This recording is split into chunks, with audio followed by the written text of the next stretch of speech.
Good evening, and welcome back to Dreamward Stories. Before we begin, make yourself comfortable. Let your body settle into the bed, the chair, or wherever you are resting tonight. Let your shoulders soften, your breathing slow, and allow the day to gently fall away from you, one quiet thought at a time.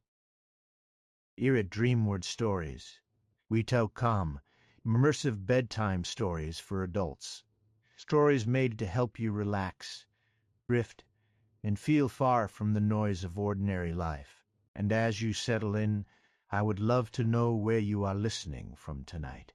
You can leave a little comment with your city, country, or simply the place where this story has found you. If this story helps you rest, a like is always appreciated.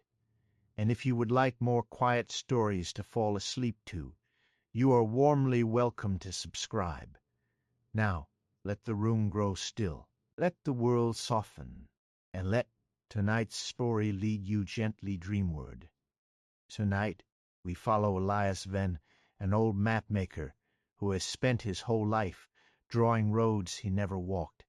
But after 17 days of rain, moonlight falls across one of his oldest maps and reveals a silver road that should not exist. It begins beyond the last bridge of Astercombe, climbs past the northern ridge, and leads into a place no map has ever named.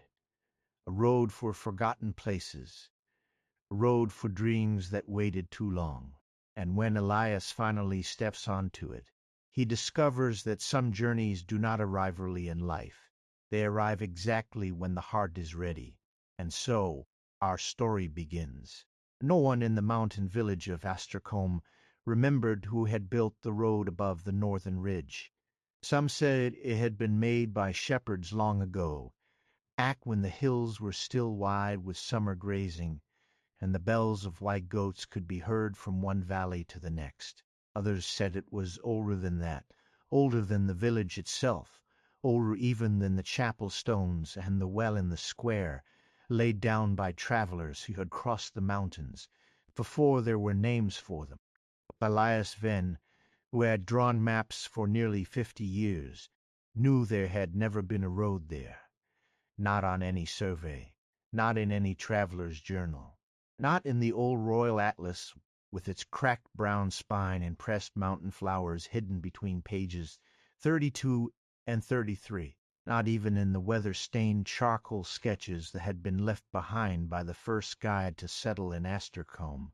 A woman named Mara Lint, whose hand had been so exact that she had once drawn the course of a buried stream by listening to where the grass grew thickest. There was no road above the northern ridge, and yet, on the first clear night after 17 days of rain, Elias found one, shining across his oldest map in a line of pale silver. It was not ink, it was not chalk, it was not some trick of spilled wax or damp paper.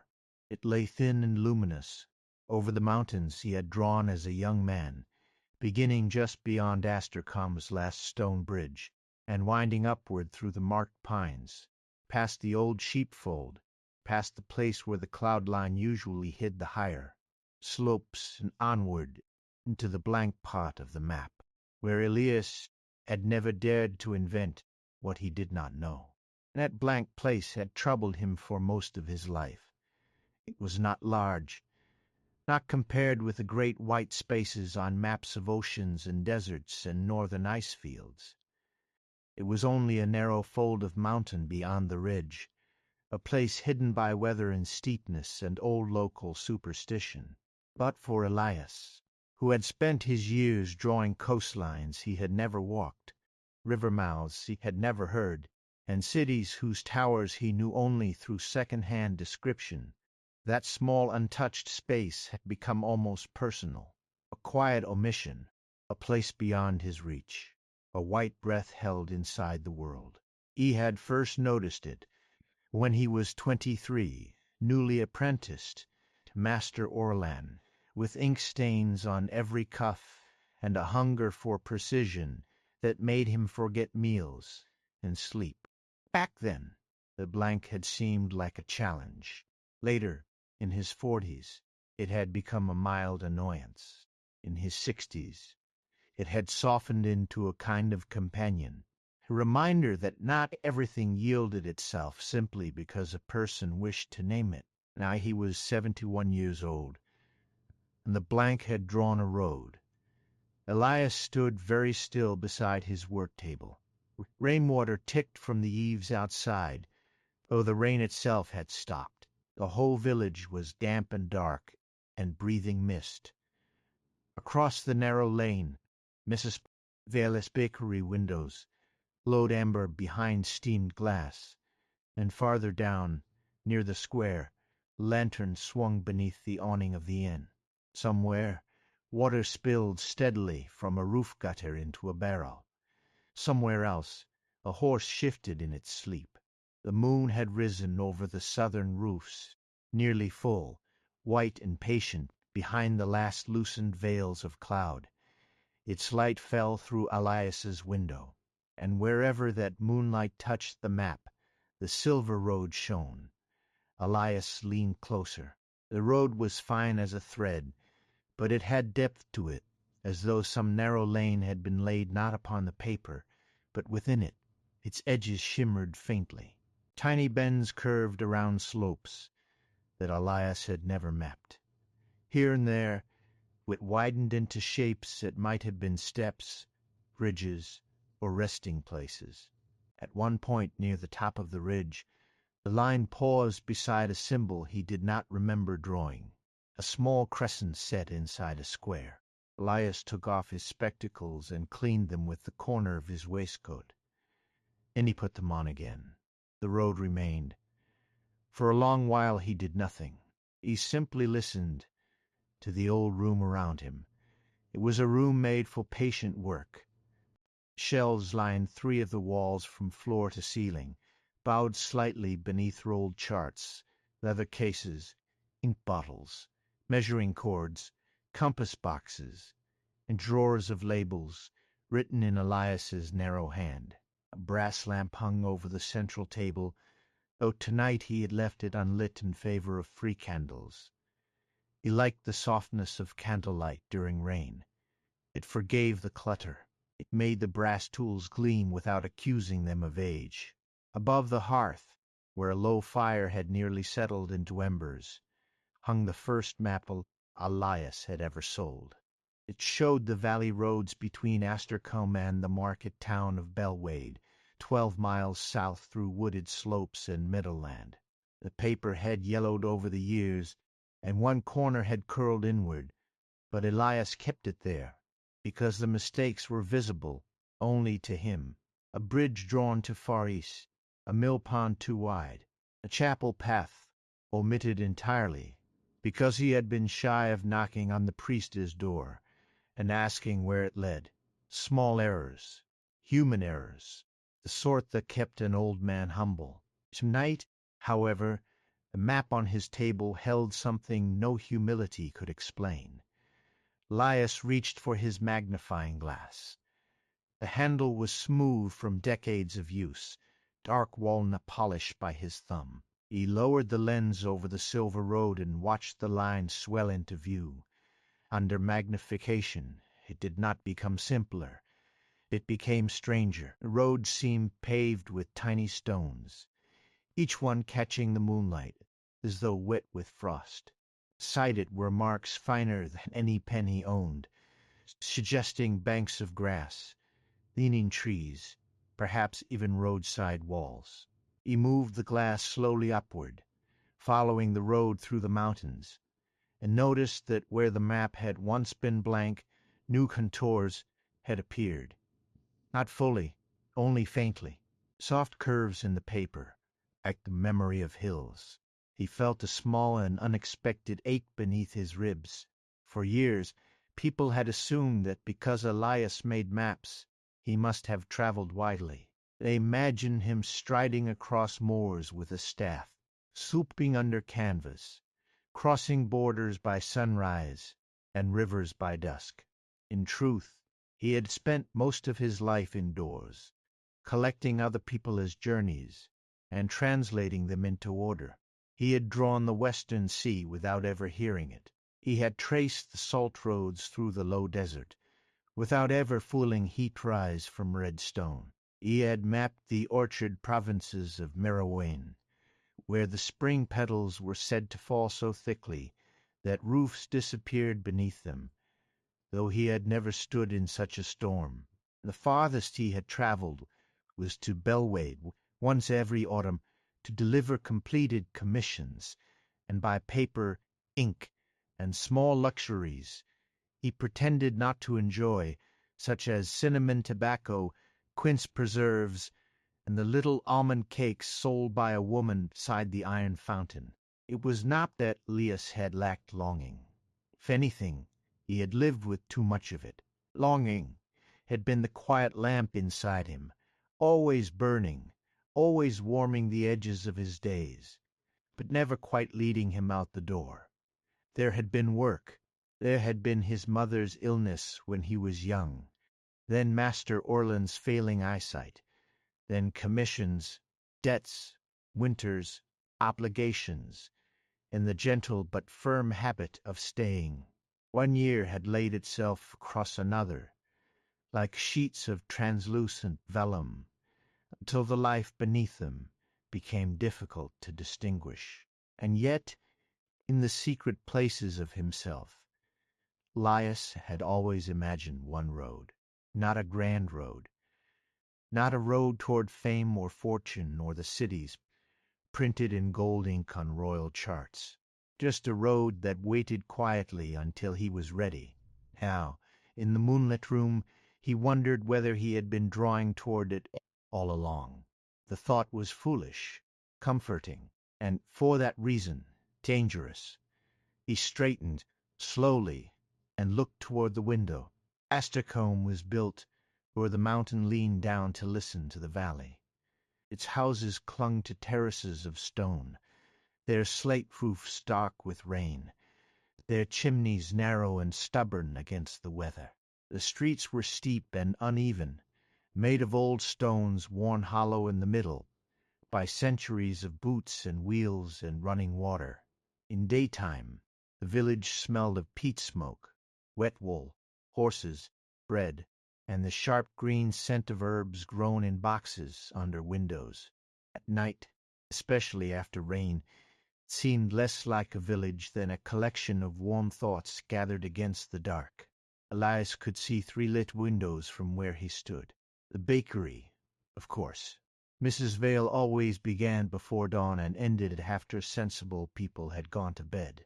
A single upper window at the inn, where perhaps some traveller had not yet learned the rhythm of mountain sleep, and the small round window of the watch-house near the bridge, where old Fenculder kept the late bell and claimed he could tell the hour by the sound of the river. Beyond those lights, the northern ridge rose black and silver beneath the moon. Elias had looked at that ridge every day of his life. In childhood he had thought it looked like a sleeping animal with its back turned to the village. In youth it had seemed like a wall, in middle age like a fact. Now, with the silver line glowing on his map, it looked very much like an invitation. He moved to the window and opened it. Cold air entered at once, smelling of wet stone, pine needles, and distant snow. The candles trembled. Somewhere down in the village a shutter tapped once and settled. Above the roofs the clouds were breaking apart in long blue seams, and the moon shone through them with a clarity that made every rain bead on every slate tile glimmer. Elias looked toward the old bridge. First he saw only the familiar lane that curved behind the chapel and climbed past the last cottages. Beyond that, the road became a mule track, then a shepherd's path, then nothing more than a pale suggestion through grass and stone. But as the moon slipped free of the last cloud, the track changed. It did not move. It did not flare. It simply became visible. A narrow silver road lay across the hillside. Elias gripped the window-sill. The road began where the old shepherd's path ended, just as it did on the map. It wound upward with a quiet brightness, not bright like lightning or lantern flame, but like moonlight gathered and lay gently upon the earth. It curved between pines. It passed behind a shoulder of rock. It appeared again higher up, as thin and patient as a stream. For several breaths Elias forgot he was old. He forgot the stiffness in his hands, the ache in his left knee before rain, the small cough that visited him in winter. The way stairs had become negotiations rather than movements. He forgot the room, the candles, the cooling fire. He remembered only a boy who had once stood outside the mapmaker's shop and dreamed of roads. Then the moon slipped behind another slow-moving cloud, and the silver road vanished. The hillside returned to darkness. The map on the table dimmed. The blank space became blank again. Elias stood in the cold till the candles settled and the room breathed back into itself. Then he closed the window. He did not sleep that night. He told himself he was too old to be foolish, and then he spent an hour packing a satchel. He told himself the road might be gone by morning, and then he chose his warmest cloak from the peg beside the door.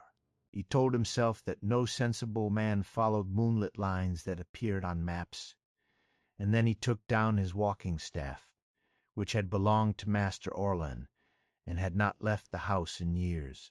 By 2 in the morning, Elias had made tea strong enough to keep his thoughts from drifting. By 3, he had wrapped the strange map in oilcloth, then unwrapped it again because he wanted to look at it once more. By 4, rain had begun again, softly at first, touching the roof in patient taps. By 5, the baker's bell rang twice across the lane, and the first scent of warm bread moved through the village. Dawn came without color. The mountains were hidden behind woolen mist, and the northern ridge looked ordinary again. No road, no silver, no invitation, only wet slopes, dark pines, and the old track fading upward into cloud. Elias stood at his window with a cup of cooling tea, and felt both relieved and disappointed. He might have done nothing then. Many lives continue because a person chooses not to follow the one strange thing that has called to them. There is comfort in that. There is dignity, even. A day can be kept intact by refusing mystery. One can sweep the hearth, answer letters, mend a glove, scrape wax from the table, and let the impossible become a private incident, folded away like a press leaf in a book no one opens. Elias almost chose that. Then someone knocked at his door. 3 gentle taps, not hurried, not official, just enough to enter the morning. He opened it to find Mrs. Vale standing beneath a brown shawl, holding a basket covered with a linen cloth. She was a broad, warm woman of nearly 60, with flour in the creases of her fingers, and a face that seemed made for lamplight. Her bakery had stood opposite Elias's rooms for 30 years, and in that time she had fed half the village, scolded the other half, and never once asked a question she did not already know mattered. "You were awake all night," she said.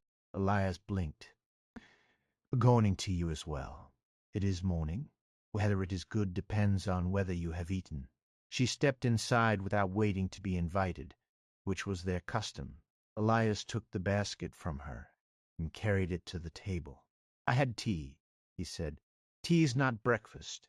Tea is what people drink while pretending they are above breakfast." She lifted the linen cloth and revealed a small round loaf, still warm, a crock of butter, and 3 honey cakes dusted with poppy seeds. Elias felt tenderness rise in him, sudden and inconvenient. "You are too kind." "I am exactly kind enough." Mrs. Vale's eyes moved to the table. "What's that?" Elias said meant to cover the map. He had not. It lay open beneath the weak gray morning, its blank northern fold showing no silver road at all, only the ordinary lines he knew so well: pines, ridge, sheepfold, cloud mark, empty space. "My old survey of the north slope," he said. Mrs. Vale stepped closer. She was not a map-maker, but she had lived in Astercombe long enough to know the shape of the mountain. Why is that part empty?" "Because no one has properly gone beyond the ridge. That cannot be true. It is true in every way that can be verified. My grandfather used to say there was a road." Elias looked at her. Mrs. Vale reached for the loaf-knife, found it where it always lived in the second drawer, without asking, and began cutting bread with steady hands. "He said it was there when the moon wished it to be," she continued. "I thought it was one of his evening inventions. He had many. There was the trout that sang hymns, and the widow who married a thunderstorm, and the traveling spoon that returned every spring with foreign scratches." Elias said nothing. Mrs. Vale looked up at him. Her expression softened. "You have seen it?" Elias sat slowly in the chair beside the table. The rain whispered along the glass. "I saw something," he said. "On the map first. Then from the window. Silver. Yes. Ah." It was the smallness of that word, more than anything, that made his heart quiet. "Mrs. Vale," he said carefully, "what did your grandfather know?" She buttered a slice of bread and set it in front of him. "Probably less than he claimed, but more than people believed. That is not an answer. It is the truest kind." She sat opposite him, folding her hands on the table. For a while neither spoke. The room held the smell of bread, rain, old paper, and cooling ash. "My grandfather was named Tom Vale," she said at last. "He was a cooper, mostly. Made barrels, mended buckets, complained about damp wood. But when he was very old and thought no one was listening, he sometimes spoke about the moon road." Elias felt the phrase enter the room like a remembered tune. "The moon road, at Das's, they called it. He said it was not for trade, not for armies, not for pilgrims with loud songs and sore feet. It was a quiet road, a road for things that had waited too long." "What things?" Mrs. Vale looked toward the window, where mist pressed softly against the glass. "Places, mostly." Elias waited. She glanced back at him, almost apologetic. That was how he told it. He said there was a valley beyond the clouds where forgotten places go to rest. Outside, the bakery bell rang again as someone entered the shop across the lane. The ordinary sound made the words feel stranger. "Forgotten places," Elias repeated. "Yes. Villages, houses, gardens, roads, rooms, bridges, fields no one tends any more." That was how he said it. Places that had been loved once, then left behind. Places that could not bear to disappear entirely. Elias looked down at his map. The blank fold seemed different now, not empty, listening. "That is a beautiful superstition," she said. Mrs. Vale smiled faintly. "Most useful truths begin that way. You believe it?" "I believe my grandfather changed after he saw it." "How?" She was quiet for a moment. "He had been a restless man. Not loud exactly, but always reaching, always wanting what the day had not given him. Then one winter, after my grandmother died, he went missing for 2 nights. The whole village searched the lower slopes. When he came back, he was tired, and his boots were wet with silver mud." "Silver mud?" "That is what my mother called it. She was a girl then. She said it dried pale on the hearthstone and vanished before morning." Elias leaned back. He never explained where he had been. Not plainly. But afterward he stopped arguing with his own life.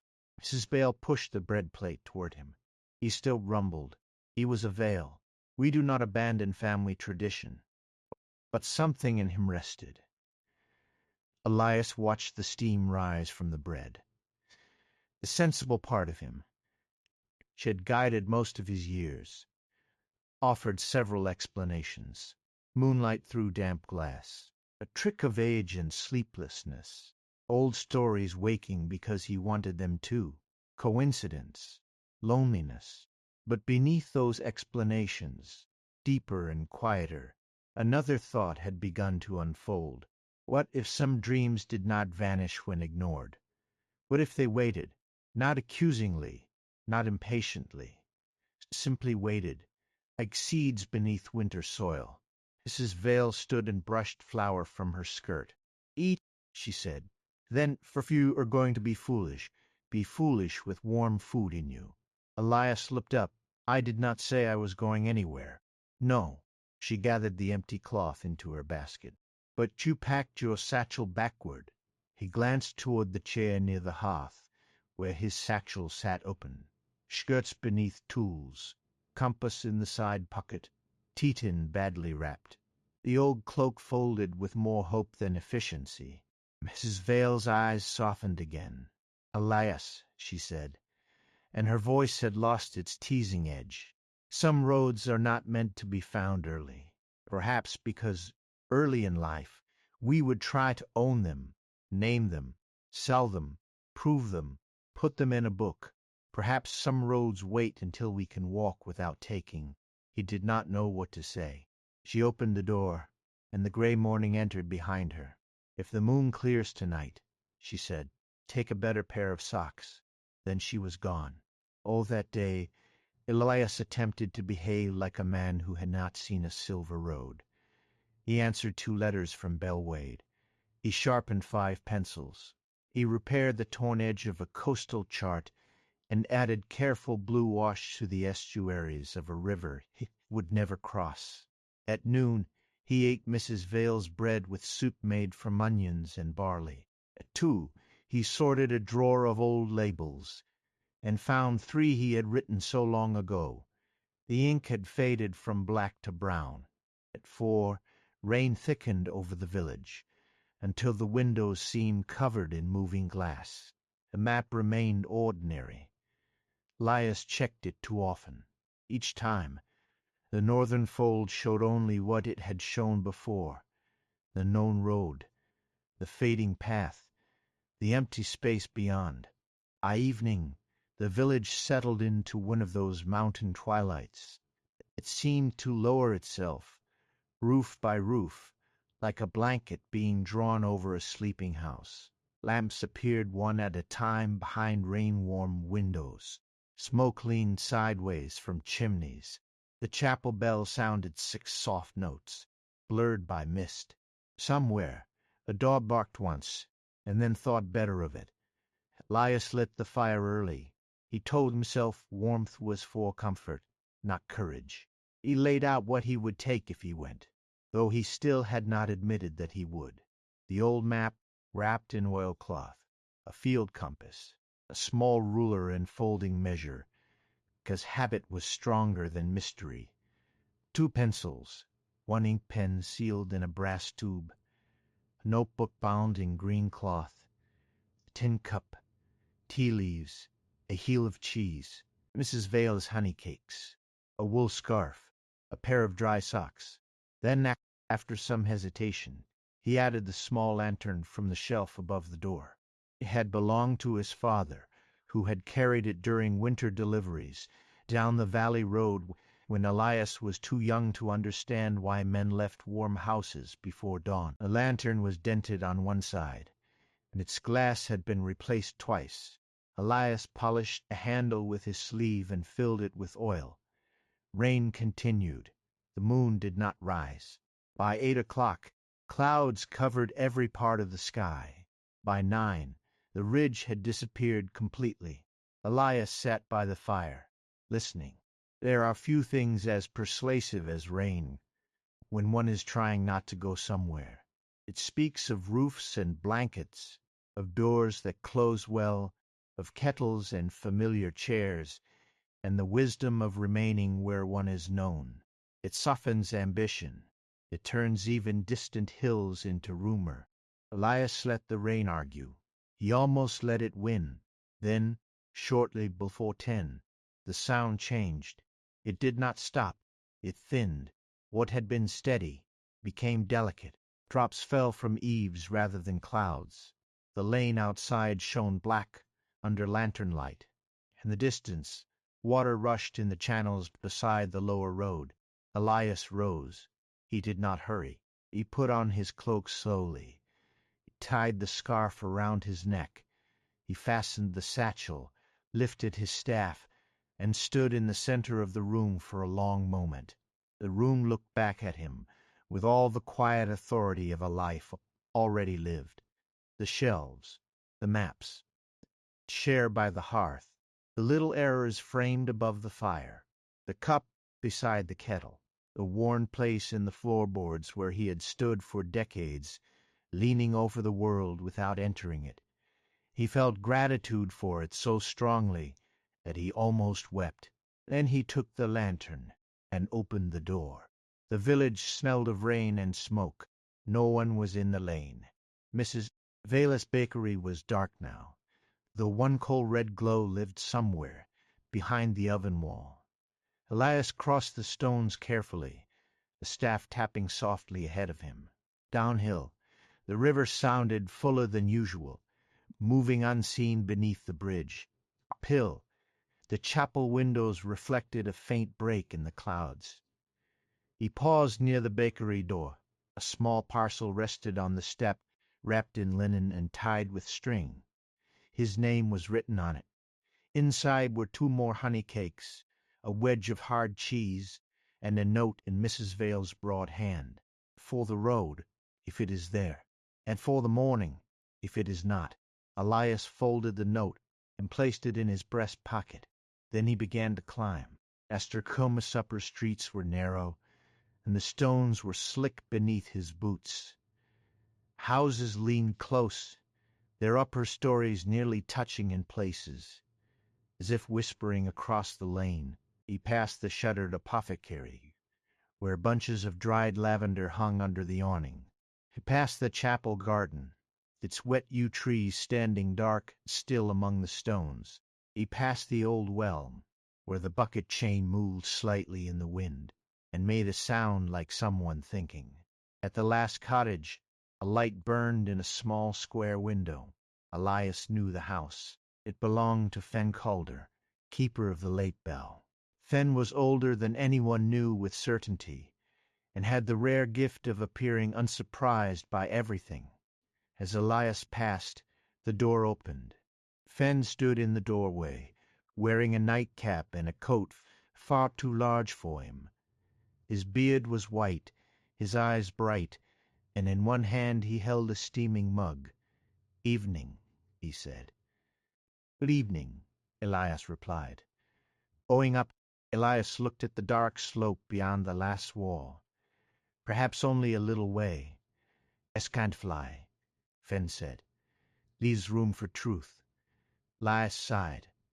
"Does everyone know? 'Bout roads? 'Bout old men? 'Bout the moon?"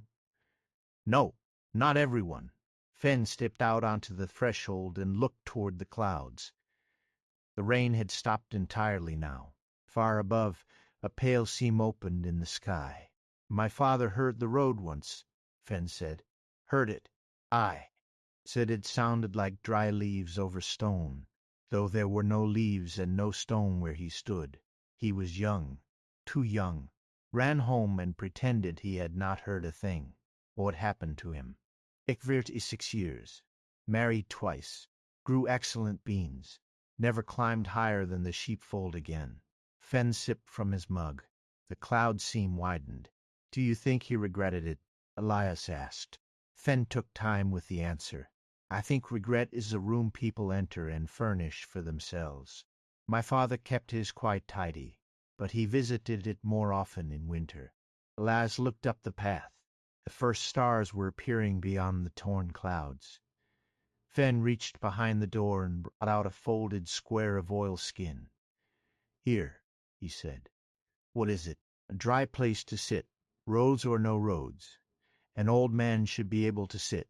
Elias accepted it. "Thank you." Fen nodded once. "Do not try to understand everything while standing at the beginning. I have spent my life trying to understand things from the beginning. Aye, Fenn said. That is why this may do you good. He lifted his mug in farewell and went inside. Elias continued upward. The village ended behind him not all at once, but gradually. First the houses ceased, then the garden walls, then the last lantern light thinned between the trees. The path became mud and stone, climbing along the shoulder of the hill. On clear days, he knew, one could turn and see the whole of Astercombe below, every roof and chimney arranged around the square, the river curving like a dull ribbon beyond it, the valley opening southward toward farms and roads, and the far smoke of Bellwade. Tonight, mist held everything close. Elias lit his lantern. Its small flame warmed the wet air in a circle around him. Rain hung on grasses beside the path. Ferns leaned over stones. The pines gave off a resinous scent, clean and dark. Somewhere in the underbrush, a night bird moved without calling. He walked slowly, not because he was afraid, because he wanted to arrive honestly. The path to the sheepfold was known to him, though he had not climbed it in years. In his youth he had come here often to sketch the village from above. He remembered sitting on a rock with a board across his knees, drawing roof lines while the wind snatched at his paper. He remembered thinking that one day he would leave by the northern ridge and see what lay beyond the clouds. That thought had been so certain then, not planned, certain, as if the future were a room already prepared for him. He smiled faintly as he climbed. "You were very sure," he murmured to the boy he had been. The boy, being memory, did not answer. The sheepfold appeared after half an hour, though Elias could not see it until he was nearly upon it. It was a low circle of stones, half collapsed, silvered with lichen and rain. No sheep had been kept there for decades. The grass inside grew high and soft, protected from the wind. Elias paused at the broken entrance and rested one hand on the wall. Above the sheepfold, the path continued a little farther, narrowing between rocks before fading into heather. This was the place where maps became uncertain. He unwrapped the old map. In lantern light, it showed nothing new. The northern fold lay plain and empty beyond his inked line. He turned it slightly, angling it toward the sky. Clouds moved overhead. The moon was somewhere behind them, not yet visible, but its presence softened the darkness. Elias waited. Wind passed over the hill. A gap opened in the clouds. Moonlight fell. At once, the map changed. The silver road appeared beneath his hands. Elias breathed in sharply, not with fear but with the wonder of seeing a promise kept. The road glowed on the map, beginning just above the sheepfold. At the same moment, the hillside before him brightened. A narrow way revealed itself among the wet heather. It was not where the old path had been. It lay slightly to the east, where Elias had always seen only stones and low brush. Now, beneath moonlight, there stretched a road paved in pale, flat stones that shone as though water ran beneath their surface. No grass grew between them, no mud covered them.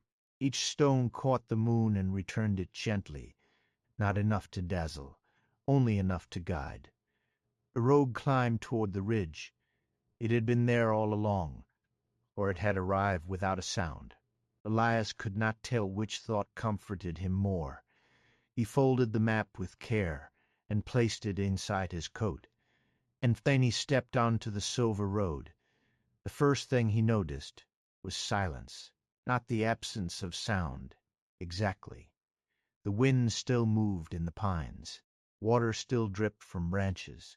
His own breath still came slow and visible in the cold. But the road seemed to soften the world around him, gathering every noise into something rounder, kinder.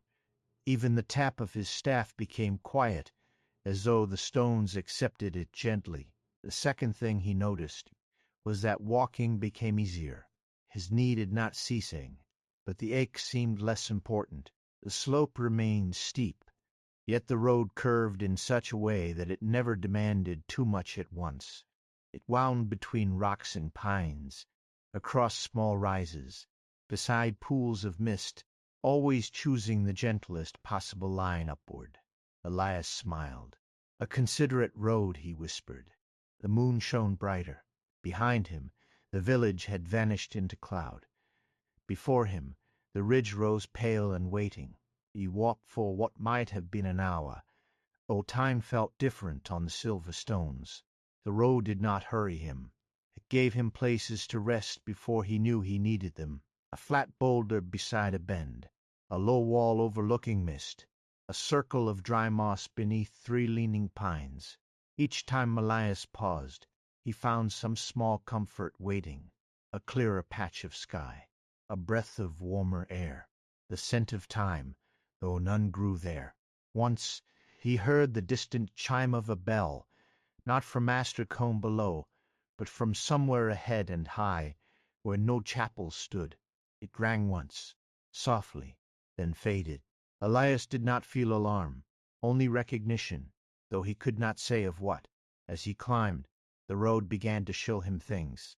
At first he thought they were only tricks of mist, shapes beside the stones, walls where no walls should be, windows glowing faintly between trees. But when he slowed, he saw that each shape appeared for only a few breaths, then thinned like breath on glass. A wooden gate, painted blue, standing open beside the road. A fountain no taller than a child, dry and full of moonlight. 3 steps leading to nothing. A signpost with no words. A garden bench under a pear tree in bloom. Though it was autumn in Astercombe, Elias stopped before the bench. The pear tree shimmered softly. Its blossoms did not fall. They remained suspended in the air around the branches, each petal silver at the edge. The bench beneath it was worn smooth in the middle, as if many people had sat there over many years. He reached out. His fingers passed through the back of the bench like mist through lace. The image trembled and faded. Feeling moved through him then, tender and nearly sad, but not heavy. It was the feeling of passing a house where he had once been welcome, though he had never been there. He took out his notebook. For a moment he almost began to draw. Then he remembered Mrs. Vale's words. Perhaps some roads wait till we can walk without taking. Slowly, Elias closed the notebook again. "I saw you," he said to the place where the bench had been. The road seemed to brighten beneath his feet. He continued. More fragments appeared as he climbed. A rain barrel beside a cottage wall, a stone arch half covered in ivy, a red door with a brass handle polished by vanished hands, a row of empty beehives, a window with yellow curtains stirring in a wind that did not touch him. Forgotten places, Mrs. Vale had said, places that had been loved once and left behind. Elias wondered whether the moon road carried them whole, or only remembered them, whether somewhere in the hidden valley there stood all the lost rooms of the world, all the gardens no longer tended, all the bridges crossed for the final time, all the kitchens where bread had once cooled and voices had once gathered. The thought did not frighten him. It comforted him in a way he had no name for. He had spent his life believing that unmapped places were absences. Now he wondered whether some blank spaces were shelters. The road climbed higher. The air grew colder, but not harsh. Frost silvered the heather. The pines thinned, giving way to dark slopes and stones pale under moonlight. Clouds moved below now rather than above, filling the valley behind him, like a quiet sea. The village was hidden completely. Elias paused at a bend and looked back. There was no sign of Astercombe, except one faint amber glow, blurred deep beneath the mist, perhaps from the watch-house, perhaps from no earthly window at all. For the first time in many years, Elias was beyond the last known mark of his own map. He expected to feel afraid. Instead, He felt strangely young, not young in body. His hands were still old. His breathing was still careful. His bones still belonged to weather and years. But some inner part of him, long folded away, had lifted its face. The boy outside the mapmaker's shop, the apprentice tracing coastlines by candlelight, the man who had once believed there would be time. They were all walking with him now, not accusing him, not asking why he had taken so long, only keeping pace. Near the top of the ridge, the road narrowed between two standing stones. Elias knew they had not been there in daylight. Each was taller than a man, and smooth on the inner side, as though touched often by passing hands. The moonlight, faint markings covered them, not writing exactly, more like map symbols from a language that had never needed paper. A spiral, a bridge, a leaf, a closed eye, a crescent set inside a square. Elias remembered the symbol on the map. He took the old survey from inside his coat and unfolded it once more. There it was, shining near the ridge, the crescent in the square. As he looked, another mark slowly appeared beyond it. Not a road this time, a name. The letters formed themselves in silver, one by one, across the blank fold of the map. Not in Elias's handwriting, not in any script he fully recognized. Yet he understood it. Lunareth Vale, the valley beneath the moon. A wind moved between the standing stones, carrying with it the scent of rain, wood smoke, old paper, and something sweet Elias could not place. Apple blossom, perhaps, or warm hay, or the inside of a house remembered after many years away. He folded the map. Then he stepped between the stones. For a moment there was only mist. It wrapped around him softly, cool against his face, silvered by moonlight. The road beneath his boots remained steady, but the world on either side disappeared.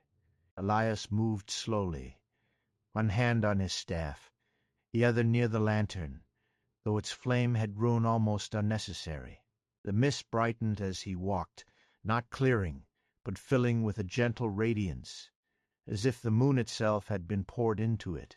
He heard water, not the rush of mountain runoff or the hard fall of rain gutters, but the slow sound of a river moving through reeds.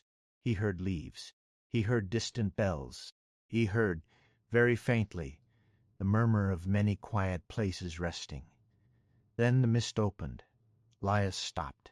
Before him lay a valley hidden above the clouds. It was wide and calm and silvered by moonlight, surrounded by mountains whose peaks rose like sleeping guardians into a sky deep with stars. A river curved through the valley floor, shining pale as folded silk. Along its banks stood trees in every season at once, some green with summer, some gold with autumn, some bare and black against the moon, some full of impossible white blossom. But it was not the river or the trees that made Elias press one hand to his heart. It was the places. They rested everywhere. A village square with no village around it, its fountain murmuring under the stars, a chapel door standing open, and a field of lavender, a stone bridge crossing a narrow stream, though no road led to either side, an ensign swinging gently from a beam painted with a sleeping fox, a library wall with tall windows glowing from within, though the rest of the building was only moonlit air, terraces of gardens, market stalls, gateways, courtyards, a lighthouse lantern turning slowly atop a hill where there was no sea. They did not crowd one another. They were arranged with a kind of dreaming grace, each given space, each held in the valley as if placed there by hands that understood memory. Some were clear and solid. Others were faint, still arriving or nearly asleep. Warm lights glowed in many windows. No voices rose, no reels turned, no urgent footsteps crossed the grass. The forgotten places of the world were resting. Elias stood at the entrance to the valley. old map in his coat and lantern in his hand. While clouds moved far below the ridge he had crossed, he had spent his life drawing places he had never visited.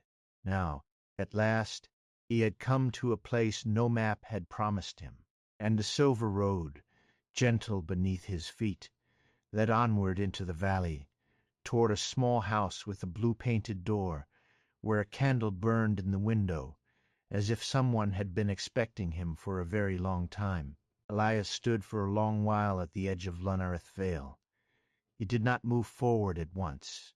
The silver road stretched away from his boots, descending with gentle certainty into the valley, and all around it the forgotten places rested beneath the moon. Nothing called loudly. Nothing demanded. The valley did not open like a secret eager to be solved, but like a room kept warm for someone who had come in from the rain and needed time to remove his cloak. Far below, if below was still the proper word, clouds lay folded over the world he had known. They shifted in slow white currents beyond the ridge, hiding Astercombe, the northern slope, Sheepfold, the chapel, the bakery windows, and the narrow room where all his maps slept beneath dust and candle smoke. For the first time since leaving the village, Elias wondered whether morning would find him easily. The thought should have unsettled him.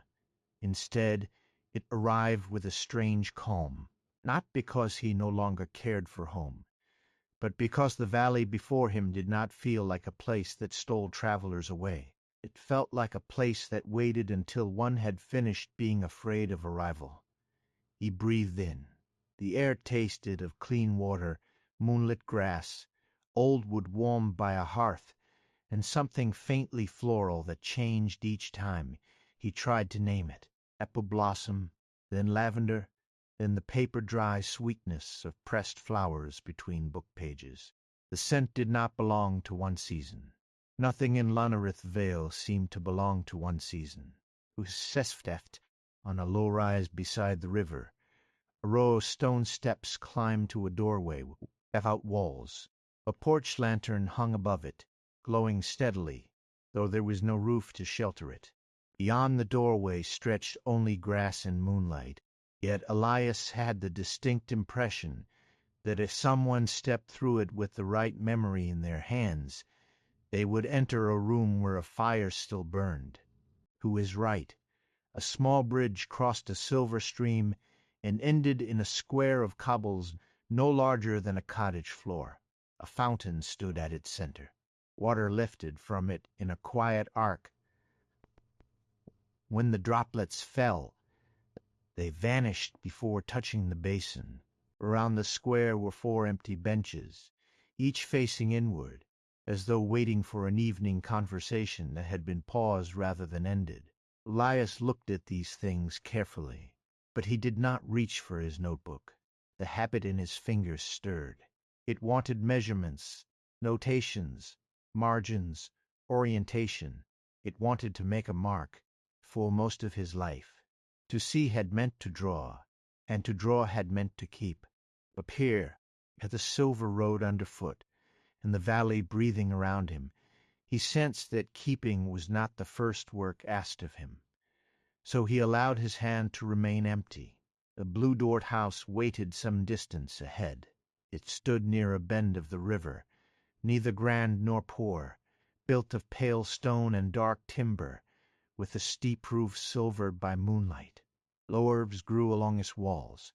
2 windows glowed warmly on either side of the door, and the candle in the upper window burned with the same steady patience Elias had seen from the ridge. A little porch leaned over the entrance. Beside it hung a bell on a cord of blue thread. The road led directly to it. Elias began walking. The descent into the valley was easier than he expected. The silver stones widened here and lost some of their mountain narrowness, becoming a lane with a grassy middle and pale edges. It did not shine so brightly now. Rather, this seemed to hold moonlight within itself, like a memory held beneath the skin.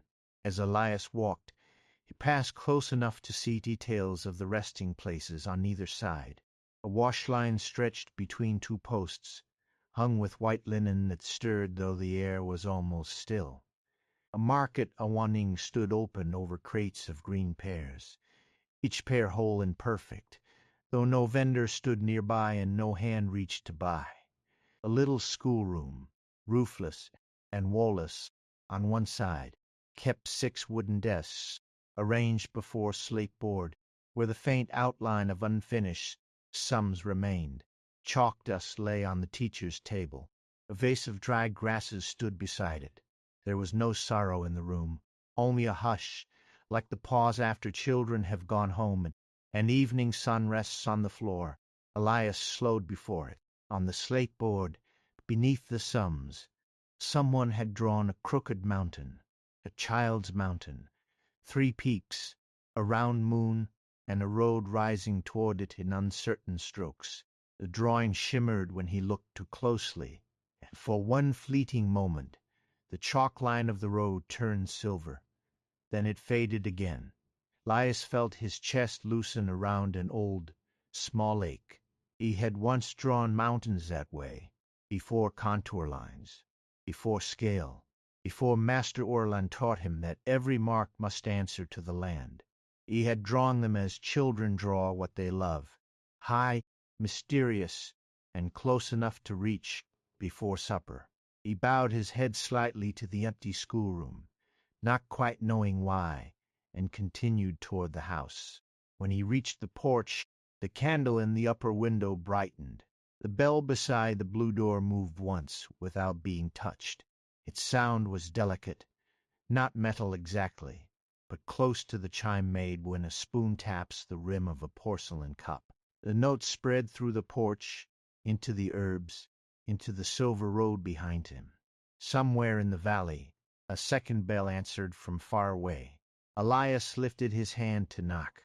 Before his knuckles touched the wood, the blue door opened inward. Warmth came out. Not heat, not enough to startle, but the kind of warmth that gathers in a room after bread has been baked and a kettle has long been kept near the fire. It touched Elias's face, his hands, the damp hem of his cloak, and seemed to know exactly how cold the mountain air had been. Inside stood a woman holding a lamp. She was neither young nor old in any simple way. Her hair was dark at first glance, then silver where the lamplight found it, braided loosely over one shoulder. Her dress was plain, made of some soft gray fabric, and over it she wore an apron with pockets that held a pair of scissors, a spool of thread, a small brass key, and a folded scrap of paper. Her face had the stillness of someone accustomed to listening for things before they spoke. She looked at Elias, then at the lantern in his hand, then at the satchel over his shoulder. "Elias Venn," she said quietly. "It was not a question." Elias inclined his head. "Yes.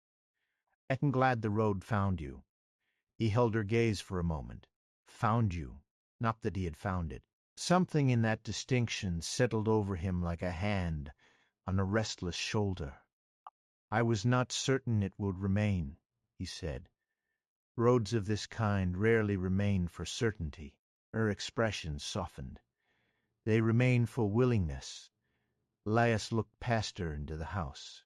He saw a hallway lit by amber lamps, a rug worn pale down the center, a narrow table holding a bowl of small white flowers, and beyond that a room where firelight moved against shells.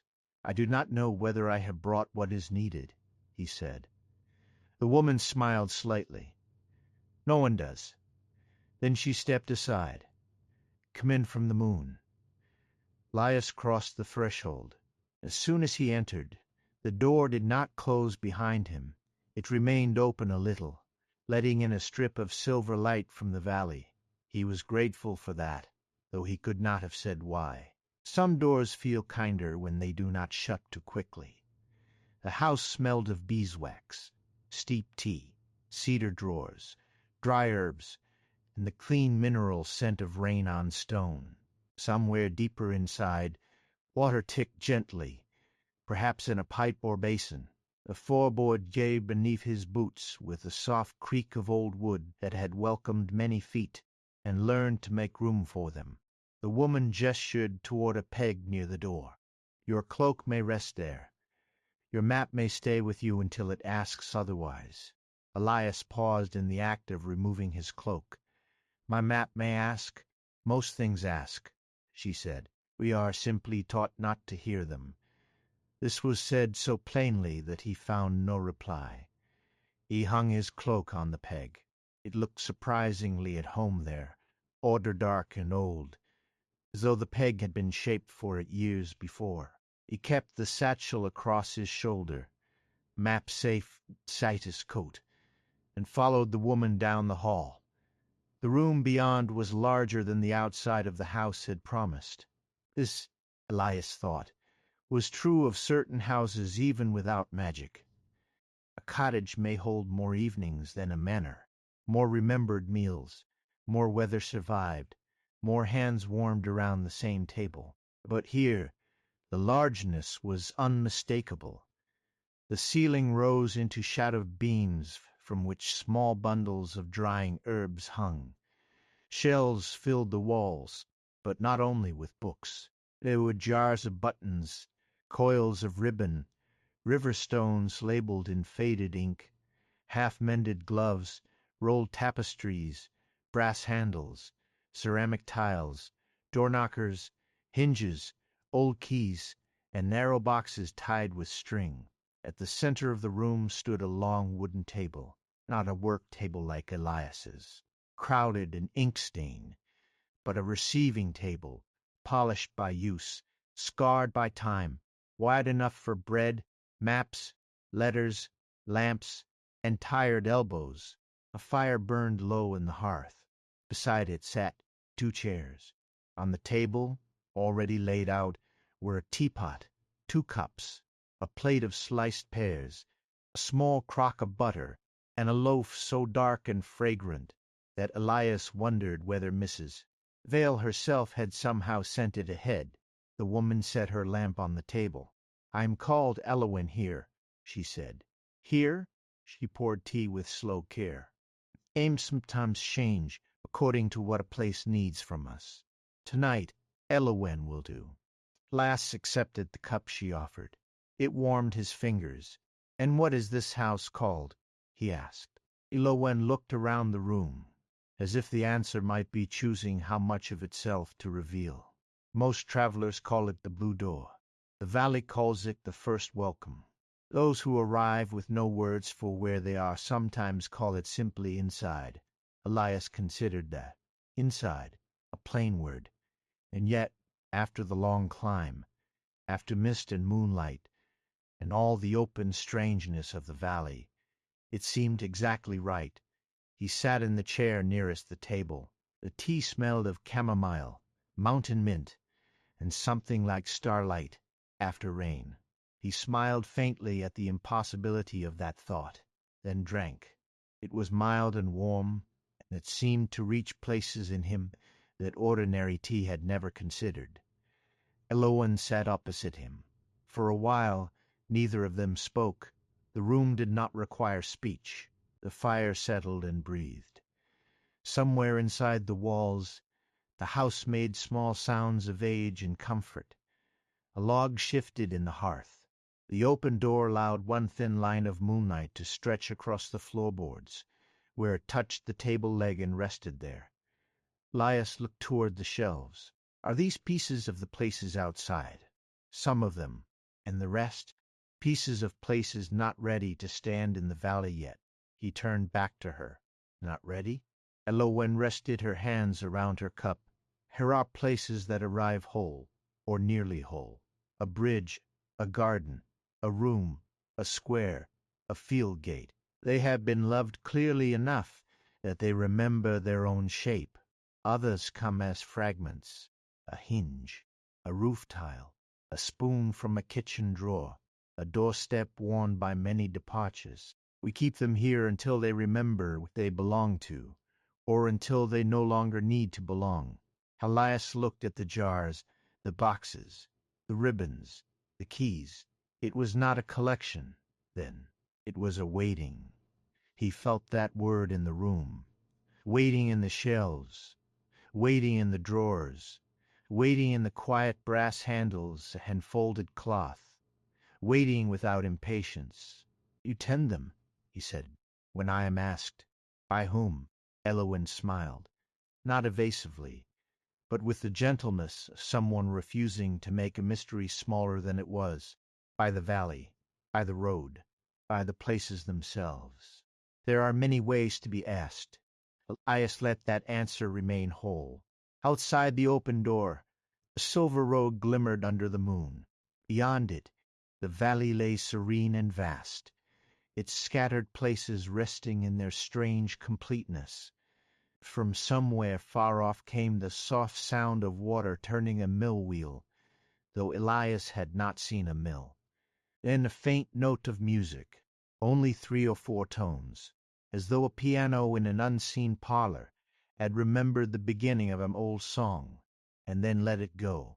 He took the map from inside his coat. Its oilcloth wrapping had stayed dry through mist and climb. He placed it on the table between them, but did not open it. Elowyn looked at it with quiet respect. "Old paper," she said. "Old ink. Many careful years. It has more blankness than I like. Perhaps it has exactly as much as it needs." Elias glanced at her, then slowly untied the oilcloth. The map opened beneath his hands, in the warm lamplight of the blue door. It looked at first like an ordinary survey again. The familiar inked lines of Astercombe and the lower slopes, the bridge, the sheepfold, the ridge, the blank fold beyond. But the moonlight from the open door touched one corner of the paper. The silver road appeared. It no longer stopped at the ridge. It curved down into Lunareth Vale, fine and clear, and ended at a tiny square that had not been there before. Within the square was a simple mark, a blue door. Elias stared at it. Elowyn did not. She only sipped her tea, as if maps often learned new things in her presence. "I did not draw that," he said. "No. Who did?" "The robe, perhaps, or the part of you that stopped insisting the map be finished before the journey began." Elias looked up. The fire made a soft sound in the hearth. "There is a difference," Elowyn said, "between a map that says, 'I have mastered this place,' and a map that says, 'I was welcomed here.'" The words entered him slowly. He had spent his life trying to be accurate, not arrogant, he hoped, not greedy, but there had always been a kind of ownership in the work, even when he meant no harm. To draw a place was to fix its edges, to decide where it began and ended, to choose what mattered enough for ink and what could remain unnamed in the margins. Yet some of the maps he loved most were not the most precise. It were the ones with small human signs, a sketch of a well, a note that a certain field flooded in spring, an old hen adding, "Good apples here," a bend in a path drawn less from measurement than affection. Perhaps welcome could be a form of accuracy, too. Elias looked again at the blue door on the map. "Why did it appear to me?" he asked. Elowyn set her cup down. The question rested between them with no urgency. "When you were young," she said, "you wished to follow roads. Yes, when you were older, you wished to draw them well enough that others could follow." "I suppose so." "And when you grew older still?" He considered the answer carefully. "I wished," he said at last, "that wanting had not gone so quiet." Elowyn's expression changed, but only slightly. It became very kind. "Wanting does not always leave," she said. "Sometimes it stops knocking, because it has learned the house is full, so it sits on the step. It watches the seasons. It waits for one evening when the door is left open." Elias looked down at his hands. They were old hands. Ink had lived in the lines of them for so long that even when scrubbed clean they seemed shadowed by maps. One knuckle had never healed quite straight after a winter fall years before. His nails were neatly trimmed. His fingers trembled a little when he was tired. Wanting had lived in these hands, in their restraint as much as in their work. "I thought the road appeared because of the blank space," he said. "That was part of it. And the other part—" Lowen folded her hands in her lap. "A blank space on the map remained blank because you never lied about it. Many map makers would have filled it from rumor, from pride, from decoration, from fear of being incomplete. You left it open. For nearly 50 years, you allowed one place to remain unknown." Elias felt the room grow very still around him. "That was not wisdom," he said softly. "It was failure. Most wisdom looks like failure while it is still waiting." He turned his gaze toward the open door. Across the valley, the lighthouse lantern on its sealess hill turned once, slowly, sending a pale beam over fields of lavender, empty steps, and rooftops without streets. The beam passed through mist and did not disturb it. "When a person leaves room for mystery," Alwyn continued, "mystery sometimes leaves room for the person." Elias closed his eyes for a moment. He did not feel absolved. That was not quite the word. It was gentler than absolution, less official, more like sitting down after carrying something too carefully for too long and realizing the table beside you is strong enough to hold it. When he opened his eyes, the silver lines on the map had changed again. From the tiny blue door, 3 delicate paths now extended into the valley. One curved toward the river and ended beside a circle marked with a fountain. One crossed a small drawn bridge and reached a shape like a window. The third went deeper into the map, toward a cluster of faint marks, yet clear enough to understand. Elias leaned closer. "Are these roads? Invitations?" Ella once said. "To where?" "To places that have noticed you have arrived." The answer sent a small shiver through him, though not an unpleasant one. "Do they all expect me?" "Oh, expectation is heavier than what they carry. They are simply willing to be seen." Elias traced the air above the first path without touching the paper. The fountain circle glowed gently. "The square?" he asked. "If you wish."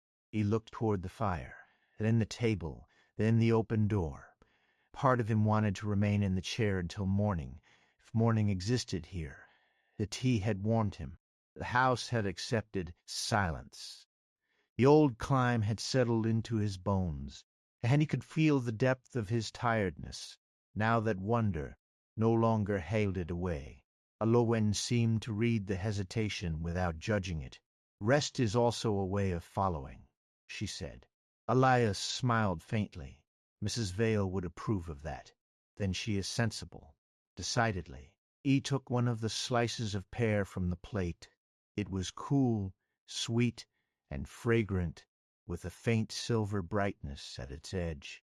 He thought of Mrs. Vale's parcel and untied it from his satchel. "I brought honey cakes," he said. Elowen's eyes brightened with quiet amusement. "Then you were expected indeed." He placed the cakes on the plate beside the pears.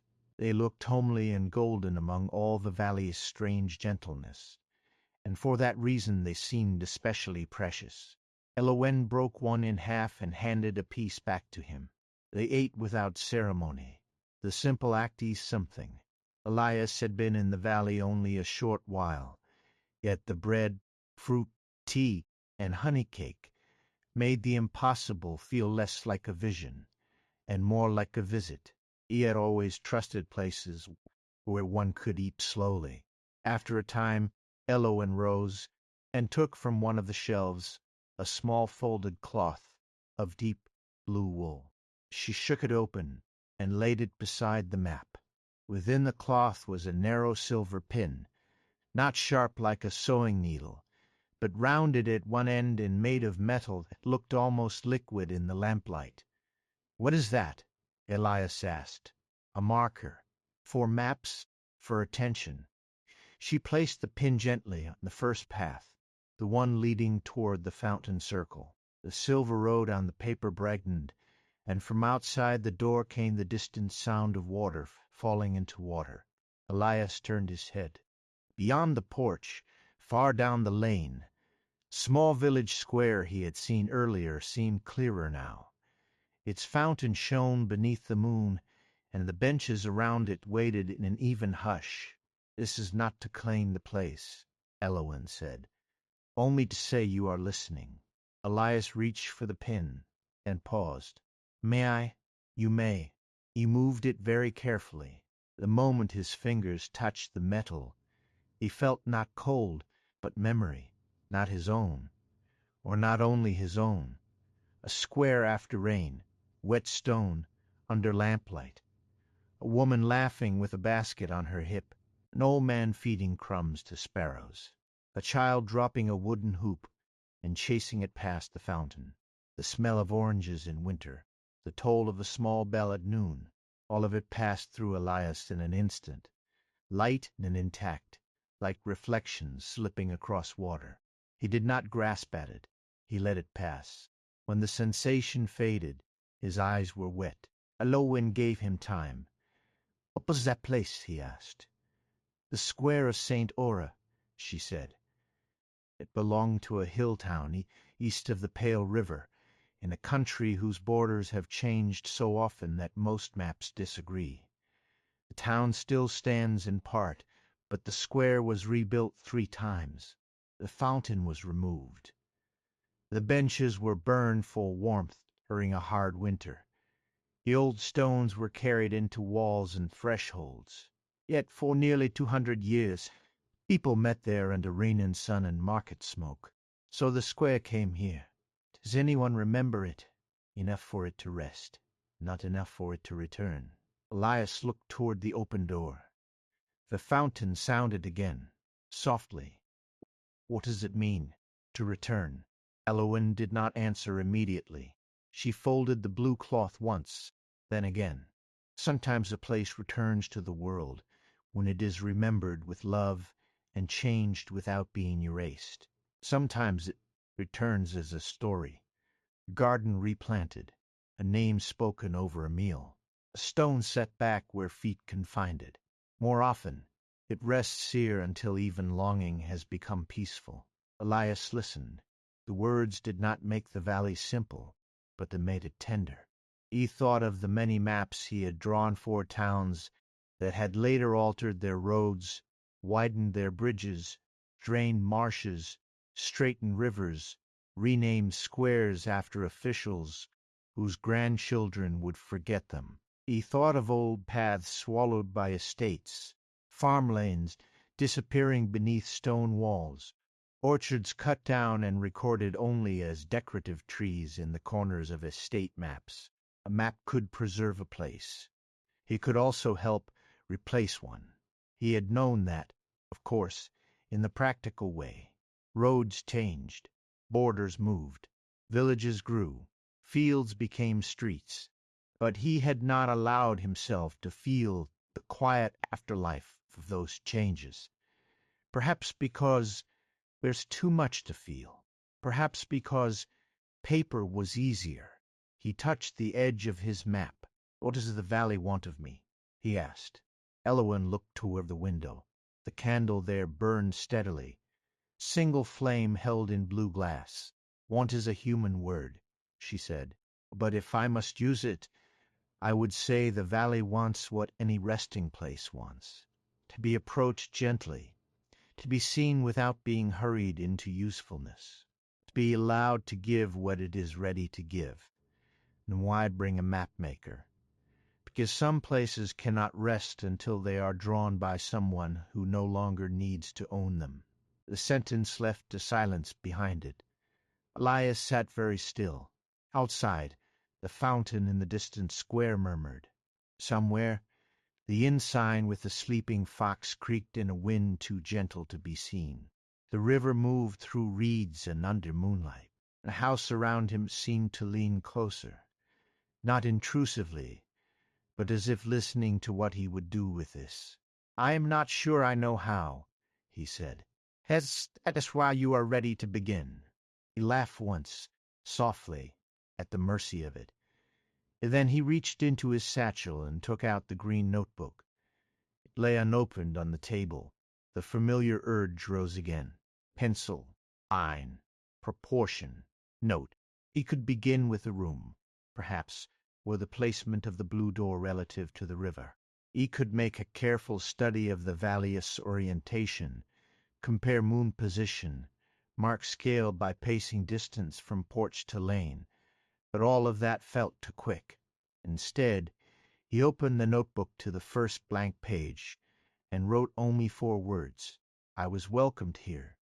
He looked at the words. They were not impressive. They were not precise. They did not locate the valley for any other traveler. But they were true. Eowyn nodded as if he had drawn an excellent coastline. "That will do for a first mark." The fire settled lower.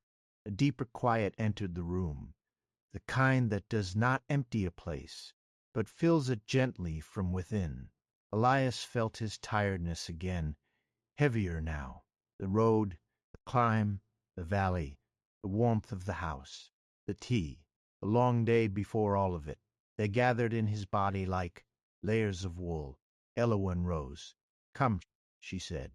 "There is something you should see before you sleep." "Sleep?" "When you are ready." I had not thought. He stopped, unsure how to finish. "That Lunareth Vale had beds? I suppose not. It has many things that tired travelers forget to ask for." She took the lamp and led him through another doorway at the back of the room. They entered a narrow passage lined with doors. Each door was different. One was green and weathered, with salt marks along its lower edge. One was tall and black, banded with iron, but worn smooth around the latch by many hands. One was pale yellow, with a glass-pane curtain from within. One was no more than hanging beads that clicked softly as the air moved. At the end of the passage stood a small arched door made of unpainted wood. On it hung a brass plate engraved with a simple symbol, a folded map beneath a crescent moon. Eowyn opened it. Beyond was not a bedroom. It was a map room. Elias stopped at the threshold. The room was round, or nearly round, with shelves curving along the walls, and the domed ceiling painted deep blue. Tiny points of light moved across that ceiling like stars seen through slow water. At the center stood a drafting table, smaller than Elias's own, angled toward a window that looked not onto the valley outside, but onto a soft, silver darkness full of drifting mist.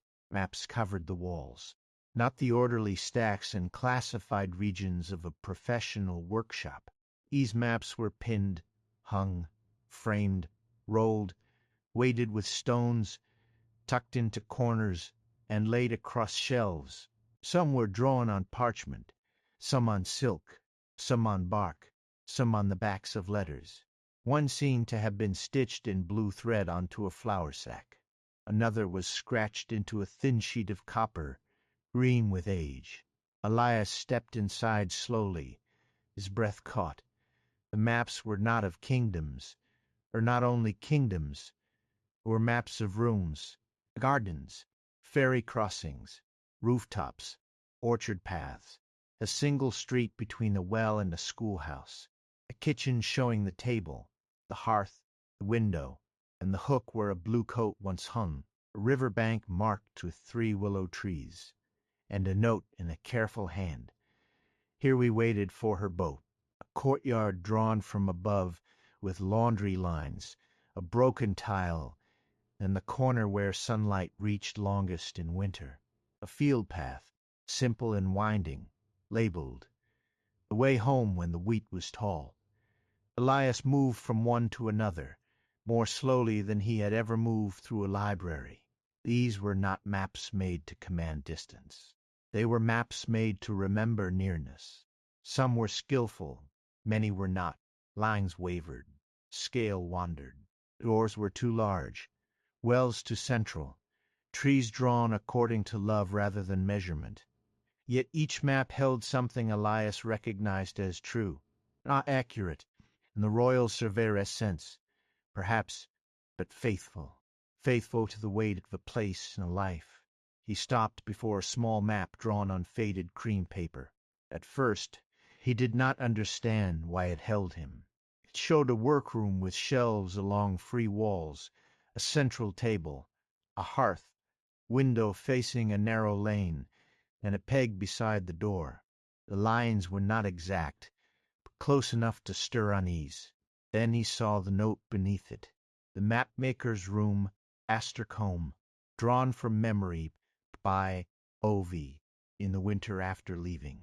Elias reached toward the frame, then stopped before touching the glass. O.V. Orlan Vennick, Master Orlan.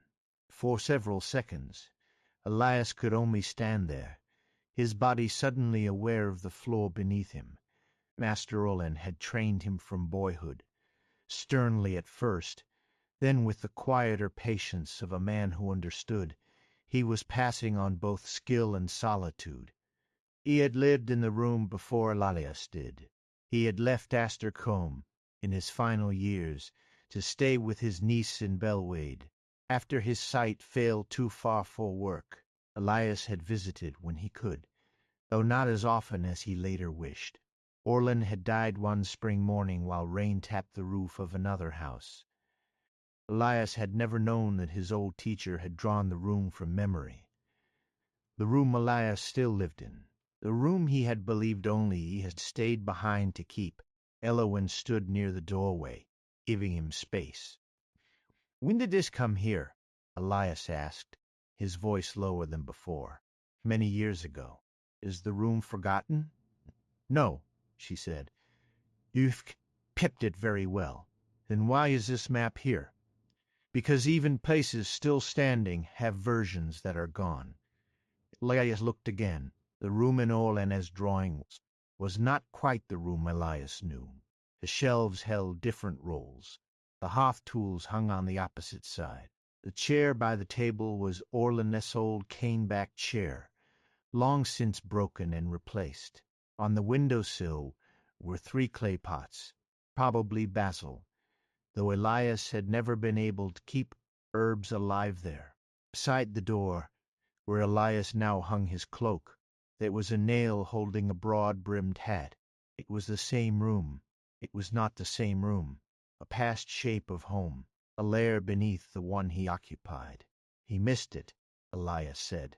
"Yes. He never told me. Perhaps he thought you knew." Elias closed his eyes.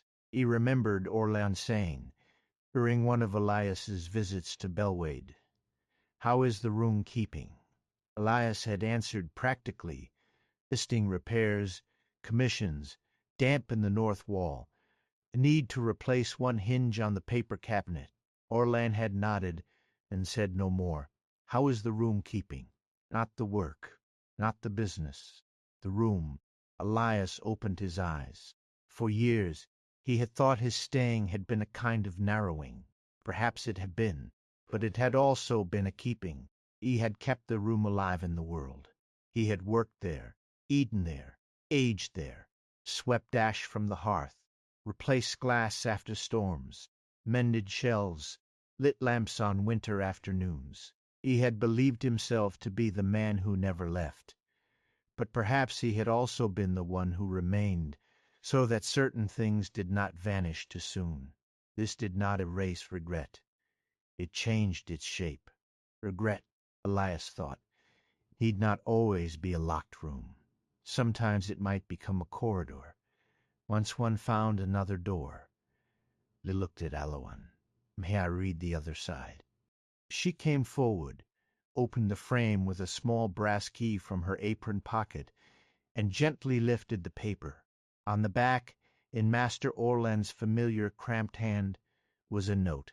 "The northern window remembers rain differently than any other window I have known. If the boy keeps the room, may he one day forgive its walls for holding him. They held me too, and not unkindly."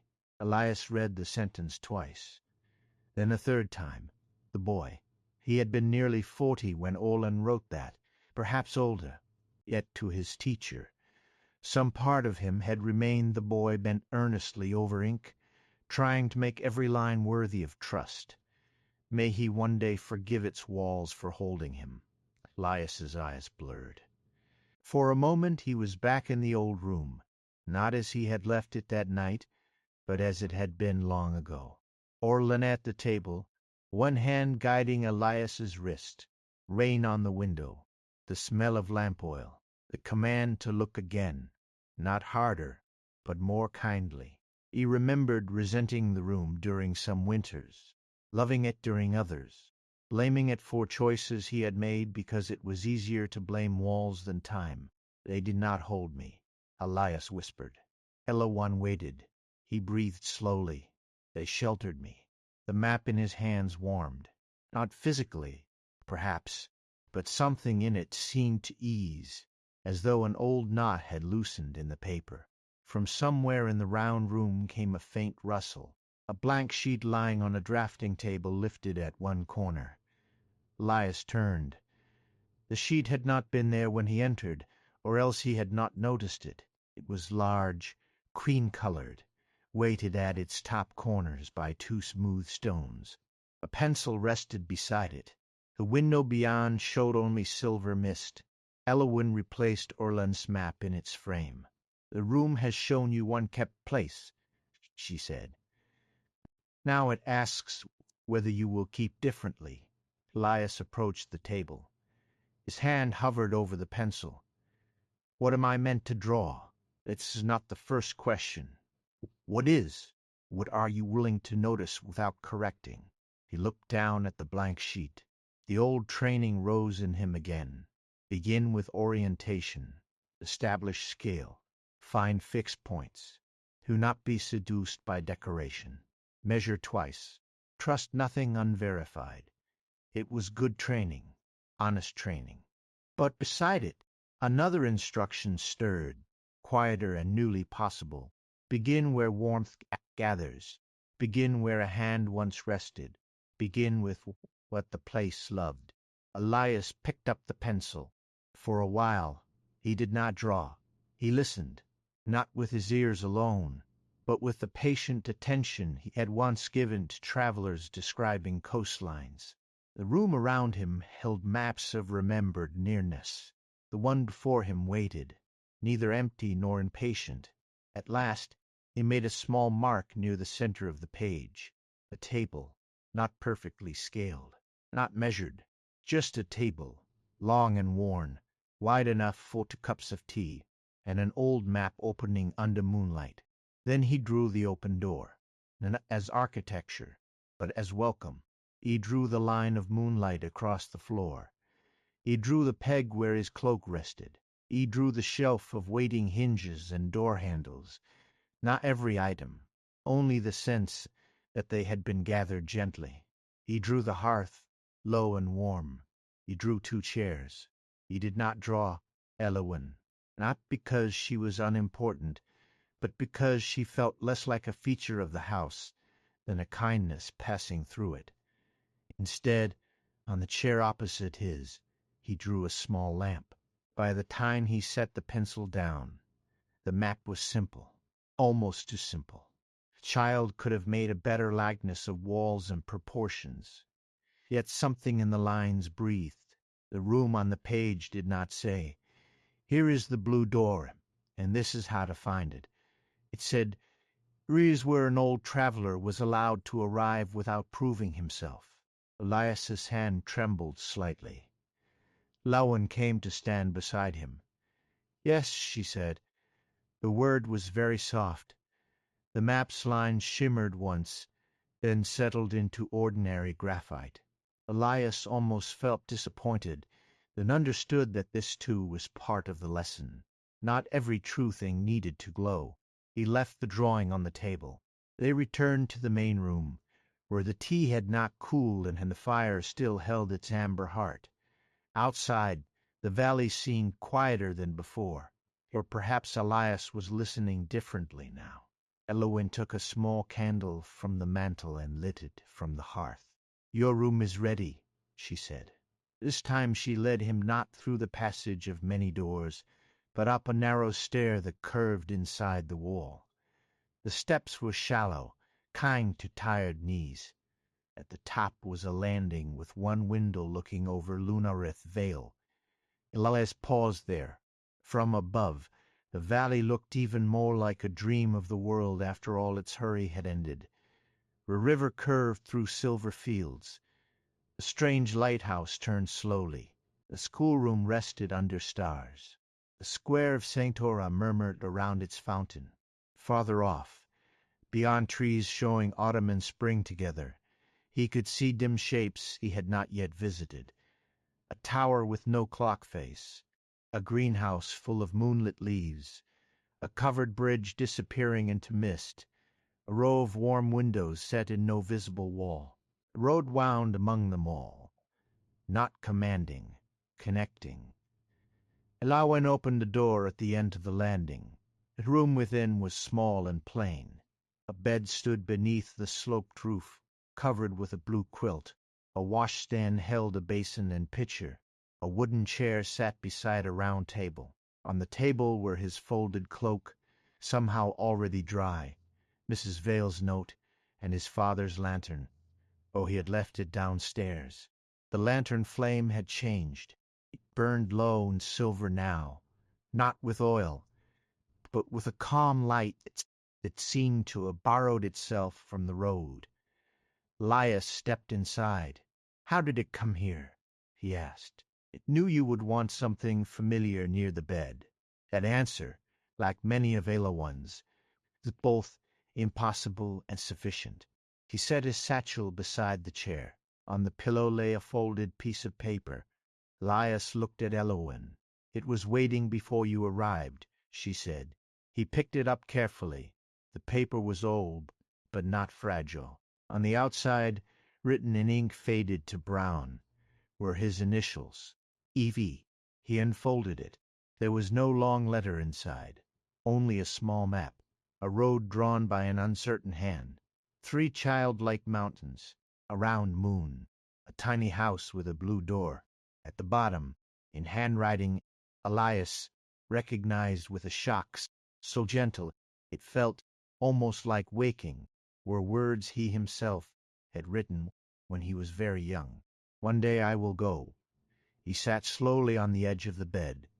He remembered the paper, not clearly at first, then all at once. He had drawn it when he was perhaps 9 years old, before apprenticeship, before skill, before responsibility had shaped his longing into something quieter. He had drawn it after hearing some half-remembered tale from a traveling peddler about roads that appeared only at night. He had hidden it in a book when Master Orland first took him on, embarrassed by its childishness, then forgotten it entirely, or thought he had. "How can this be here?" he asked. A low one stood in the doorway, her lamp low at her side. Some dreams make maps before the hand knows what it is drawing. Elias looked down at the crooked mountains. "One day I will go." The words did not accuse him. That was what undid him most. They were patient, almost cheerful, a boy's promise, kept somewhere beyond the reach of disappointment, waiting not to scold the old man but to greet him. "I was late," Elias said. Elias's voice was quiet. "No, you arrived when you could arrive gently." He held the paper for a long time. Outside, Lunareth Vale rested beneath moonlight. The fountain murmured. The river moved. The hidden valley kept its sleeping places, its blue doors, its unfinished maps, its fragments waiting to remember, and its roads that did not hurry even the oldest travelers. Elias folded the childless map and placed it beside Mrs. Vale's note on the table. Then he removed his boots, one at a time, and set them neatly beside the bed. He washed his hands in the basin. The water was warm. He smiled at that small mercy, more moved by it than by many wonders. Elias turned to leave. "Tomorrow," she said, "if tomorrow is the word you prefer, The valley will show you the first place that asked for your hand." Elias looked toward the silver lantern. "Should I be afraid of drawing it poorly?" "No." "Why not?" "Because poor drawing is not the opposite of a true map," she said. "Taking without listening is." She gave him a final nod and closed the door. Not fully, but almost. The room settled around him. Elias lay down beneath the blue quilt. He had expected sleep to resist him after so much wonder, but it came near almost at once, as if it too had been waiting politely outside the door. Through the small window he could see the upper edge of the valley and the mountains beyond it. Stars moved slowly there, or perhaps clouds moved beneath them, or perhaps the ceiling of this hidden world breathed in some rhythm older than weather. On the table the silver lantern burned low. Beside it lay the note from Mrs. Vale, the child's map, and the old survey of Astercombe, now holding a blue door where blankness had once been. Elias listened to the house. A board creaked softly. The fire below sighed in its sleep. Somewhere in the valley the fountain of St. Aura lifted water into moonlight, and let it fall without hurry. And for the first time in many years, Elias did not fall asleep wishing he had gone sooner. He fell asleep knowing the road had waited, and that, for tonight, was enough. Elias woke to the sound of water. For a few moments he did not know where he was, but he was not troubled by not knowing. The small room held him gently, while memory returned in layers. The blue quilt over his knees, slapped roof above him, the silver lantern burning low on the table, and beyond the window not the gray roofs of Astercombe, but a hidden valley resting above the clouds. He lay still and listened.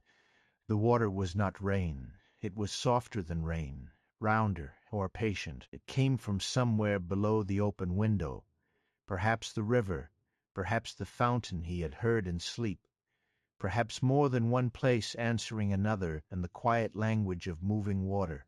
The light in the room was neither morning nor night, as Elias understood them. It had the silver-blue tenderness of the hour before dawn, but the moon still hung above the valley, pale and full, while along the farthest ridge there glimmered a faint warmth that might have been sunrise waiting its turn. Lunareth Vale did not seem bound to ordinary hours. Time here moved like mist over grass, changing shape without hurry. Elias sat up slowly. His body remembered the mountain climb, but gently. There was stiffness in his back, and a dull heaviness in his legs, yet no harsh pain. Felt less like punishment for walking too far, more like proof that he had gone somewhere real. On the table beside the lantern lay the folded child's map, Mrs. Vale's note, and his old survey of Astercombe. The three papers made a quiet little company, one from childhood, one from friendship, one from a lifetime of work. Elias looked at them with a tenderness that did not ask him to choose among them. He washed his face and hands in the basin. The water was still warm. That small kindness made him smile. Downstairs the house was awake in its own soft manner. There was no bustle, no clatter of pans, no loud greeting from below. Only the scent of toasted grain, steeping tea, and something sweet baked with pears. The floorboards answered beneath his feet as he descended the narrow stair, and the sound seemed to travel ahead of him, informing the house that its guest was moving gently. Elias stood at the long table, arranging breakfast. She wore the same gray dress and apron, though now a pale blue shawl lay around her shoulders. Her hair was pinned loosely at the back of her neck, and in the pocket of her apron Elias saw the silver marker pen wrapped in its dark blue cloth. "Good morning," she said. Elias glanced toward the open door. The valley beyond was moonlit, but a line of gold rested behind the mountains. "Is it morning?" "It is close enough for breakfast." "That may be the best definition."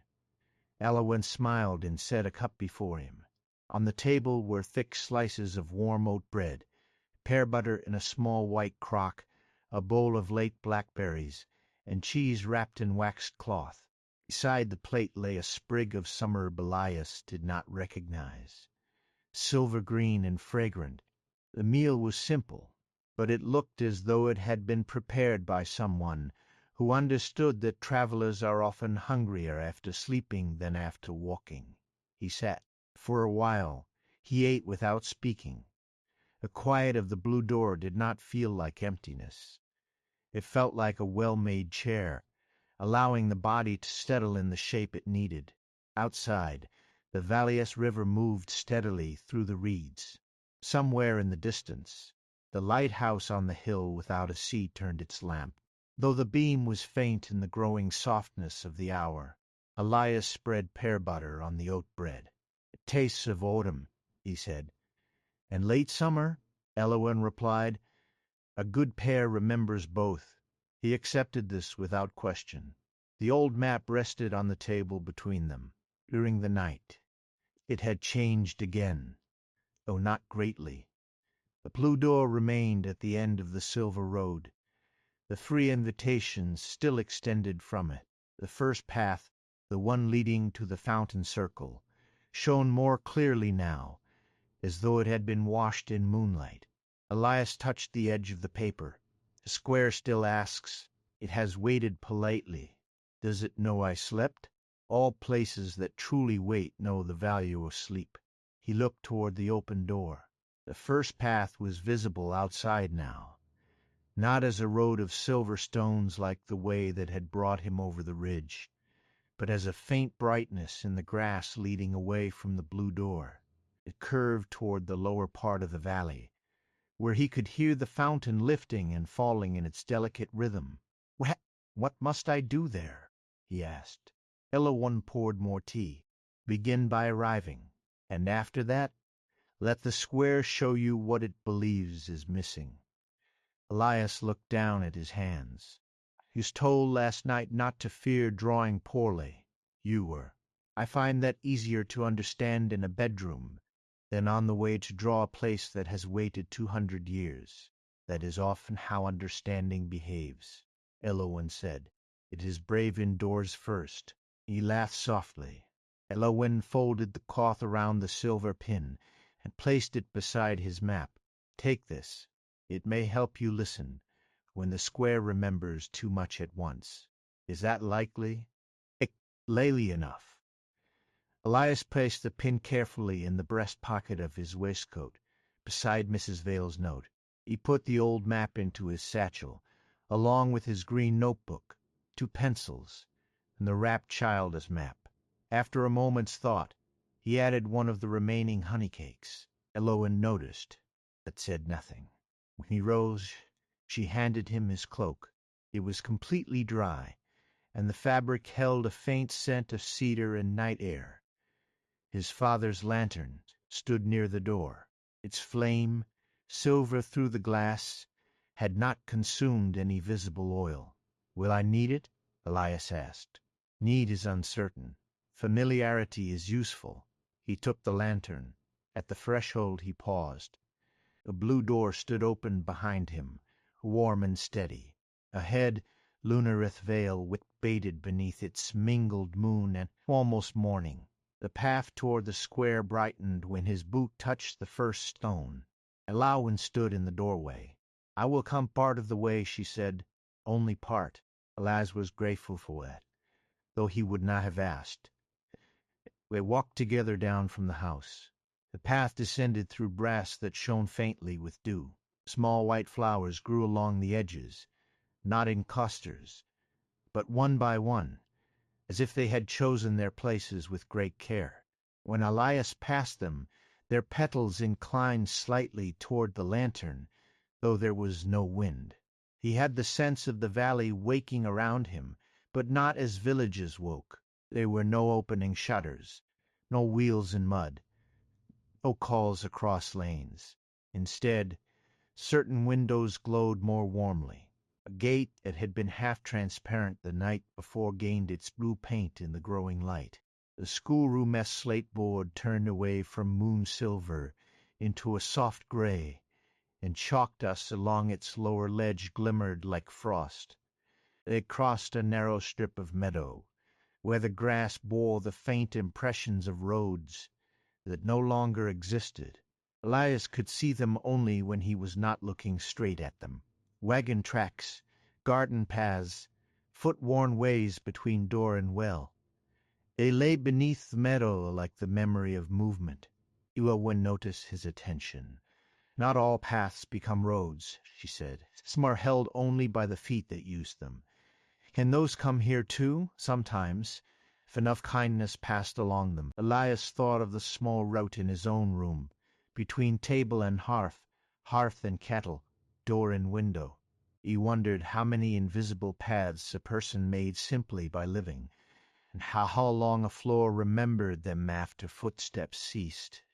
They walked on.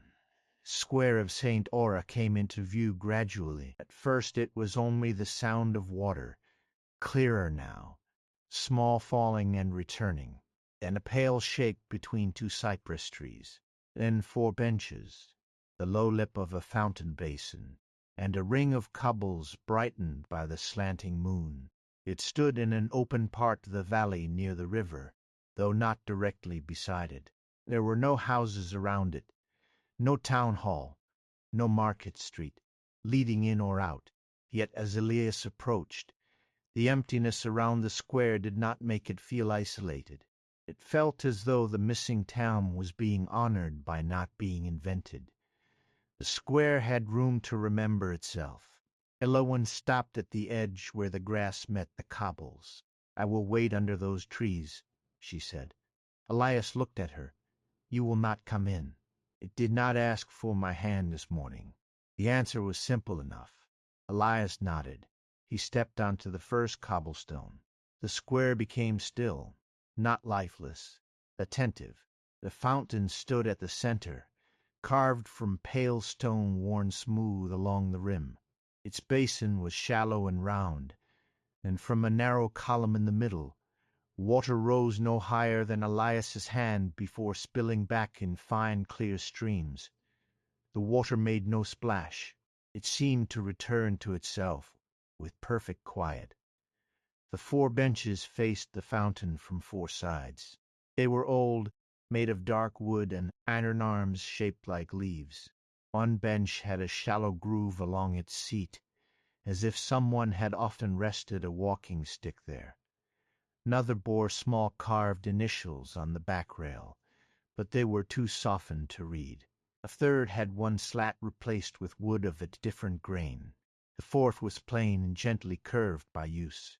Around the fountain, the cobbles held the faint sheen of rain, though no rain fell. Elias remembered the touch of the silver pin.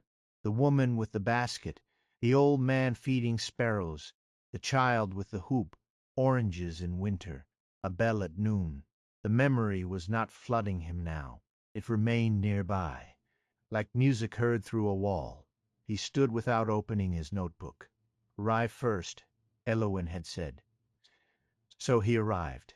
He walked once around the fountain, slowly. He let his staff tap the cobbles. He noticed the shape of the square, nearly round but not quite. One corner widened, where a market stall must once have stood. Another narrowed, as if an alley had once ventured there. The fountain was not exactly central. It sat a little east of center, perhaps because of the slope of old ground, perhaps because those who built it had known something his eye did not. He sat on the first bench, the one with the groove. The moment he rested there, he smelled tobacco, not smoke, but the dry sweetness of a pouch opened in winter. Alongside it came wool, wet dog, then faint sharpness of carved cedar. Elias looked down. The groove beside him suited a walking stick. Yes, but perhaps also a cane. An old man had sat here often, not the sparrow-feeding man from the pin, or perhaps exactly him. He had leaned his cane beside him, opened a small paper packet, and scattered crumbs at his feet, while pretending not to wait for someone. The fountain murmured. Elias closed his eyes. The square did not show him a scene. It offered impressions. A noon bell, the lift of birds, the old man's hand, square and brown, breaking bread with care, a girl running across the cobbles, late for something and forgiven before she arrived. He let it pass through him. Then he stood and moved to the second bench, the one with unreadable initials. Ere the air smelled faintly of orange peel and soap, he sensed two people sitting close, but not touching, their shoulders angled toward one another in the shy language of those who were not yet certain they were welcome in each other as lives. Market day moved around them. Someone laughed. A cartwheel rolled over loose stone. One person carved initials, while the other kept watch and said, softly, that no one would notice. Many had noticed, Elias thought, over the years. That was the purpose of initials on benches. Not secrecy. Hope. He moved to the third bench, the repaired one. The memory here was colder. A winter so hard that breath hung indoors. Men dismantling wooden stalls for firewood. Woman wrapping the fountain with cloth to keep ice from cracking the stone. Someone removing a bench slat, hesitating, then taking it because children needed warmth more than a square needed symmetry. The sadness was present, but not sharp. It had softened across time into understanding. Wood burned. Children slept warm. The bench remembered both loss and mercy. Elias sat there longer. He found himself running one finger over the replaced slat, feeling where one grain ended and another began. A repair was a kind of map, he thought. It showed where a place had survived by accepting difference. Finally, he sat on the fourth bench, the plain one. At first, it offered nothing. Only the fountain, only the cobbles, only the faint light of the valley. Elias waited. A breeze crossed the square and brought with it the scent of wet stone after summer rain. Then came a sound, the noon bell, clearer than before. One note, then another, then a slow settling silence. In that silence, Elias sensed people rising from the benches. Not invisible form, not ghosts. Nothing that would trouble sleep or make the air cold. Only the memory of people standing at the end of an ordinary hour. Market baskets lifted, crumbs brushed from skirts, a cane taken up, the hoop caught under one arm. Someone calling across the square that the bread would sell out if they did not hurry. And then, for one suspended breath, he understood what the square missed. Not the fountain, not the benches, not the market stalls or the stones. It missed the directions people took from it. The square had been a meeting place, yes, but also a leaving place. Its meaning lay not only in gathering, but in all the gentle departures that followed. The way home for soup, the way to the baker, way to the chapel lane, the alley toward the school, the steps down to the river wash, the narrow passage where two people walked together after carving their initials, and said very little because very little was needed. Here in Lunareth Vale, the square rested whole enough to be seen, but all the streets around it had faded. It was a center without its spokes, a heart without the paths of return. Elias opened his eyes. Lowen watched from beneath the cypress trees, still and patient, took out his green notebook. His hand did not tremble as much as he expected. On the first new page after the words he had written in the blue door, he did not begin with the fountain. That would have been easy, and perhaps not wrong, but not first. He drew a circle to mark the squarest open space. Then, very lightly, around it, he began to draw absence. 4 roads. Not solid roads, not measured lanes, not claims. He drew them as pale lines beginning at the edges of the square and fading outward into blankness. Each line was different. One curved as though around a bakery wall. One narrowed as if entering an alley. One stepped downward toward water. One opened into a broader way where carts might once have passed, yet did not know their true shapes. But the square remembered that they had existed. That was enough for a first listening. He drew the fountain slightly east of center. He drew the benches, with their differences. Beside the repaired bench, he made a small note. Warmth was needed. Beside the initials, he wrote, "Hope," carved softly. Beside the grooved bench, "Crumbs at noon." At the fourth bench, left the note unwritten for a long while. Then he wrote, "Where leaving became return, the fountain changed. Its sound deepened by the smallest degree, as though water had found another stone beneath itself." Elias looked up. Across the cobbles, where his pale drawn roads had extended into blankness, the air shimmered. For a moment, not long enough to become a scene, he saw the beginnings of streets, a corner bakery with striped cloth over the window, a narrow lane under laundry, 3 steps descending past a blue rain barrel, an archway with a cracked tile set at its crown. The visions appeared only at the edges, like memory approaching a room, but not yet entering. The square seemed to breathe. Elias did not move. He understood, without being told, that the place was not asking him to complete it. Not yet. Perhaps not ever. It was asking him to make room on the page for what had led to and from it, so that it would not be remembered as a lonely fountain in a field, but as what it had truly been, a crossing of ordinary lives. He drew a 5th line then, so faint it was barely visible. It did not begin at any edge of the square. It rose from the fountain itself, upward across the page, toward nothing he could name. The noon bell, a path made of sound. He shaded it lightly with the side of the pencil. The bell rang. Elias froze. It rang once across the valley, clear and low. Not loud, not startling. A warm, rounded note, like bronze remembered, through water. It spread from the square to the river, from the river to the trees, from the trees to the resting windows and open doors beyond. The sound entered the cobbles under Elias's boots and rose through his bones with a gentleness that made him close his eyes. A second note followed, then a third, 12 notes in all. Noon in a valley where the moon had not set and morning had barely arrived. When final note faded, the fountain's water rose a little higher, caught the light, and fell back in slow threads. One approached then. She stepped onto the cobbles only after the last echo had gone. "You heard it," she said. I think the whole valley heard it. A whole valley was meant too." Elias looked down at the notebook. The sketch had changed.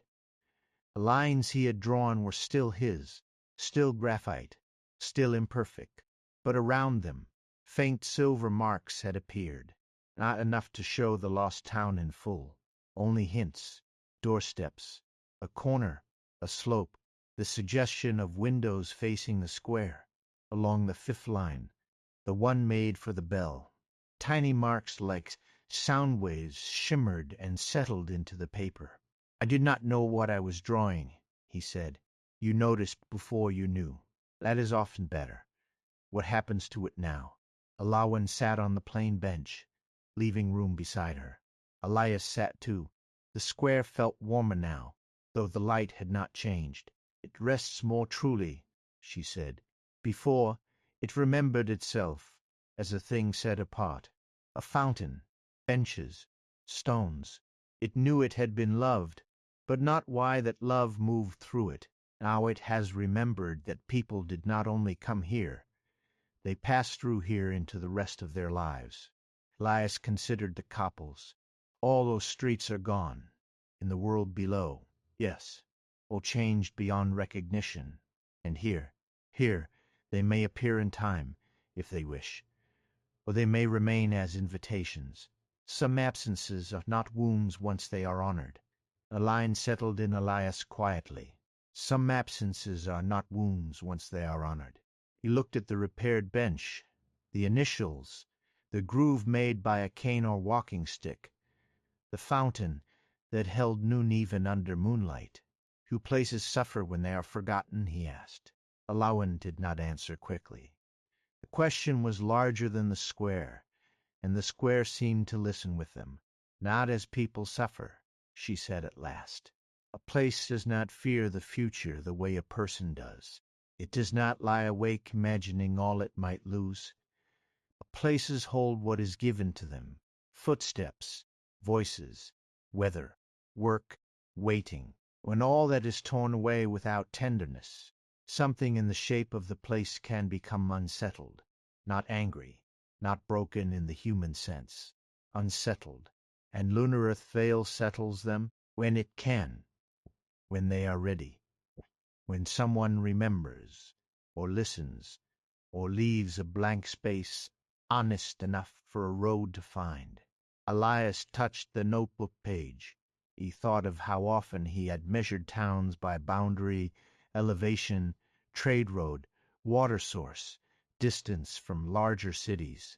Useful measures, necessary ones. But no one had ever commissioned a map showing where market women paused to adjust baskets before going home, or where a shy promise had been carved into a bench, or where winter slat had been taken from one thing to save another. And yet those details, no less than wells and roads, had made the square what it was. The fountain murmured. From the far edge of the cobbles something rolled gently toward him. Elias looked down. It was a wooden hoop, small, worn smooth, with a sprit along one side bound by a strip of faded red cloth. It rolled halfway across the square, slowed, circled once near his boot, and came to rest against the fountain base. There was no child behind it, no sudden apparition, only the hoop, arriving with the quiet confidence of something remembered enough to be real for a moment. Elias looked at Elias. She nodded once.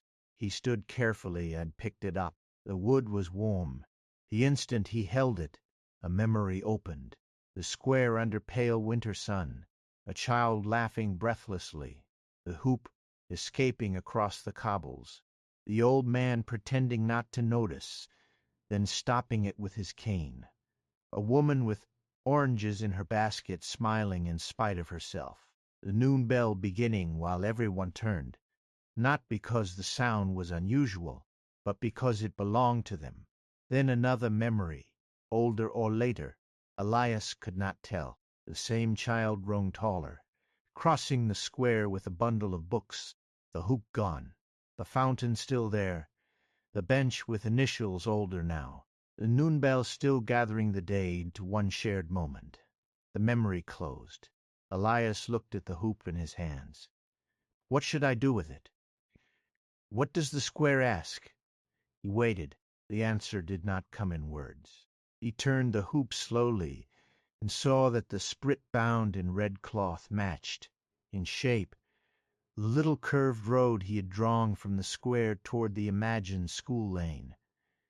Not exactly, but cut closely enough that his hand seemed to recognize it before his mind did. He carried the hoop to the edge of the square, where that faint road began.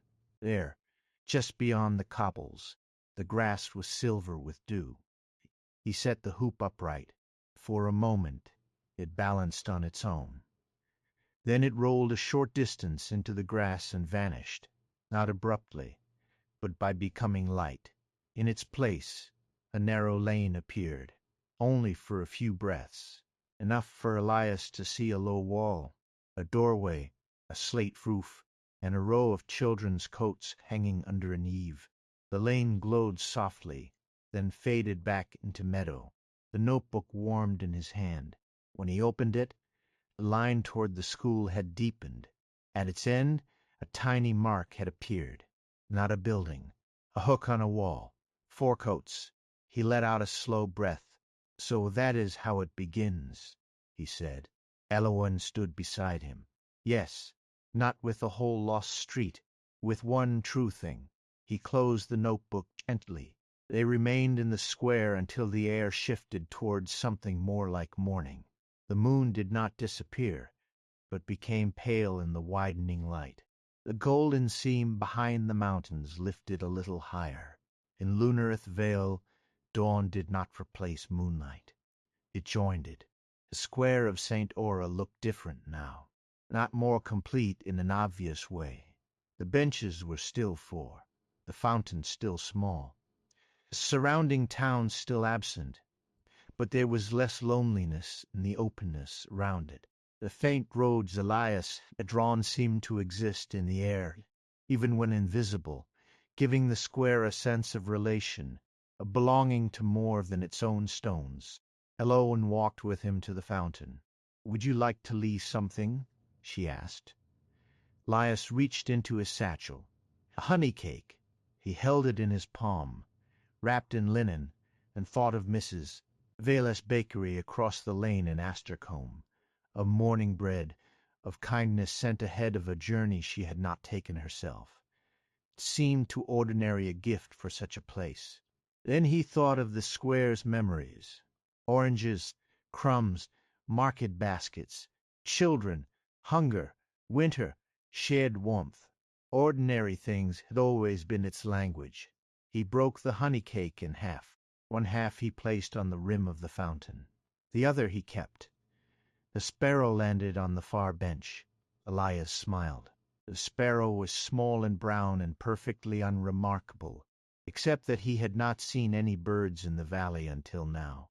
It hopped along the bench, tilted its head, then flew to the fountain rim, and pecked once at the cake. Another sparrow came, then a third. They ate without hurry. The fountain rang softly with their tiny movements. "Are they real?" Elias asked. Elowen looked at the birds. As real as they need to be. He accepted that, too. After a time, they began the walk back toward the blue door. Elias moved more slowly than before, not because he was tired, though he was, but because the valley had begun to show itself differently. He no longer saw resting places as beautiful fragments alone. He saw each one as a question of relation. What led here? Who paused there? What was carried through that gate? Which sound told people it was time to return?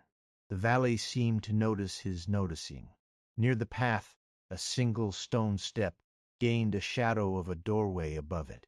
A garden wall revealed a hinge mark where a gate had once swung. A little fairy landing beside the river showed, for one breath, the wet print of a rope coiled on wood. None of these called him away. They only acknowledged him, as people in a quiet village might nod to a traveler without stopping their work. At the meadow, Elowen slowed. "You are listening more widely now. I am trying. Trying is sometimes too narrow. Letting may serve you better. That sounds like something very difficult, pretending to be simple. It often is." They walked on in companionable silence. By the time the boudoir came into view, the house looked less like a destination, and more like the center of a gentle pattern. The path from the square joined the path to the porch. Another faint track, perhaps the second invitation, curved away behind a stand of trees toward a low bridge and the glimmer of something like glass. The third remained dim, leading deeper into the valley, where the clustered marks on the map had not yet clarified. Elias felt no need to hurry toward either. That, too, was new. Inside the house, the long table had been cleared and set now with clean paper, a small pot of ink, a graphite pencil, and the blue cloth in which the silver marker pin had rested. Elowen took the pin from Elias and placed it carefully on the cloth. "Had I finished the square's map?" he asked. "No." He was not disappointed. "I thought not. A resting place is rarely finished in one visit. But you answered the first question it asked." "What question was that?" Elowen looked toward the open door, where the path to St. Aura now glowed faintly even without direct moonlight. "It asked whether you would draw what was not there without pretending it was." Elias sat at the table. That was a difficult sentence, and he felt the truth of it before he understood all of it. He opened his notebook and studied the sketch. The square as fountain, benches, pale roads, sound path, and tiny hook at the end of the school lane. It looked incomplete. It looked honest. "I drew absences," he said. "You gave them shape enough to rest."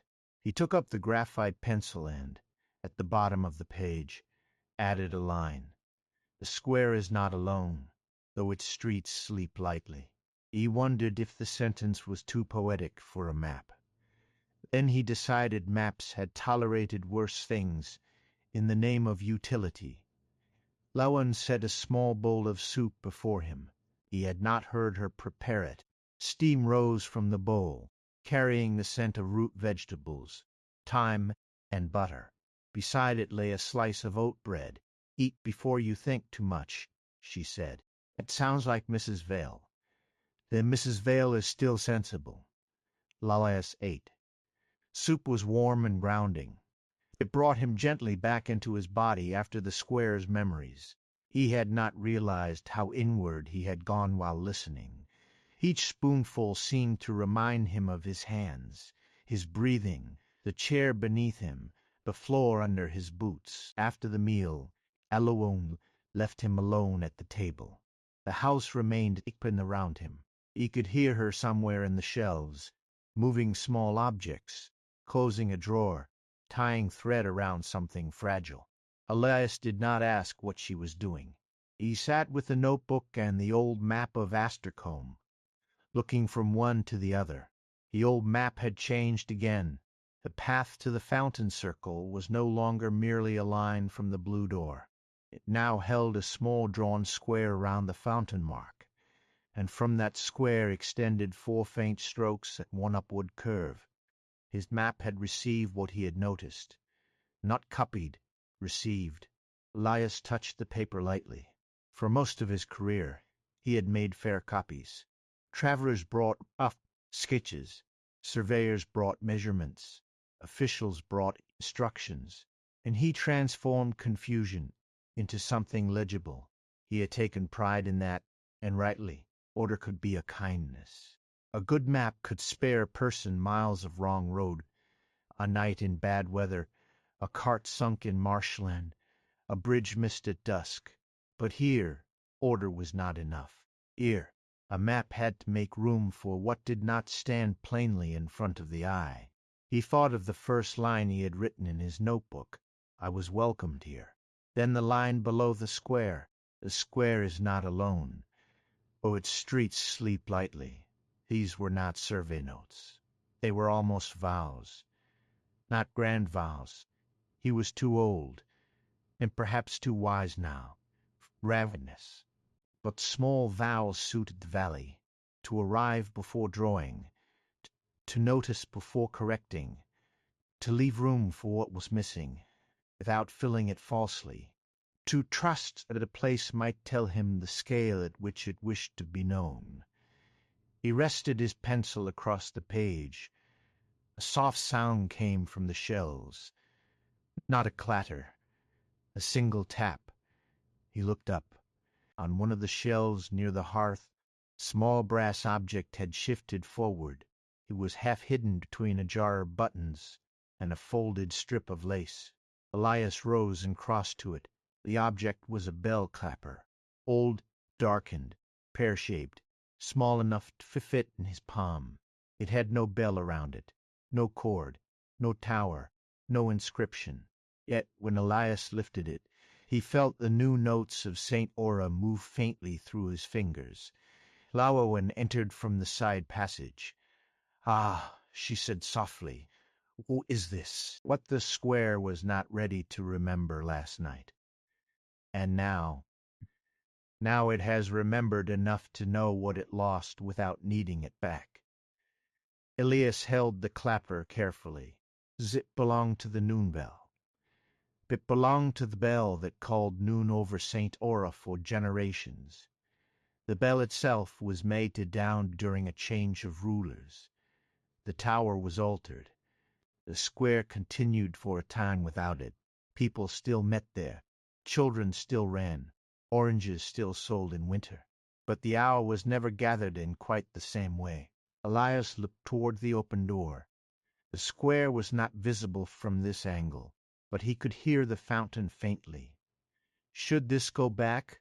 Not to the world below. Not now. Then where? Elowen took a small length of blue thread from her apron pocket. Some fragments are kept in the blue door until a place can hold them again. Some are returned to the place once the memory no longer aches around them. She tied the thread through the loop at the top of the clapper. Tomorrow, or another gentle hour, you may carry it to the square. Not as repair, as recognition. Elias watched her knot the thread. This was the small complication, then. Not danger, not urgency, only the knowledge that listening once had opened a second task. The square had not asked to be restored, had asked to remember enough to rest more truly. He took the clapper back and placed it beside his notebook. Another gentle hour, he repeated. Elowen nodded. Then she returned to her work among the shells. Later, when the valley's strange morning had ripened into a brighter silver gold, Elias went upstairs to his room. He did not sleep, though he could have. Instead, he opened the window and sat in the wooden chair with his notebook in his lap. From there, he could see a sliver of the square of St. Ora between two trees. The fountain was only a pale point, but while he washed, birds gathered and lifted, their small wings dark against the light. The child's map lay on the table beside Mrs. Vale's note. Elias did not unfold it. He did not need to. The promise inside it had already changed. It was no longer a line pulling him away from the life he had lived. It was a quiet thread connecting the boy who had drawn a moon road to the old man who had finally learned to follow one without demanding where it led. Below, in the house, the brass clapper rested beside the green notebook. Beyond the house, the square held its fountain and its faint returning paths. Farther still, the second invitation waited near the low bridge, and the shape like a window. Elias looked toward it for a while. He was curious. But curiosity, in Lunareth Vale, did not press against him the way longing once had. It did not say now or never. It did not make the heart feel late. It simply opened a little space in the distance, and let him know that when the time came, the road would be there. He closed his eyes. Water moved through the valley. Somewhere, very softly, as if from inside the memory of bronze, the noon bell of St. Ora sounded one final note. Not 12 this time, only one. Enough to say that the square was resting more easily. Enough to say that Elias had heard. For a long while after the final note faded, Elias did not move from the upstairs chair. The valley below remained quiet, but it no longer seemed quite so still. The square of St. Ora, half hidden between the trees, had taken on a gentler shape in his mind, as if the faint roads he had drawn around it had loosened something that had been held too tightly. He could not see those roads from his window, not truly, but he felt them there, pale lines of departure and return, soft as breath on glass. The notebook lay open on his lap. The pencil rested across the page. Below, somewhere in the blue door, the brass clapper waited beside the hearth, tied with Elowen's blue thread. Elias was beginning to understand that Lunareth Vale did not measure progress by distance. One could walk only a little way and arrive somewhere vast. One could draw only a faint line and give rest to a century. One could place a small object in the right place and allow a whole hour to settle more kindly into memory. He closed the notebook and stood. His knees objected mildly to the movement, but not with resentment. He smiled at them, as he had recently begun to do with things that had carried him faithfully longer than he had thanked them. Downstairs, Halloween was seated at the long table with a torn piece of cloth spread before her. At first Elias thought it was a handkerchief or a piece of some old curtain. Then, as he came closer, he saw faint stitched lines crossing it in blue and gray. It was a map, not drawn with ink, but embroidered. A river had been stitched in uneven thread. A cluster of cottages leaned slightly downhill. A grove of trees had been made from small green knots. At one corner, needle remained in the cloth, attached to a length of silver thread that caught the firelight. Halloween did not look up at once. "This one forgets its orchard every time it remembers the river," she said. Elias sat across from her. "Can a place do that? People do it often enough." He watched her guide the needle through the cloth, adding 3 small trees beside a field. "What happens if the orchard is not remembered?" "Then perhaps the river will have to carry the memory for a while." She tied off the thread with patient hands. The brass clapper lay beside Elias's place at the table. It seemed ordinary now, dark and pear-shaped, its blue thread looped neatly through the top.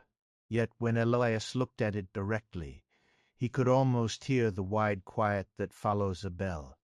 He touched it with 2 fingers. "Would this be a gentle hour?" he asked. Lau unfolded the embroidered map carefully and placed it in a wooden tray. "For St. Aura?" "Yes." She looked toward the open door. The light outside had changed. The almost morning of the valley had softened into something like late afternoon, though the moon still remained pale above the western ridge. In Lunareth Vale, light did not seem to replace itself, as much as gather in layers. Moon, dawn, afternoon, and memory all lingered together without dispute. "I think it would," she said. Elias picked up the clapper. It was heavier than he remembered, though still small enough to rest in his palm. "Where should I place it?" Elowen rose and took a little linen pouch from one of the shelves. "That is for the square to tell you. But remember what it has already shown. It did not ask to be made as it was, only to be recognized as it had been, and as it is now." She handed him the pouch. Elias slipped the clapper inside, though he left the blue thread trailing over the edge like a quiet ribbon. He took his father's lantern from the hook by the door. Its silver flame was low, almost transparent, but when he lifted it, glass warmed under his fingers. This time, Elowen did not come with him. "You know the way," she said. "I know one way. That is usually enough to begin." Elias stepped out from the blue door alone. The path to St. Aura brightened at the first touch of his boot, not strongly, not like the moon road on the mountain, but with a mild recognition. It curved through the grass toward the square, past the meadow where faint footpaths slept beneath dew, past the cypress trees, past a small stone marker he had not noticed before. The marker bore no inscription, only the simple carving of a cup beside a loaf. He stopped there briefly. The honey cake he had left on the fountain rim was gone, taken by sparrows, or by memory, or by whatever gentleness accepted gifts in Lunareth Vale. A few crumbs remained in the linen in his satchel, and he scattered them near the stone marker without thinking too much about why. A breeze moved through the grass. Somewhere close by, a bird answered with a single clear note. Elias continued. When he reached the square, the fountain was already murmuring. Did not change at his arrival. The benches did not offer memories. The cobbles did not shimmer with lost streets. St. Aura did not repeat itself, and Elias was grateful. A place, like a person, should not be asked to tell the same story simply because someone has learned how to listen. He stood at the edge of the cobbles and bowed his head slightly. "I have brought what came forward," he said. His voice sounded small in the open air, but not foolish. The fountain lifted water in its narrow streams. The pale lines of the roads he had drawn were invisible now, but the square felt less alone than before. It held its openness differently. Elias crossed to the fountain. The linen pouch lay warm in his hand. He expected to look for a hook, or perhaps a hollow where the clapper might hang like a memory of the bell that had been melted down. But the fountain offered neither. No place had been prepared for a bell, no little arch or metal loop, no hidden tower, no delicate branch from which the clapper might swing. He circled once, slowly. Water rose and returned. On the eastern side of the fountain, where the stone had been worn by many hands leaning in to drink, or wash fruit or fill a cup, Elias noticed a shallow groove. It was not deep. In an ordinary survey he would never have marked it. But here, almost nothing appeared by accident, the groove drew his attention. He laid his fingertips in it. At once he felt the memory so quiet he might have missed it had he been expecting anything larger. A hand resting there, every day at noon, not ringing the bell, not commanding the hour, only pausing while the sound moved through the square. A baker with flour on his sleeve, a girl with ink on her fingers, a woman who had walked down from the upper street carrying oranges, a tired man closing his eyes for one breath before returning to work. Hundreds of hands. No single owner of the hour. Elias opened the pouch. The clapper rested dark against the linen. He understood then. It was not to be hung above the square. It was not to make the old bell sound again. He took the clapper and placed it gently in the shallow groove on the fountain rim, with the blue thread lying along the worn stone like a small line of river. For a moment nothing happened. Then the fountain's water changed its fall. One thin stream bent slightly as it rose, touched the brass clapper, and returned to the basin with the softest possible tone. Not a bell, not even a chime, exactly. More like memory finding a voice small enough not to disturb its own rest. The note shimmered once across the cobbles. A sparrow landed on the plain bench. Another came to the rim of the fountain, looked at the clapper, and hopped away. Elias smiled. "This is enough," he said. The square seemed to receive the words. In his satchel the green notebook warmed faintly, but he did not take it out. His act did not need to be drawn immediately. He had learned that not every true thing wished to be taken down at once. Some wanted first to settle in the hand. He stood there until the fountain's altered music became part of the square's quiet. The clapper remained in the groove, not restored to a tower, not hidden away, simply held where many hands had paused. It gave the water a faint tone whenever the stream touched it. The sound did not gather 12 notes. It did not call a vanished town back around the square. It only acknowledged that once the hour had been shared, and that was enough. When Elias turned to leave, the path to the blue door did not brighten. Instead, a different thread of light appeared in the grass. It began at the far edge of the square, near the faint line he had drawn toward the river wash, then curved away from St. Ora toward the lower meadow. It crossed a slope of silver reeds, and continued toward the low bridge he had seen from the window, a simple stone crossing over one of the valley's narrow streams. Beyond the bridge, something like a window stood upright in the air. Elias remained still. The second invitation. It had not waited at the blue door. It had come to meet him at the square. This did not feel urgent, but it did feel timely, like a letter opened on the day it was meant to be read. He looked back once at the fountain. The water touched the brass clapper and gave one soft note. Then Elias followed the new light. The path toward the low bridge was different from the one between the blue door and St. Ora. That first path had led through meadow impressions and remembered footways. This one ran beside water. A narrow stream moved to Elias's left, clear over pale stones. carrying fallen petals from trees that seemed to bloom and shed at the same time. The petals did not gather in drifts. They floated singly, each one distinct, turning slowly in the current. Some were white, some were pale gold.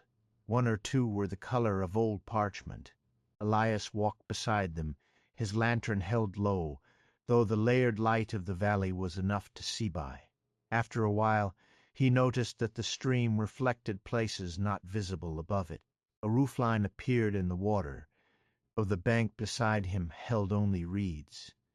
A hanging sign swayed beneath the surface, painted with a crescent and a cup. A line of laundry crossed the water-s reflection, shirts and sheets stirring in a breeze.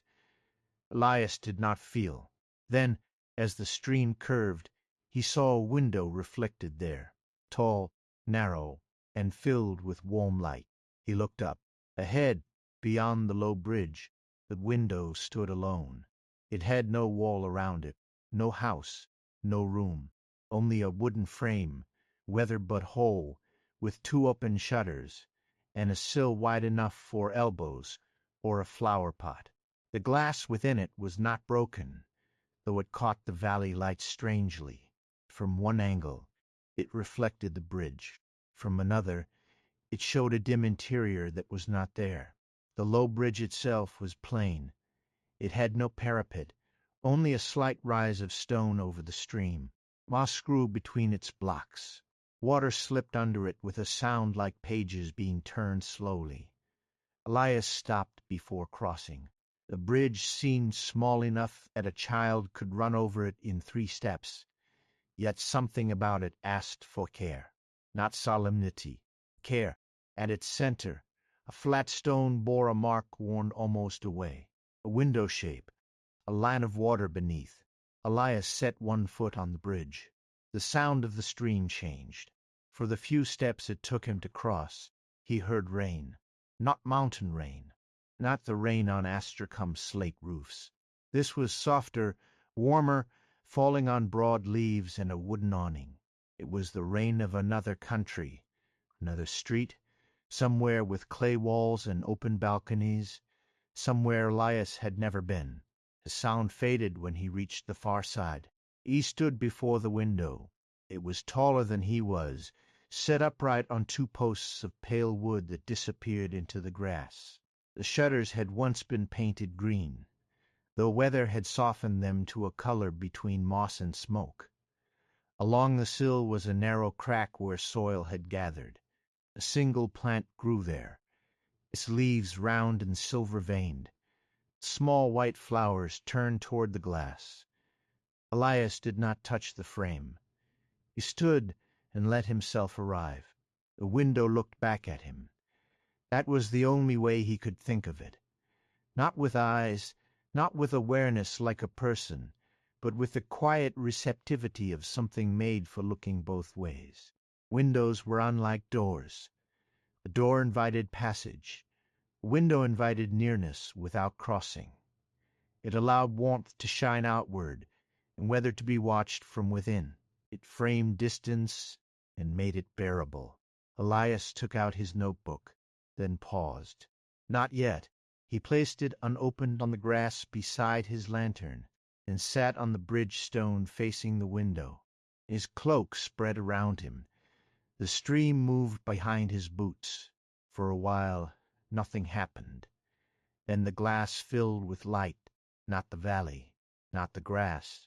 A room appeared within the pane, a modest room, lit by late afternoon, with a narrow bed against one wall, a small table beneath the window, and shelves of folded linen.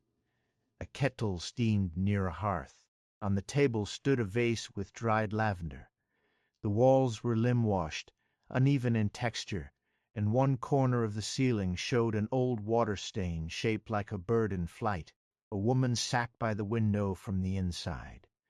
Elias could not see her clearly. Not enough to name her face. She was only an outline of quiet posture, one elbow on the sill, one hand resting against her cheek. Her hair was covered with a pale scarf.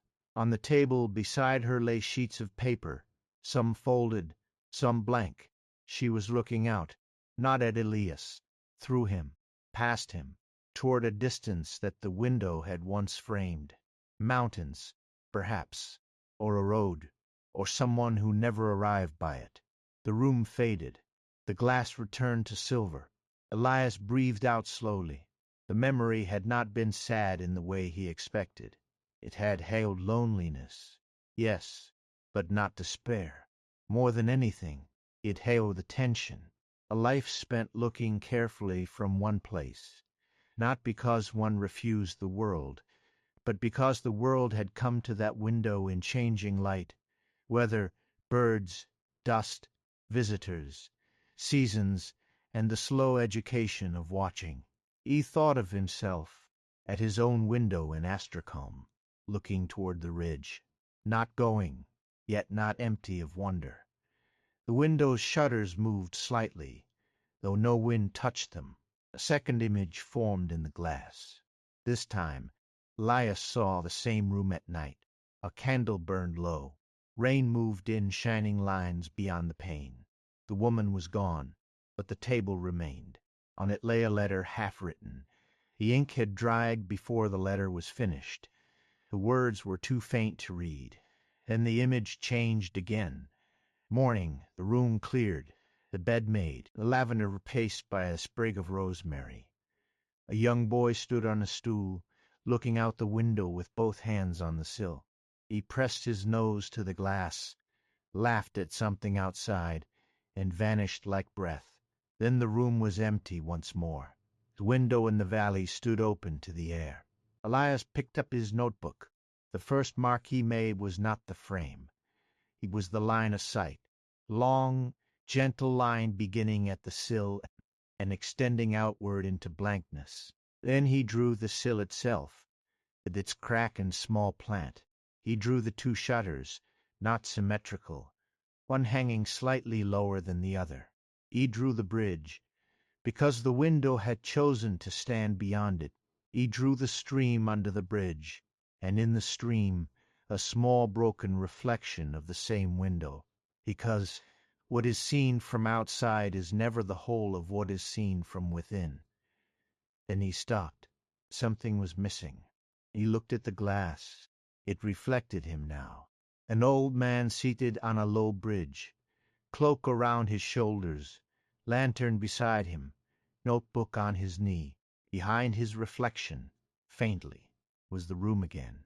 For a moment, his own face and the woman's quiet outline occupied the same pane. Elias did not turn away. The feeling this time was not regret, not exactly. It was recognition without comparison. He had spent much of his life believing that not traveling had made him smaller than the places he drew. Yet this window suggested another truth, quieter and more difficult to accept. Here are people whose journeys are measured in depth rather than distance, people who come to know a changing sky through one frame, one field through all its seasons, one road through all the figures it carries past. Such knowledge is not lesser. It is simply shaped differently. It did not mean Elias had been wrong to long for roads. It meant his years of looking were not empty years. The valley was not asking him to choose between the life he had lived and the dream he had followed at last. It was teaching him how both might belong to the same map. He wrote beneath the drawing, "A window is a road that stays." Words surprised him. He almost crossed them out. Then he remembered Elowen's question from the round map room. What are you willing to notice without correcting? He left the sentence as it was. The glass brightened. A small sound came from the frame. It was the sound of a latch lifting. Elias stood slowly. The window opened inward. There was no wall, yet the open pane revealed the room more clearly now. The narrow bed, the table, the dried lavender, the half-written letter. Warm rain beyond another window somewhere within the memory. It should have been impossible to step through a window that had no house, into a room that no longer stood in the world. The window did not ask him to step through. It asked him to read. The half-written letter on the table stirred. One sheet loosened from beneath the others, and drifted toward the open frame. It passed through the glass without tearing, and came to rest on the sill beside the silver-veined plant. Elias waited. The paper did not vanish. He reached for it. This time, and he touched the letter. There was no rush of many memories, only the texture of old paper, rough and delicate, and the faint scent of lavender. The writing was small and slanted.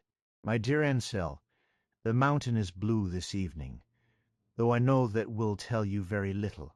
You always said blue was too large a word for distance.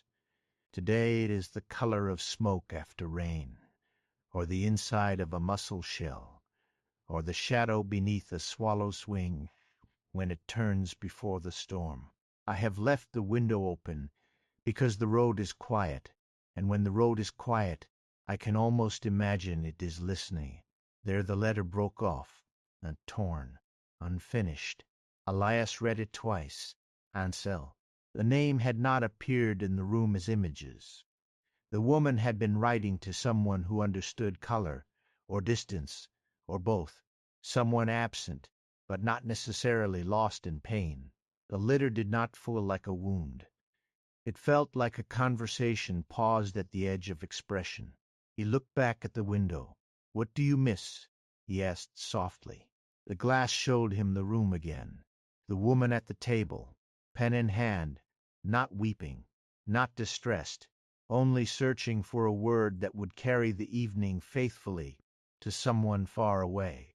Rue was too large a word for distance. Elias looked toward the valley mountains. They rose beyond the stream in layers of silver, gray, and pearl. Beautiful, yes, but not the blue in the letter, not the smoke after rain blue, not the mussel shell blue. The window remembered a view, but not the exact color, or perhaps it remembered the need to describe it. He took up his pencil. On the notebook page, near the line of sight, he began not to draw a mountain, but to shade distance, lightly at first, then more softly still. He used the side of the graphite to make a field beyond the window's gaze, not a fixed ridge, not a claim, just a place for far things to be seen through changing weather. Beside it, he wrote, "The color that could not be sent."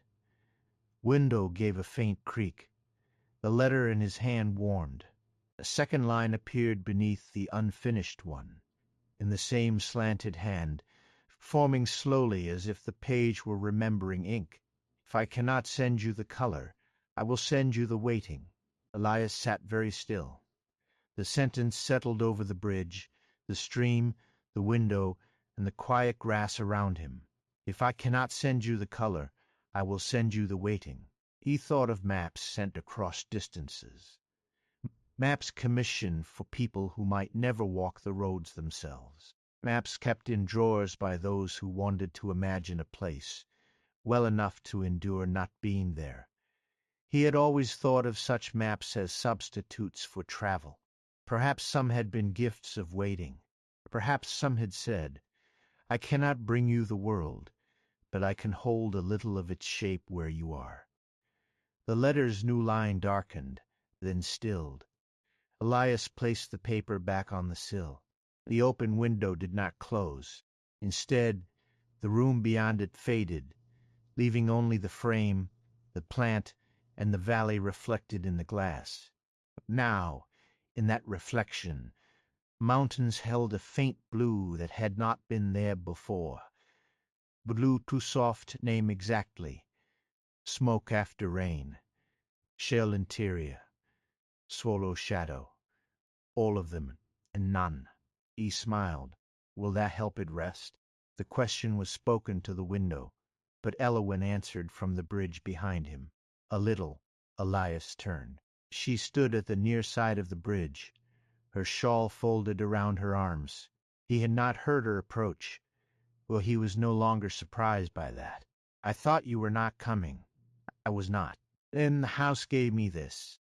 She held up a small clay inkwell sealed with wax. "It belongs here?" Elias asked. "Not exactly. It belongs to what comes next." He looked back at the window. There is more, there is always more, but not always today. She crossed the bridge and joined him before the window. For a while they stood together, looking not at the glass, but through it, though it showed only the valley now. What was this place? Elias asked. A room in a town called Volverin, far south of any map you have drawn.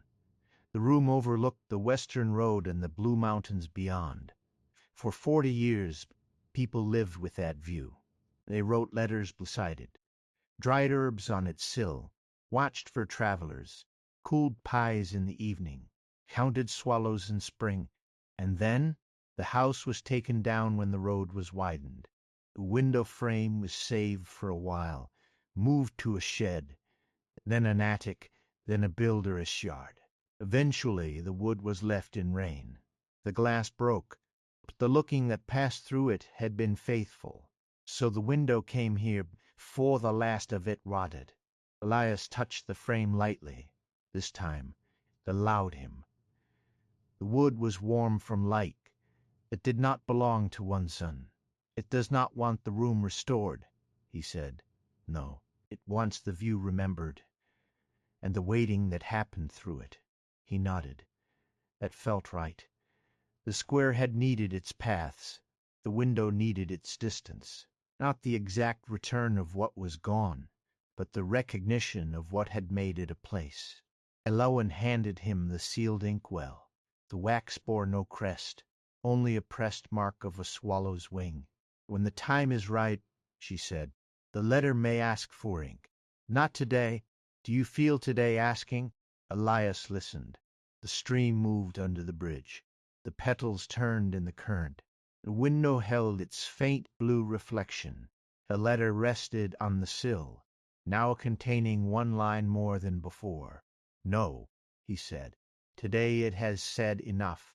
Elowen looked pleased. And you are learning. He placed the inkwell carefully in his satchel. Before leaving, he opened his notebook once more, and added one small detail to the drawing. The plat on the sill, its silver-veined leaves, its white flowers. He had almost overlooked it, but now, looking closer, he saw that its roots were growing in the crack where the sill had split. Life held in a flaw, a small green answer to weather. Beside it, he wrote, the sill kept enough earth for blooming. The window shutters eased wider, not dramatically, only enough to let the valley air pass through the frame and carry the scent of lavender across the bridge. When they began the walk back, Elias did not feel he was leaving the window behind. The line of sight he had drawn seemed to travel with him. He noticed distances, now differently. The space between the bridge and the reeds, between the reeds and the river, between the river and the valley of far trees. Not emptiness, but held relation. They crossed the bridge. As Elias stepped off the last stone, the mark at its center changed. A worn window shape became clearer, and beneath it the line of water curved into a small crescent. On his old map, tucked inside the satchel, he felt a soft answering warmth. The second invitation had been received. It did not walk directly back to the blue door. Elowen led him along a higher path that curved above the river, where the valley opened in long, quiet layers. Below them, the square of St. Aura gave one soft water note as the fountain touched the brass clapper. Ahead, the blue-doored house stood with smoke rising from its chimney, though Elias could not remember seeing smoke from it before. The third invitation, still faint, lay beyond the house and deeper into the valley.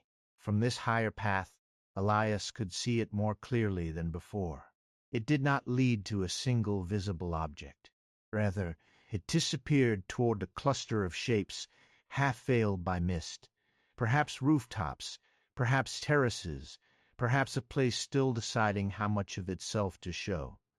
He looked at Elowen. Will that be tomorrow? Perhaps. Or another word for tomorrow. Perhaps that too. He accepted the answer with a quiet smile. At the blue door, The long table had changed again. His old map lay open, though he was certain he had left it in his satchel.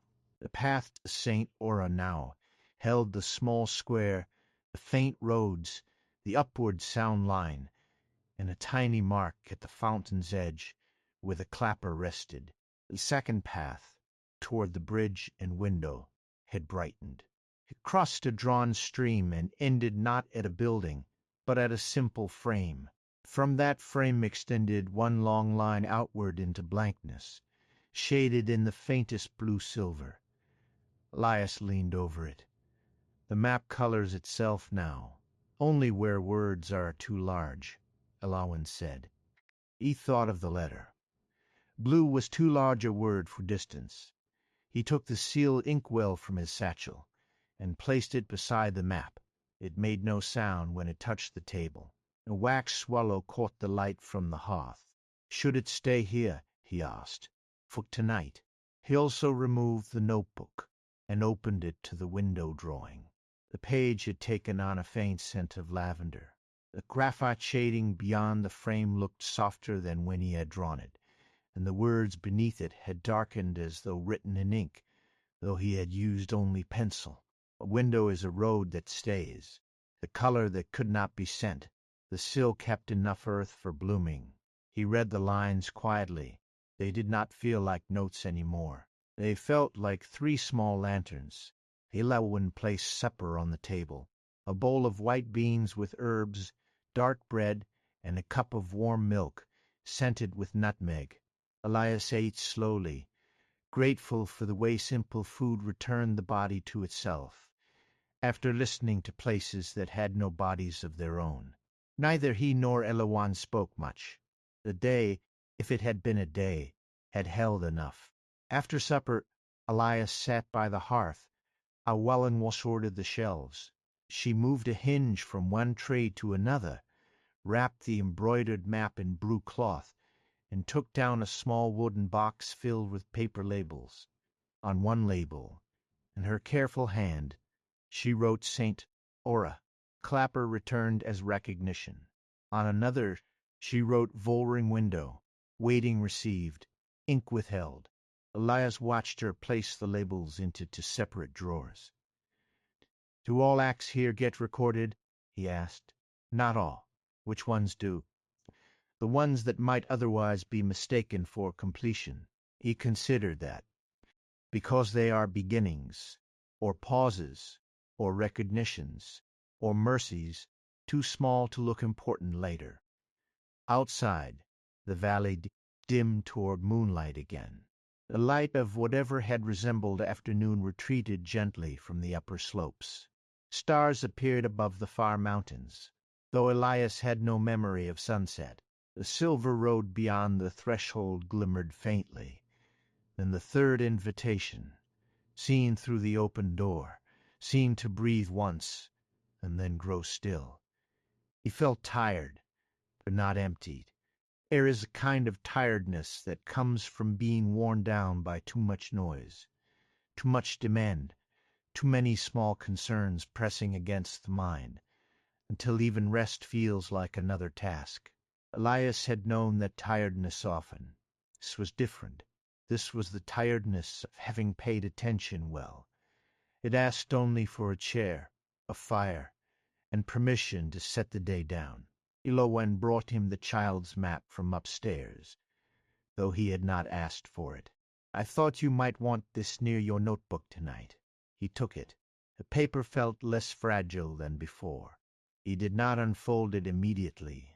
Instead, he held it in both hands and thought of the window, a road that stays, a promise that waits, a view that could not send its color, but could send its waiting.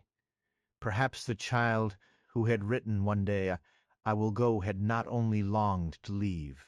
Perhaps he had also been looking out from where he was, learning the shape of distance through the frame of not yet. Elias unfolded the child's map beside the notebook. The crooked mountains were still there. Round Moon, the small road, the blue-doored house.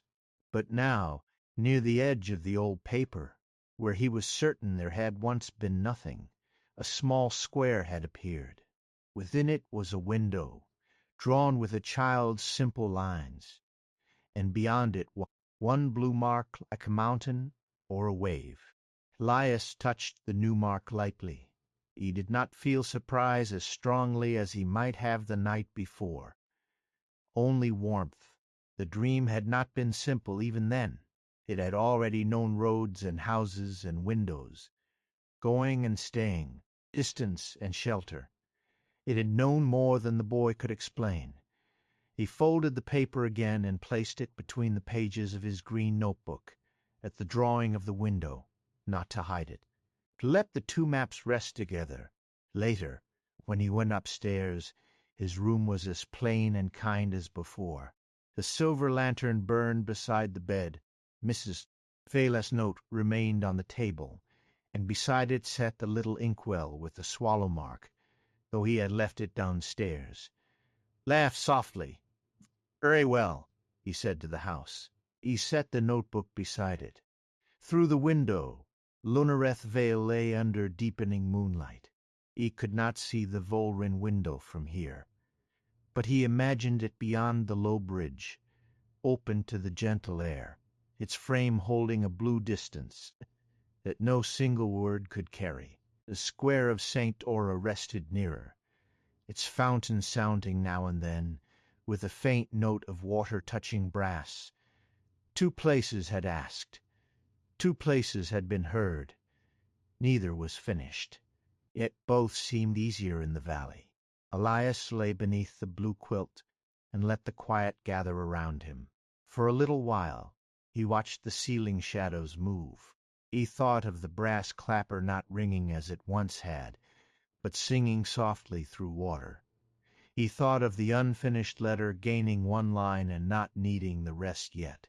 He thought of how many things in the world might be honored without being repaired back into their former shape. That thought settled him more deeply than he expected. In his old life he had often believed that what could not be completed had failed him, or that he had failed it. A map unfinished, a road not taken, a letter unwritten, a room never left. But Lunareth Vale was showing him a gentler kind of truth. Some things are not asking to be completed. Some things are asking to be carried tenderly in their incompleteness. The fountain gave one quiet note. The stream beneath the low bridge answered in its page-turning voice. From somewhere farther in the valley, beyond the third invitation, there came a soft stirring, like mist moving over rooftops that had not yet decided whether to appear. Elias heard it. He did not rise. He did not reach for the map. He only let the sound come and go. The road would be there when it was time. The places would ask when they were ready. And for tonight, with the silver lantern low beside him and the valley resting beyond the window, Elias allowed even curiosity to sleep. When Elias woke, the room was filled with mist. Not thick mist, not the kind that hides a road or turns a wheel into uncertainty, but a pale, delicate mist that had entered through the open window and settled lightly around the furniture, softening every edge. The table, the washstand, the chair, the silver lantern, even his boots beside the bed, all seemed to be resting beneath a veil of breath. For a moment he lay still and watched the mist move. It did not drift as ordinary mist did. It gathered in small shapes, then loosened again. A roofline appeared above the chair and faded. A narrow chimney leaned over the washstand, then dissolved before it had quite become itself. On the floor near the window, the mist formed 3 little steps leading nowhere, each one no wider than a book. Then they too softened and were gone. Elias sat up slowly. The room was quiet. The blue door below made no sound. There was no smell of breakfast yet, no movement from Elias in the lower rooms, no immediate call from the valley, only mist, moonlight, and the faint sense that something outside had spent the night considering whether it wished to be seen. On the table, the green notebook lay close beside Mrs. Vale's note and the sealed clay inkwell marked with a swallow S-wing. The child S-map was tucked safely between the notebook pages. Elias rested his hand over the cover for a moment, feeling the slight unevenness where the folded paper lay inside. From somewhere far beyond the house came a soft sound. Not a bell, not water. It was more like many shutters being opened very gently, one after another, in a village far away to hear clearly. Elias turned toward the window. Beyond the glass, Lunareth Vale lay beneath a light he had not seen before. It was neither morning nor evening, but a muted silver warmth, as though the moon had passed through thin cream-colored cloud. The square of St. Aura was hidden by trees from this angle. He could hear its fountain now and then, the water touching brass with a tone small enough to feel private. Farther away, the low bridge and the Volrin window were veiled in pale air. Beyond them, deeper in the valley, the third invitation had changed. It no longer appeared as a single path. Instead, several faint lines of light gathered and separated across the grass, like threads being sorted by unseen hands. They led toward the half-veiled shapes Elias had noticed the night before. Rooftops, terraces, and narrow walls rising from mist on the lower slope of a hill. The place still refused a full outline. It was there and not there. A cluster, but not yet a village. A memory, but not yet a name. Elias dressed carefully. He did not hurry.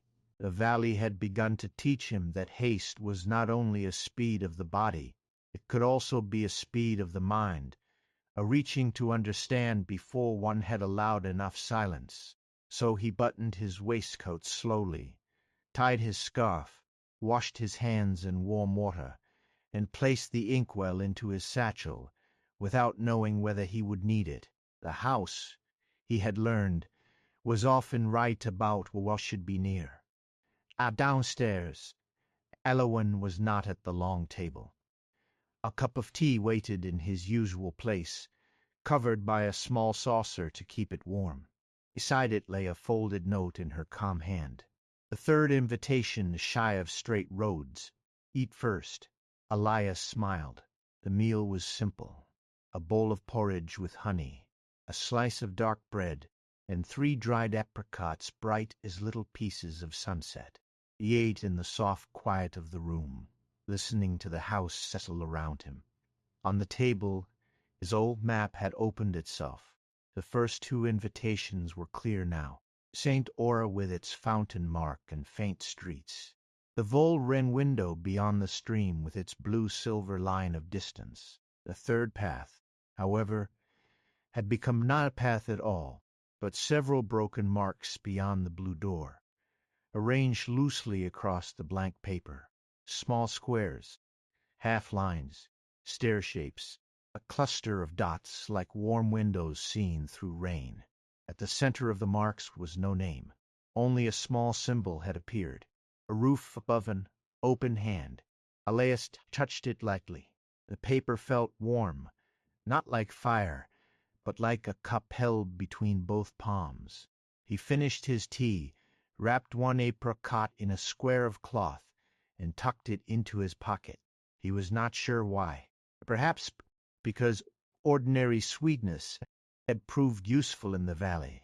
Perhaps because Mrs. Vale had trained him better than he realized. When he stepped outside, the blue door remained open behind him. Elowen stood a little way down the slope near a low stone wall. Elias did not remember seeing before. She was speaking softly to something cupped in her hands. As he approached, he saw it was a small roof tile, no larger than his palm, glazed in weathered red and cracked across one corner. She looked up. "It came loose in the night," she said, "from the third place, from one of its almost roofs." "Almost roofs," Elias repeated. "Some places arrive with certainty, others arrive in questions."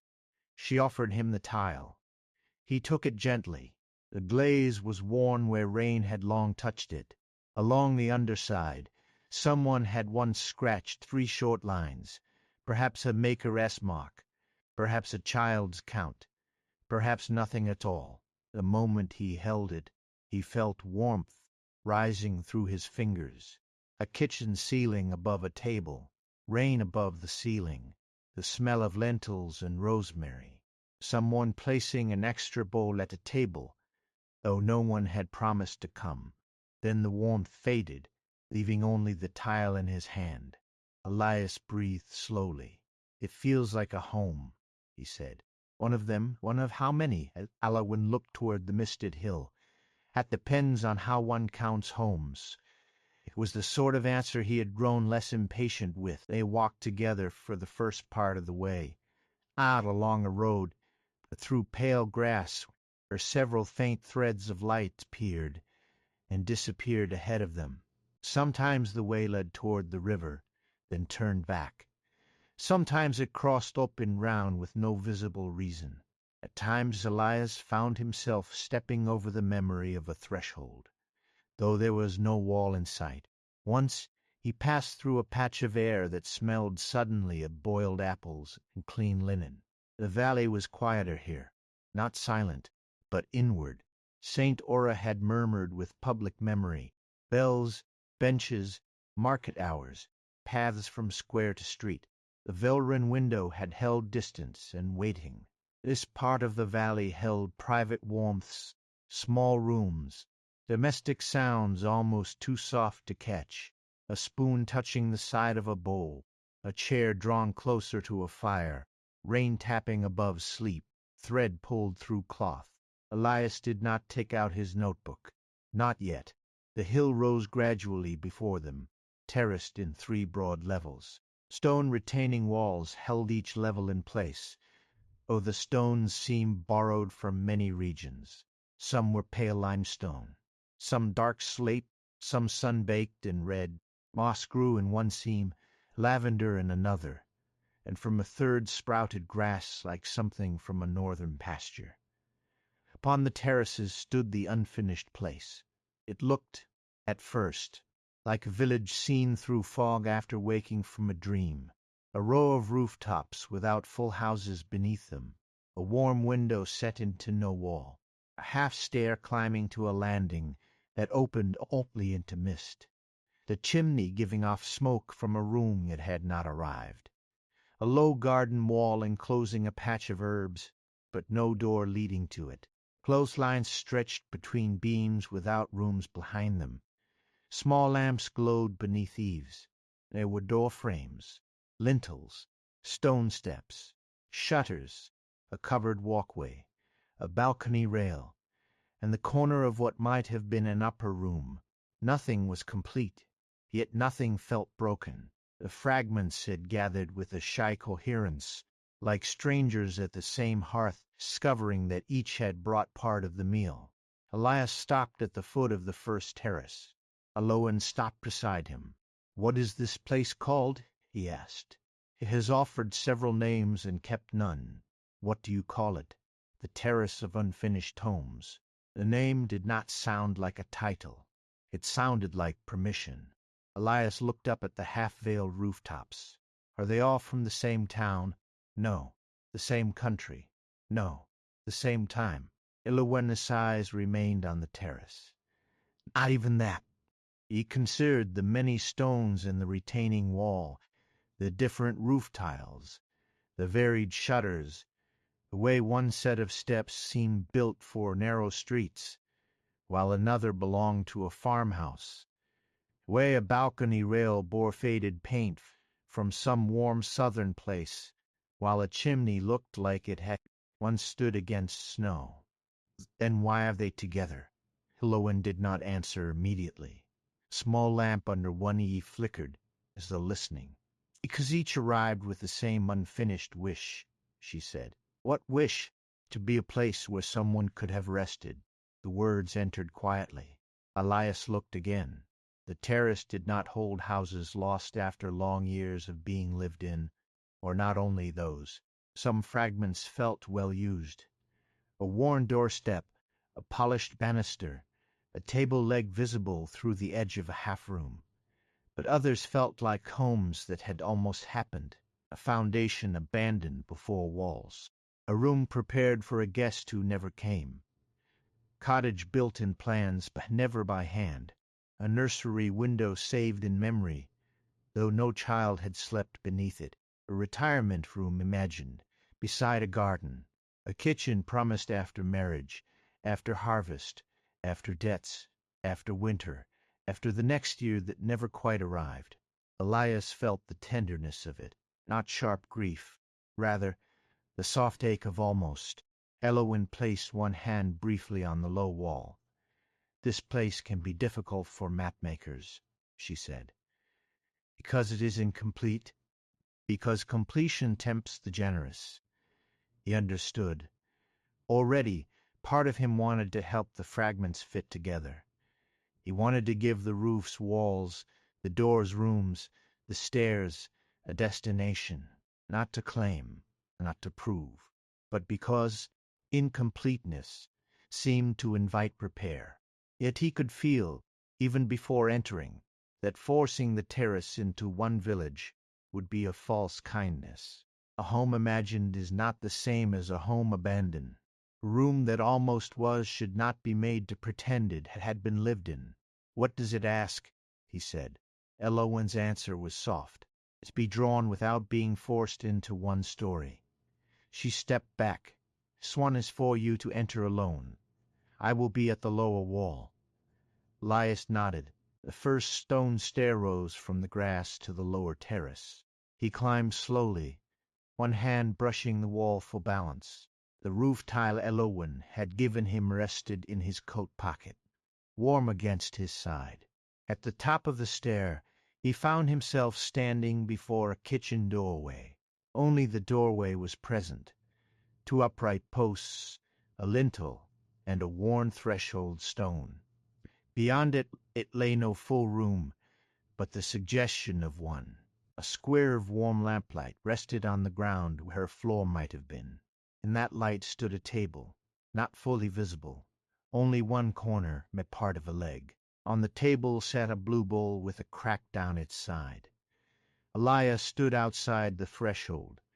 He did not cross. The doorway seemed to ask, not for entry, but acknowledgment. He looked at the threshold stone. Its center was worn into a shallow dip, not by crowds, but by repeated household passage. Kitchen to yard, yard to kitchen, again and again, ordinary movement. Useful movement, the kind a map would rarely mark, because it led nowhere grand. A memory rose. A woman stirring lentils, rain above the roof tile, an extra bowl set out, a younger voice calling from another room that there was no need. No one would come in such weather. The woman answering, "Then the bowl will rest." Elias closed his eyes. The bowl will rest. When he opened them, the blue bowl on the half-table looked more solid. He opened his notebook. This time he did not begin with outlines. He drew the threshold as a small dark line, then the bowl, then a circle of space around the bowl. Not a room, not a kitchen plan, just the waiting made visible. Beside it, he wrote, "An extra place is still a kindness." The blue bowl brightened once and settled. Elias moved on. The lower terrace curved along the hillside. Its fragments did not stand in neat rows, but in gentle relation, each separated by mist and grass. He passed beneath a roof corner, where rain sounded, though no cloud hung above. Beneath it was a wooden chair with a folded blanket over the back. The blanket carried the smell of wool and cedar. No one sat there. No room enclosed it. He drew only the chair's shadow. At another place, 3 shelves hung against the air, holding jars of preserves that glowed softly amber and red. Each jar bore a paper label, but the writing had run with age. He did not try to read them. Instead, he drew the slight sag in the lowest shelf, the place where weight had been trusted. Farther along, A staircase rose 5 steps and ended at a landing with a green door frame. No door hung in it. Through the frame, Elias saw not a room, but a wash of morning light on bare floorboards. The light had the freshness of a room prepared before anyone moved in. On the landing sat a pair of small shoes, not sad shoes, new shoes, placed neatly side by side. Elias looked at them for a long time. He sensed no tragedy there, only a life that had changed direction before the room was used. Perhaps the family had moved elsewhere. Perhaps the house had never been finished. Perhaps the child outgrew the need before the room existed. The valley did not explain. It offered only the tender fact of readiness. He drew the shoes without drawing the child. Beside them, after some thought, he wrote, "Readiness is not wasted." The mist around the landing softened. He continued upward. On the second terrace, the fragments were more varied. Balcony rail painted sea blue. Row of clay pots filled with dry soil.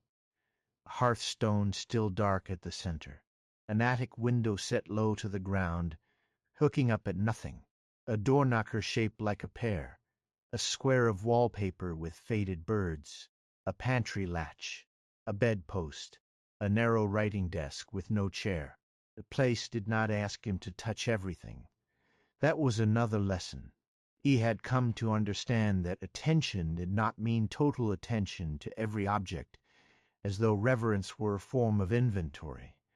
Sometimes to honor a place was to recognize which details stepped forward and which preferred to remain peripheral, part of the soft whole. The sea-blue balcony rail stepped forward. It overlooked a drop of only 3 feet into mist. Yet when Elias stood beside it, he smelled salt air and heard gulls far off.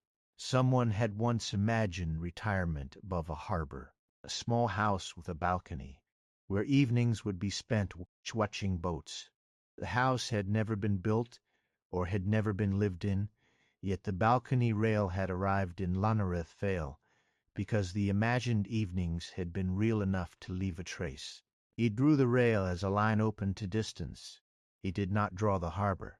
Beside it, he wrote, "Some views are loved before they are seen." The clay pots did not ask for drawing. A hearthstone did. It laid by itself, beneath an absent chimney, blackened in the middle, though there was no ash. Around it, in the mist, Elias sensed chairs that had not arrived, a kettle that had never boiled, rug never woven. Unlike the threshold below, this was not a memory of repeated use. It was a center chosen before the house existed, a planned warmth.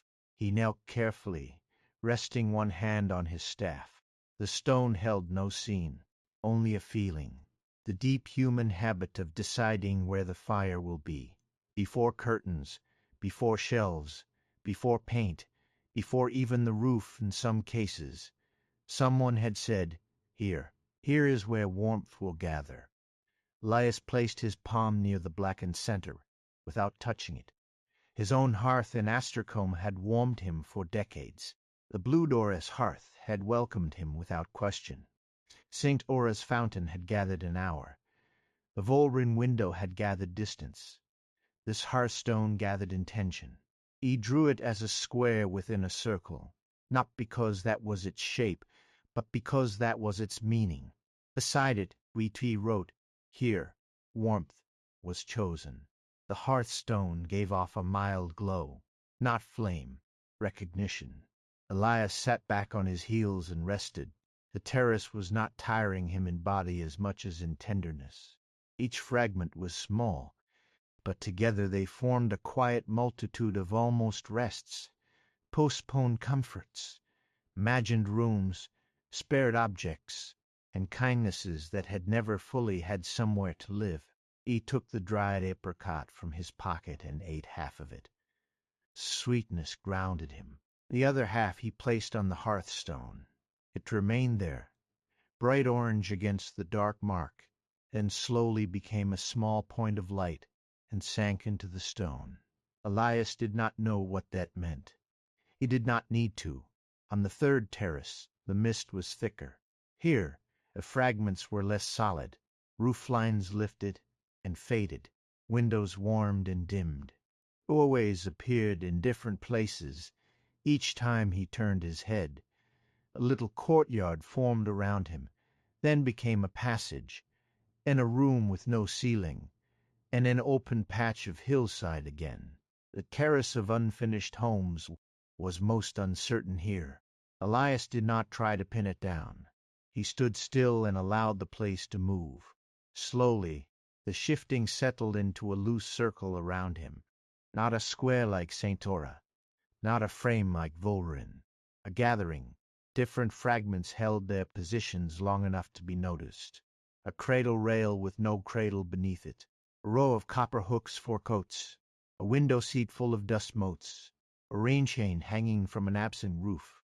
A low wall beside a garden bed, where seedlings had just broken soil. A table set for one. A table set for 7. A doorway too narrow for one house, and too broad for another. Elias looked from one to the next, understanding that he could not draw them as one home, because they were not one.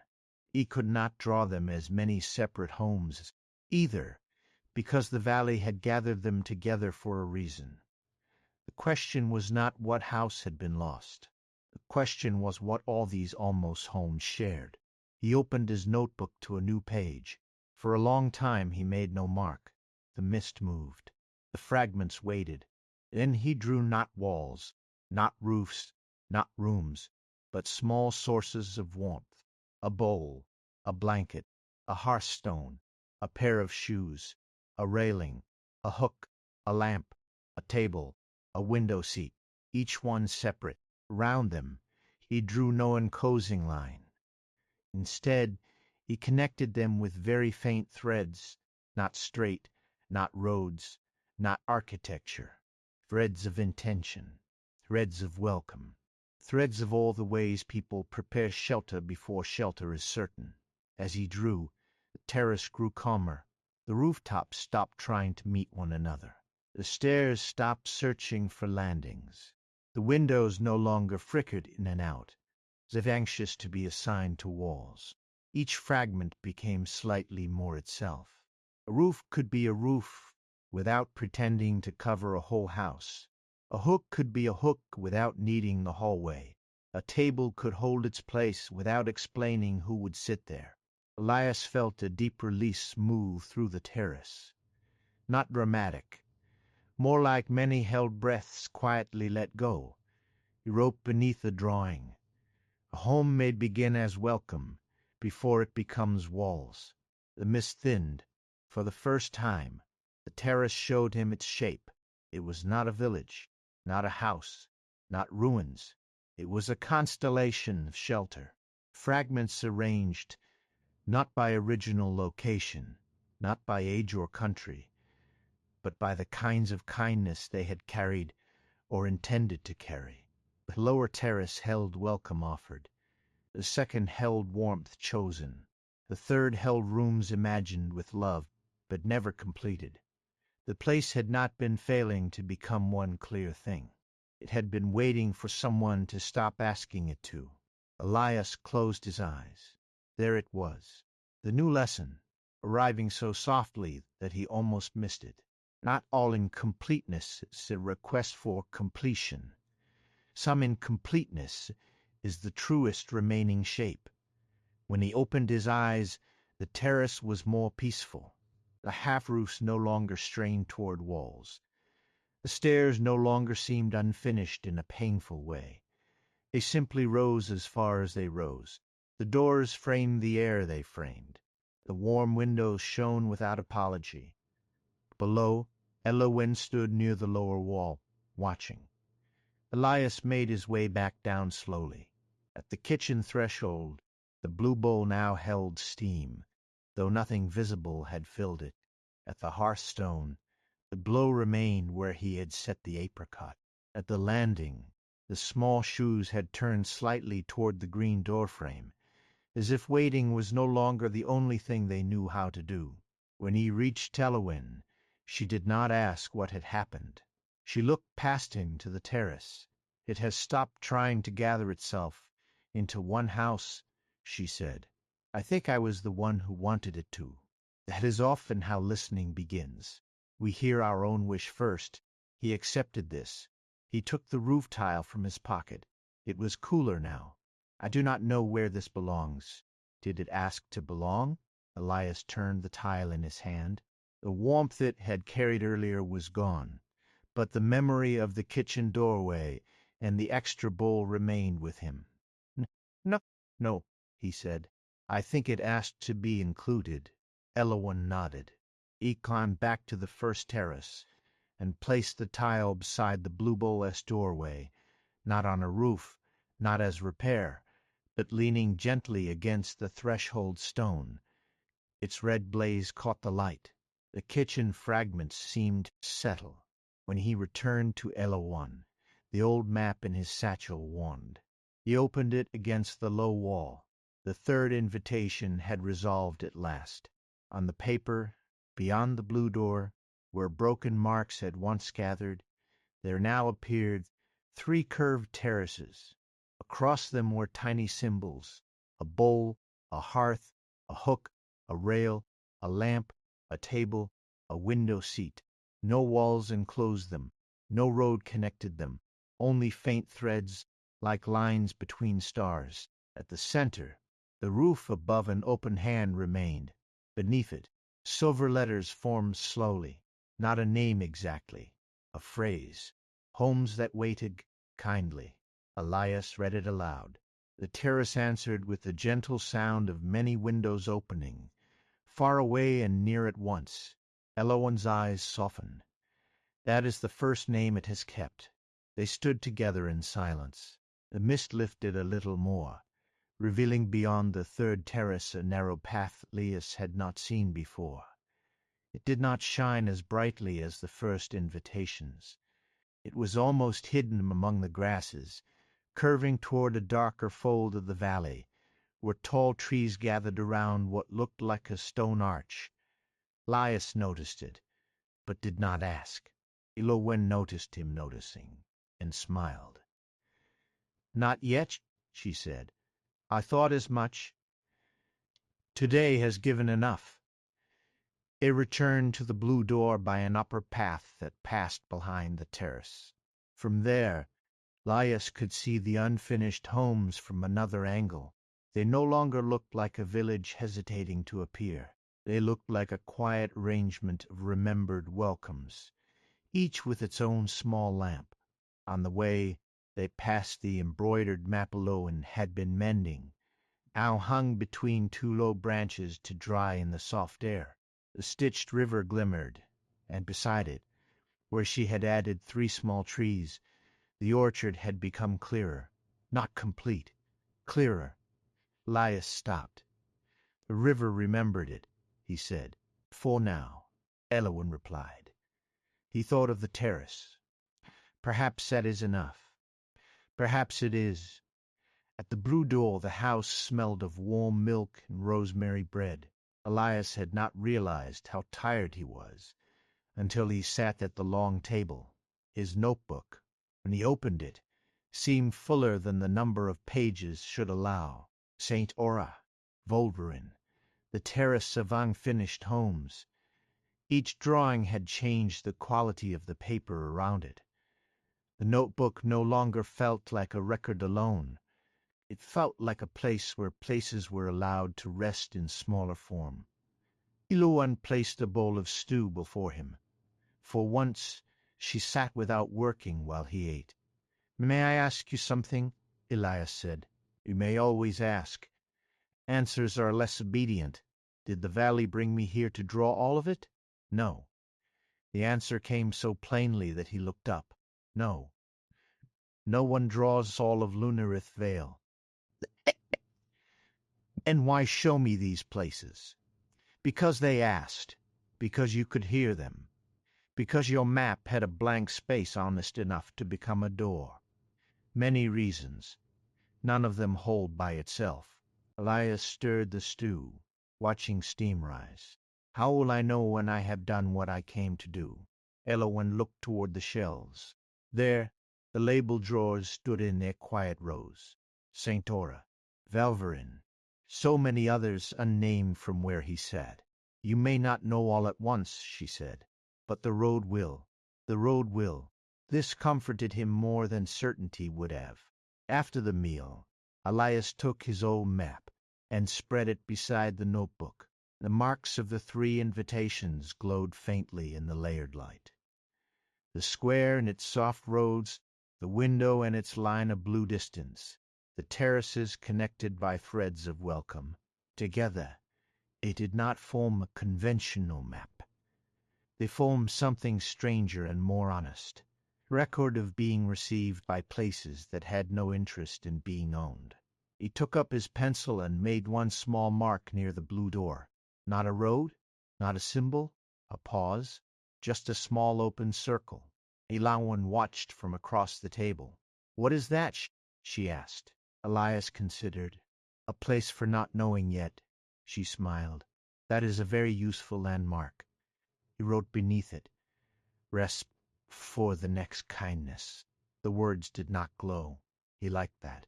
Later, the valley dimmed toward its moonlit quiet. The terrace of unfinished homes could be seen from the doorway now, 3 soft levels on the hill, each dotted with faint lamps.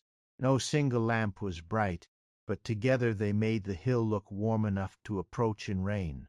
Elias stood at the threshold with his cup of tea. The narrow path beyond the terrace, the one leading toward the darker fold and the stone arch, remained visible only when he did not look directly at it. It had not become the next invitation yet. It was only a possibility, waiting its turn. From St. Aura came the fountain's occasional brass-touched note. From Volring came, once, the smell of lavender after rain.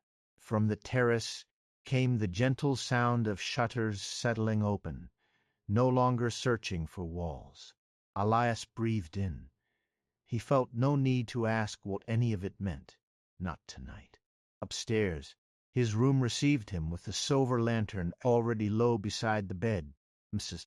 Vale's note lay where it always did now, as though the house understood that one piece of ordinary kindness from home could steady even the most extraordinary day. The clay inkwell with the swallow mark remained beside it, unopened. The notebook rested on the table, but when Elias moved to set the old map down beside it, the map slipped from his hand and unfolded itself across the blue quilt. He almost laughed. "All right," he murmured.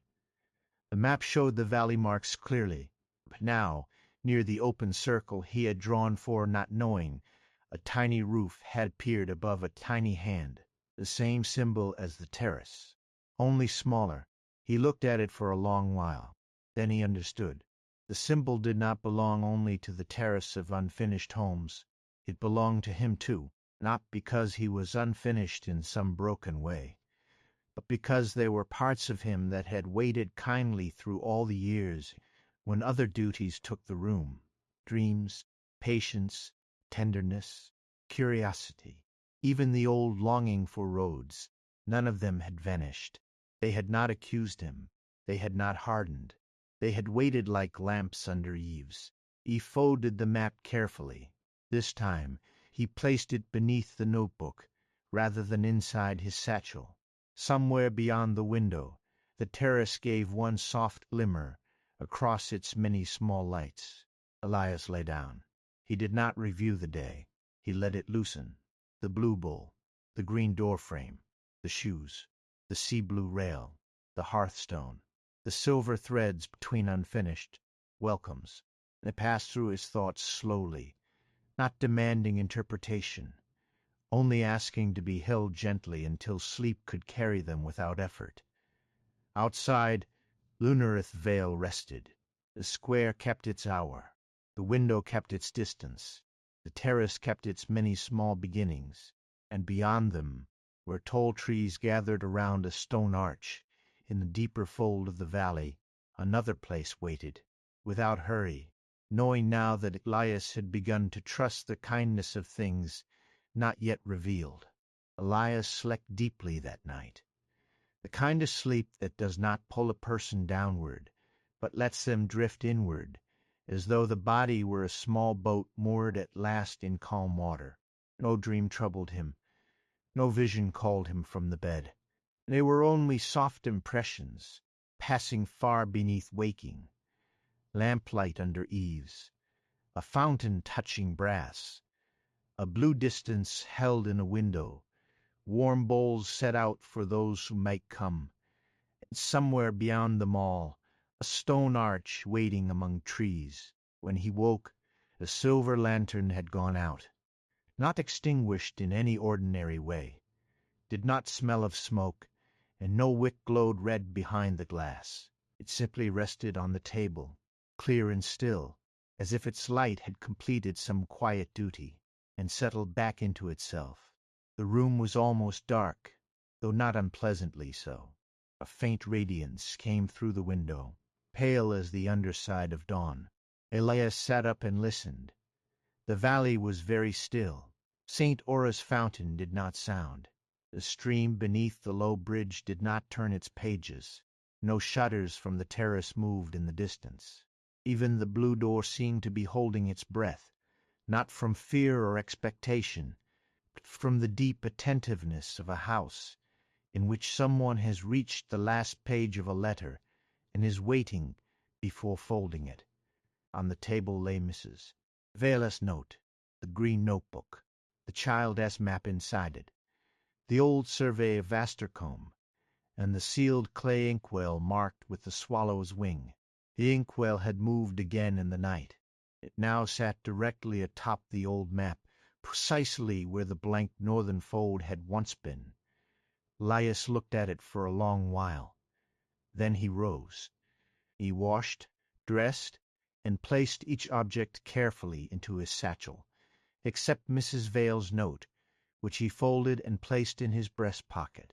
The silver lantern he carried by its handle. Oh, it gave no light. It felt neither empty nor spent, only quiet. Downstairs, Elias was waiting at the long table. There was no breakfast laid out, only tea in 2 cups and a small plate of plain biscuits dusted with sugar. A shawl lay folded over the back of her chair. Her face was calm as always. But something in the room had changed. It was not sadness. It was the feeling of a visit nearing its natural close. Elias sat opposite her. For a time they drank tea without speaking. The tea tasted of mint, rainwater, and the last warmth held in a cup after conversation has ended. At last Elias said, "The arch is ready." Elias nodded. "Yes.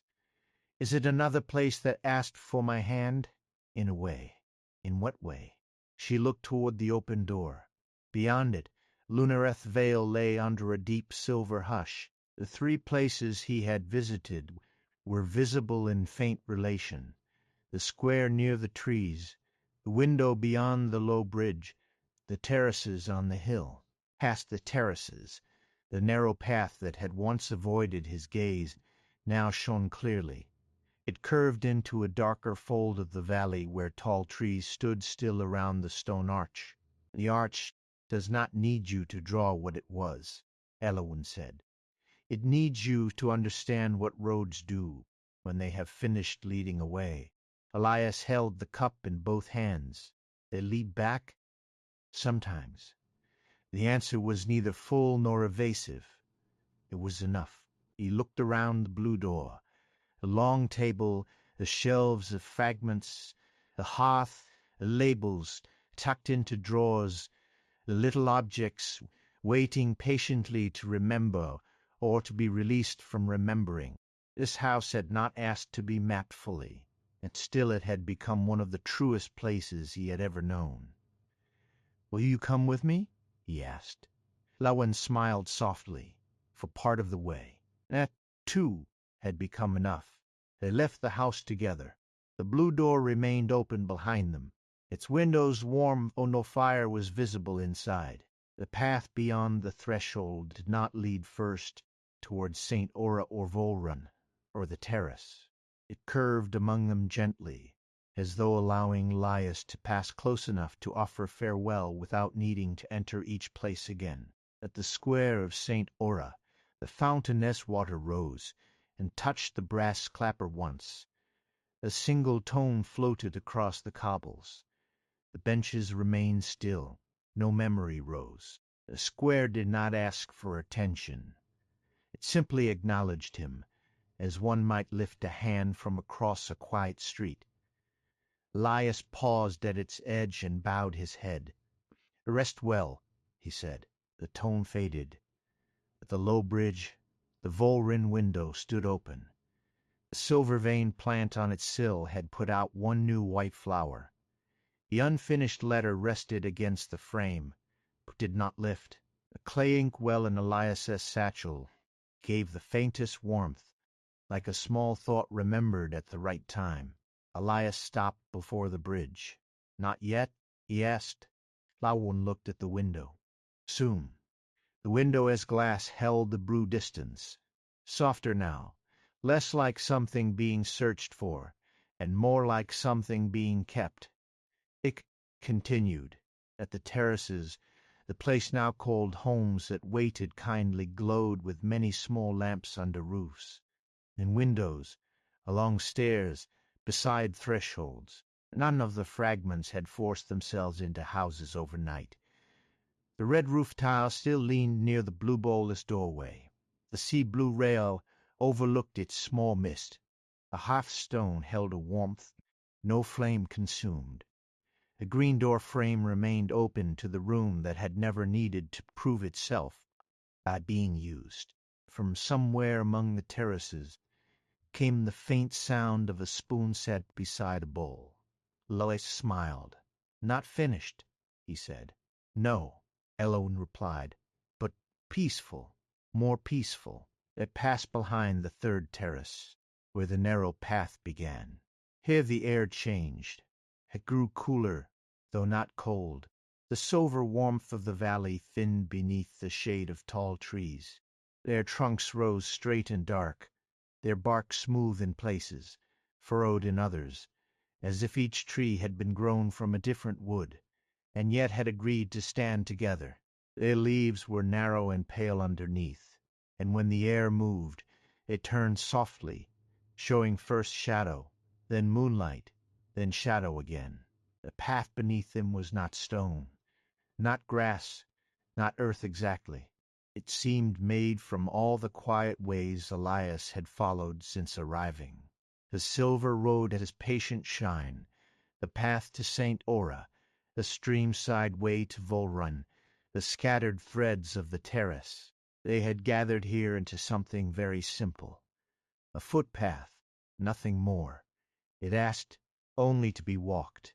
They walked slowly. No fragments appeared beside them. No benches, no windows, no bowls, no rooftops. For the first time in Lunareth Vale, the surroundings held no visible remains of other places. Only trees, pale ground, and the soft arch ahead. Elias found this plainness unexpectedly moving. After so many resting places, so many careful fragments and intimate marks, the absence of them felt not empty, but spacious. The valley had shown him places asking to be heard. Now it seemed to be showing him a place where listening could become silence again. The stone arch stood at the end of the path. It was not large. Two bright stones, and one curved stone set across them, withered smooth by no weather, Elias could name. Moss grew along one side. On the other, tiny white flowers had rooted in shallow pockets. No gate hung in the opening. No wall extended from either side. It was simply an arch standing among trees, framing a view of mist. At first, Elias saw nothing beyond it, only pale air. Then the mist shifted. Within the arch he saw a road. Not the silver road over the mountain, not the paths through Lunareth Vale. A familiar stone lane, wet with rain, sloping between close-set houses. A narrow window across from a bakery. a chapel garden under yew trees, a bridge over a river, Astercombe, not as he had left it, exactly. It seemed smaller through the arch, gentler, held in the soft distance of a place remembered after kindness. Rain moved over the slate roofs. Warm light glowed in Mrs. Vale's bakery. Dawn had not yet fully entered the village. Elias stood very still. Elias stopped beside him. "Away home," he said. Yes, the word home did not hurt. That surprised him. It had held many meanings for him over the years. Duty, shelter, limitation, habit, warmth, weather, work, solitude, keeping. Now, framed by the arch, it did not insist on only one of those meanings. It allowed them all to stand together, like fragments that no longer needed forcing into one story. He looked at Elowen. "If I step through, will I leave Lunareth Vale? For now. Will I be able to return?" Elowen's gaze moved toward the arch, then back to him. "Roads that have found a person once do not forget the way, but they do not appear for wanting alone. For willingness, for gentleness, for a blank space kept honest, for a dream that no longer needs to be chased in order to be trusted." Elias nodded slowly. He had expected, perhaps, some part of himself to resist, to wish to stay in the valley, to see every resting place, to draw until his hand could no longer hold a pencil. But no such urgency rose in him. The valley did not feel like something he must possess before leaving. It felt like something he had been allowed to visit, and therefore something he could carry without closing his hands around it. From his satchel came a faint warmth. The inkwell. He took it out. The clay was smooth and warm against his palm. The wax seal marked with the swallow's wing had softened, or not melted. Elias looked back toward the direction of the Volrin window, hidden now by trees and curve of land. "The letter," he said. Elowen nodded. "It asks now. It asks enough." He looked at the arch, where Astercombe lay in rainy stillness, then at the inkwell. "But the window is behind us. Not all windows stand where they are seen." Elowen reached into her apron pocket and took out a folded sheet of paper, the unfinished letter. Elias did not ask how it had come to her. By now, the blue door, the valley, the road, and Elowen all seemed to share a courtesy beyond explanation. She handed it to him. The letter contained the same words he had read beside the low bridge, and the line that had appeared after he drew the blue distance. "My dear Ansel, the mountain is blue this evening, though I know that will tell you very little. You always said blue was too large a word for distance. Today it is the color of smoke after rain, or the inside of a mussel shell, or the shadow beneath a swallow's wing when it turns before the storm. I have left the window open, because the road is quiet, and when the road is quiet, I can almost imagine it is listening. If I cannot send you the color, I will send you the waiting." Below that, the page remained blank. Elias broke the wax seal on the inkwell. Inside was ink, the color of twilight after rain, blue and gray and silver all at once. It did not shine, but it seemed to remember light. He took the brass pen from his satchel, the one he had carried from Astercombe sealed in its tube, and had not used in the valley until now. He dipped it carefully into the ink. "What should I write?" he asked. Elowen's answer came softly. "Only what the waiting has learned." Elias rested the paper against his notebook. He thought of the Volrin window, woman looking out, the road quiet below, the need to describe distance to someone not present. He thought of maps as gifts of waiting, of the world held in shape for those who could not yet come to it. He thought of Ansel, who may have been a person, or a memory, or a name belonging to distance itself. Then he wrote one line, "And when the road speaks again, I will not ask it to hurry." The ink settled into the paper as if it had always been meant to reach that place. The letter warmed once, very gently. Then the words faded. Not all of them, only their weight. The ink remained, but the sense of incompletion loosened. The page no longer felt like a breath held at the edge of speaking. It felt like a letter folded before sleep, not because everything had been said, but because enough had been trusted to silence. Elowin took the paper, folded it, and held it between both hands.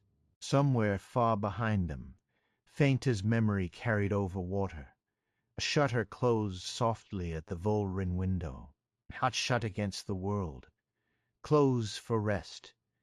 The inkwell was empty now. Elias looked inside it and found no ink, only a tiny blue mark at the bottom shaped like a swallow in flight. He placed it back in his satchel. The arch waited. Elias felt that the final drawing was near, though no one had said so. He opened his old map. The marks of Lunareth Vale shone faintly. St. Ora, Olgerin, homes that waited kindly, the open circle near the blue door, the roof above an open hand, the paths and threads and lines of sight. Beyond the terrace, the new footpath through trees had appeared, leading to the arch. But on the other side of the arch, where the map should have shown Astercombe, it did not draw the village in detail. It showed only a window, a hearth, a bridge, a bakery light, and the old mapmaker's room, as a small square beside a lane. Not accurate. Faithful. Elias understood. The map was not asking him to chart a way back for others. It was asking him to recognize that return itself was a place. He took up his pencil. On the map, beside the arch, he drew one final symbol, a road curving inward. Not away, not onward, inward. Then, beneath it, he wrote, "The road remembers. Home." The moment the final word touched the paper, a soft sound moved through Lunareth Vale. It began at the arch, not like a bell, but like leaves turning over in sleep. It passed through the tall trees and down the path. It crossed the terrace, where many small lamps answered. It moved over the low bridge, where the stream slowed around its stones. It reached the Volrin window, where the lavender scent lifted once. It entered St. Ora, where the fountain touched brass and gave one clear, tender note.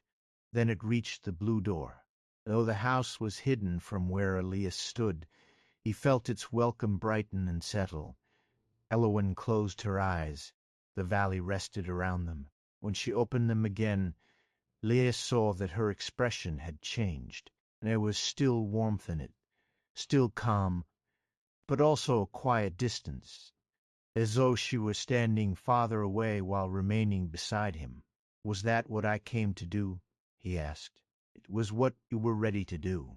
And the rest belongs to the road, and to the places that will ask after you." He looked at her. "After me?" Elowin smiled. "Do you think you are the only tired heart to leave a blank space honest enough for moonlight?"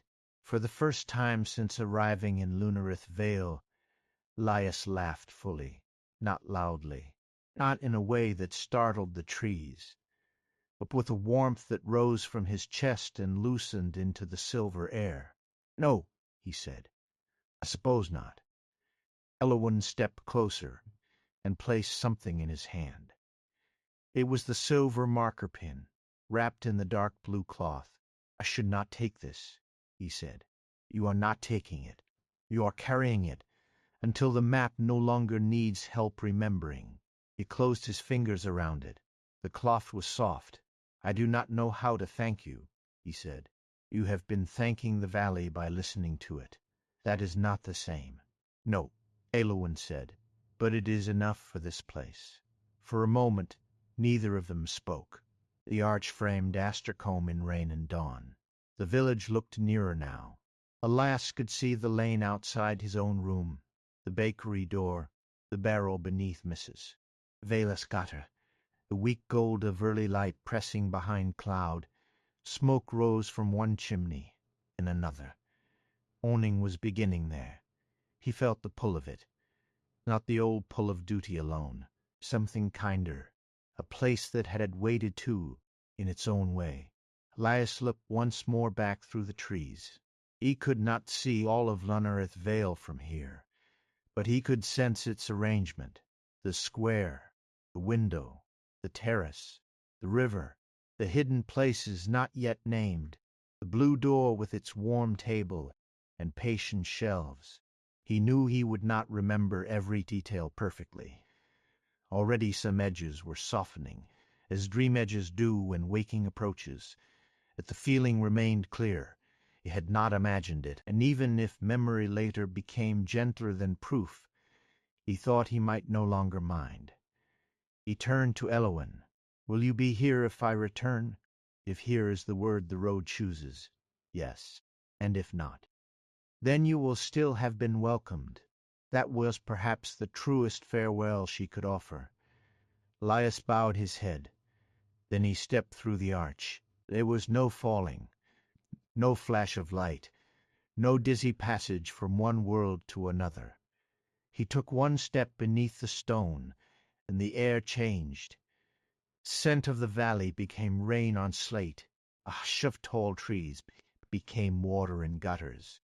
The silver under his boots became the wet stones Astercombe upper lane.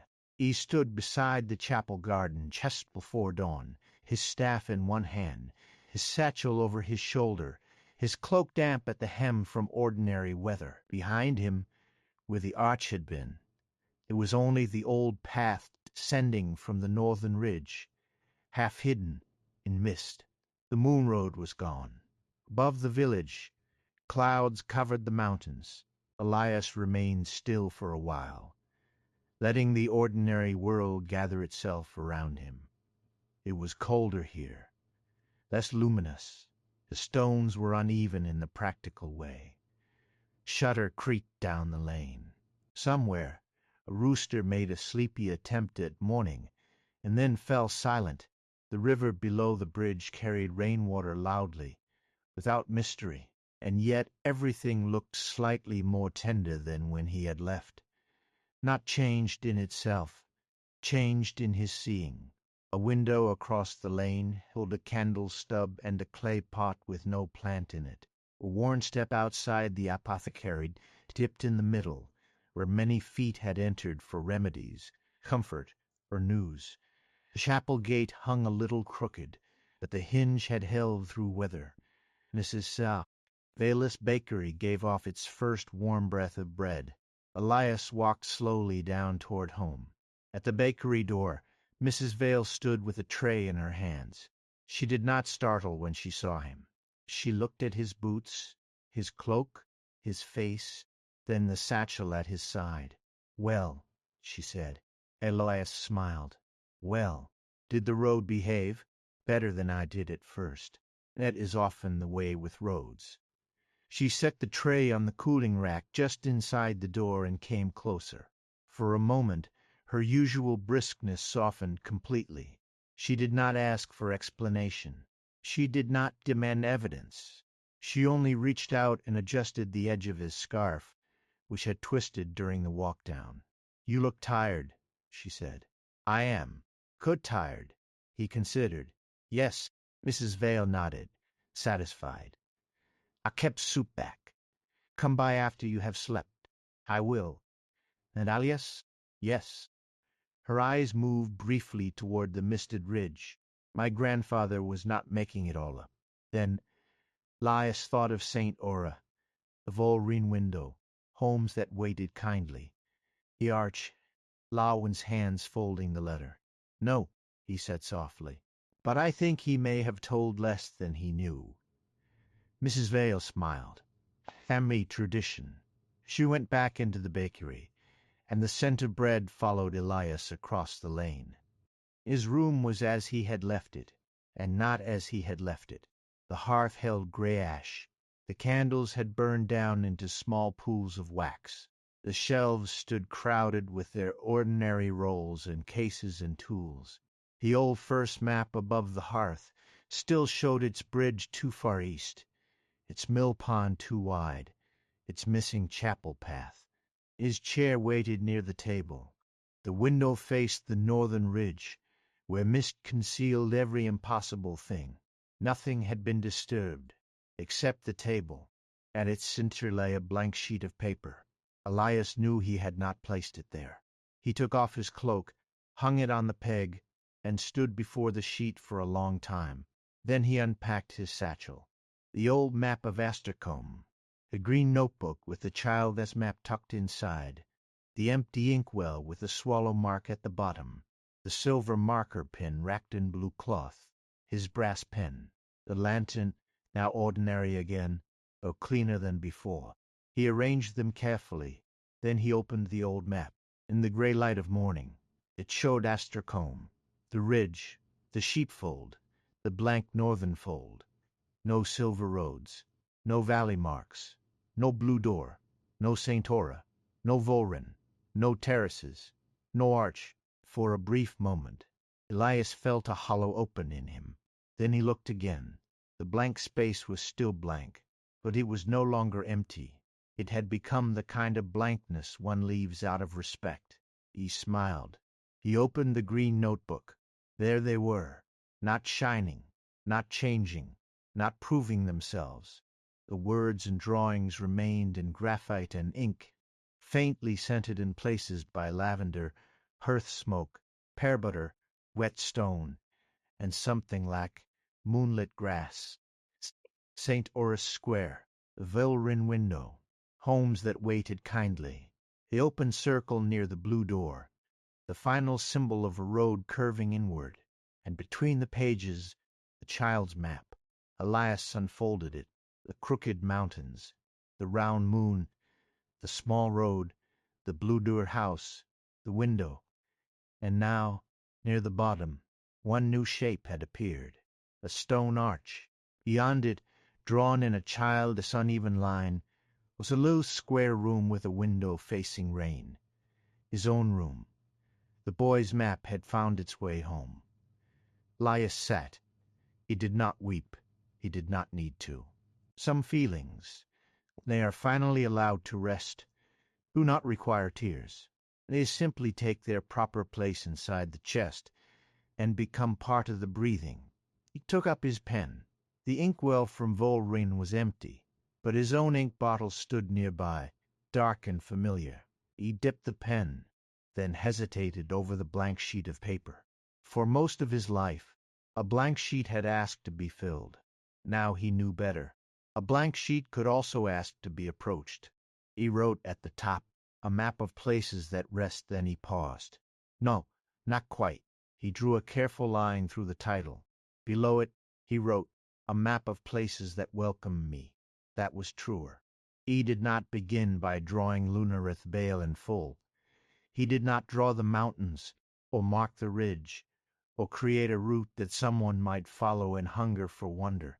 Instead, he drew 3 small symbols near the center of the page, a fountain with a tiny mark of brass, a window with a blue line beyond it, a roof above an open hand. Then he drew a 4th symbol, an arch, and beneath it, in small letters, he wrote, Return is also a road. The room grew quiet around him. Outside, rain began again, softly at first, touching the window with the same patient sound that had filled so much of his life. Elias looked up and listened. The northern window remembered rain differently than any other window Master Orlan had written. Elias understood that sentence now in a way he had not before, not as a lesson, not as regret, but as companionship. Rain on glass, ink on paper, red scent from across the lane, a blank space kept honest.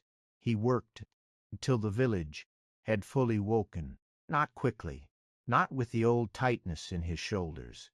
He wrote small notes beside the symbols, not directions, not claims, invitations of a quieter kind.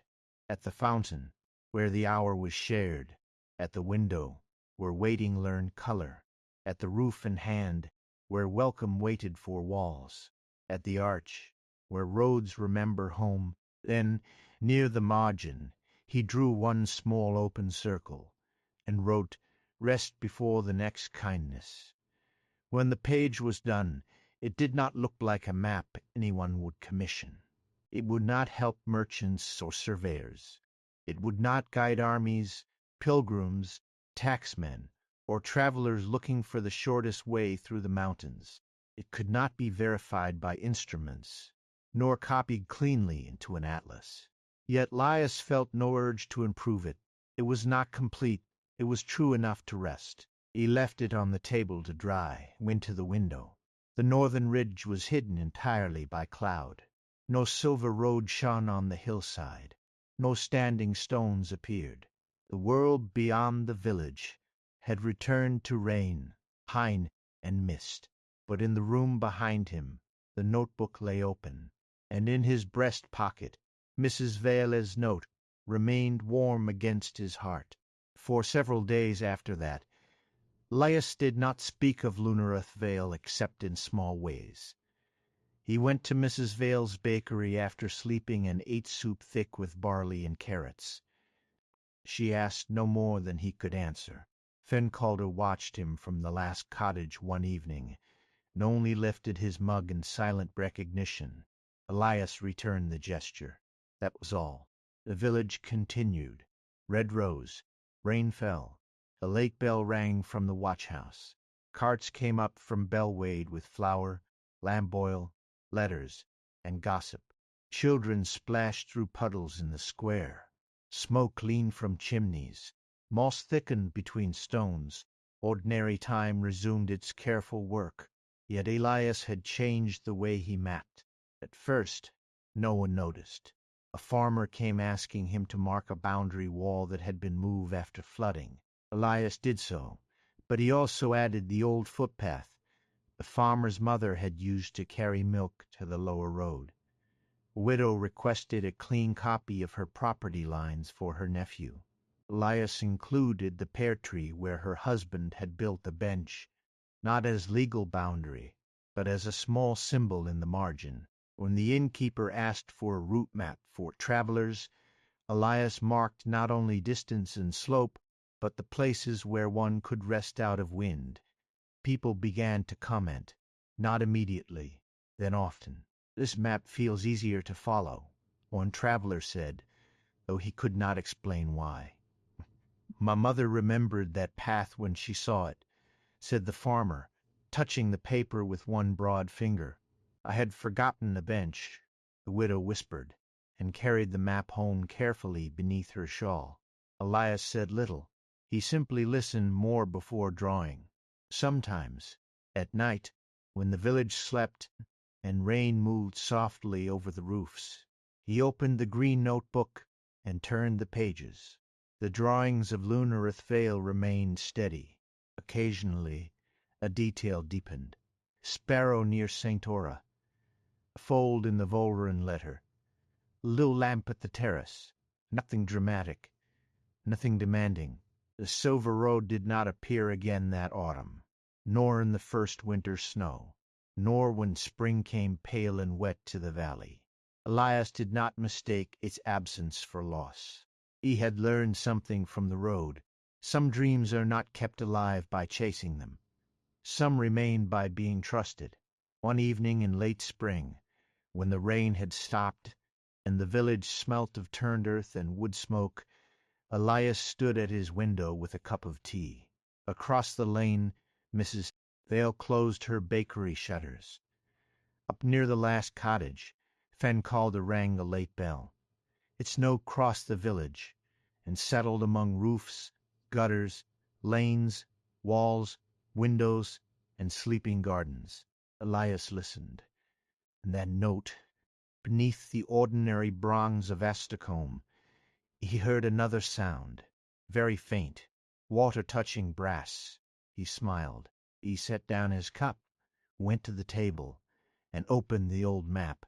The northern fold remained blank, but at the edge of the blankness, so faint he might have missed it once, there lay a single silver dot. Not a road, not yet, only a mark like a star waiting below paper. Elias rested his hand beside it. He did not ask when. He did not ask why. He did not pack a satchel. He only opened his notebook to the page with the small open circle, and read the line he had written there: "Rest before the next kindness." Then he closed the book. Fire burned low. Rain began again after midnight, as it often did in Astercombe, touching the roof, the window, the lane, the bakery awning, the old bridge, the chapel garden, and the path that climbed beyond the last cottages into mist. Elias sat by the hearth until the candles softened. He thought of Lunareth Vale above the clouds, where forgotten places rested beneath moonlight, the square keeping its gentle hour, the window holding its blue distance, the terrace glowing with many small beginnings, the blue door open to those who arrived without words, yellow when tending fragments, until they remembered enough, or no longer needed to remember. He thought of the road, patient, silver, unhurried.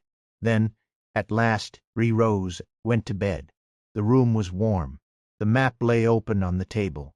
The window looked toward the hidden ridge, and outside, in the rain-dark village, every road, every threshold, every lamp, and every quiet place seemed to be resting exactly where it was, waiting kindly beneath the night.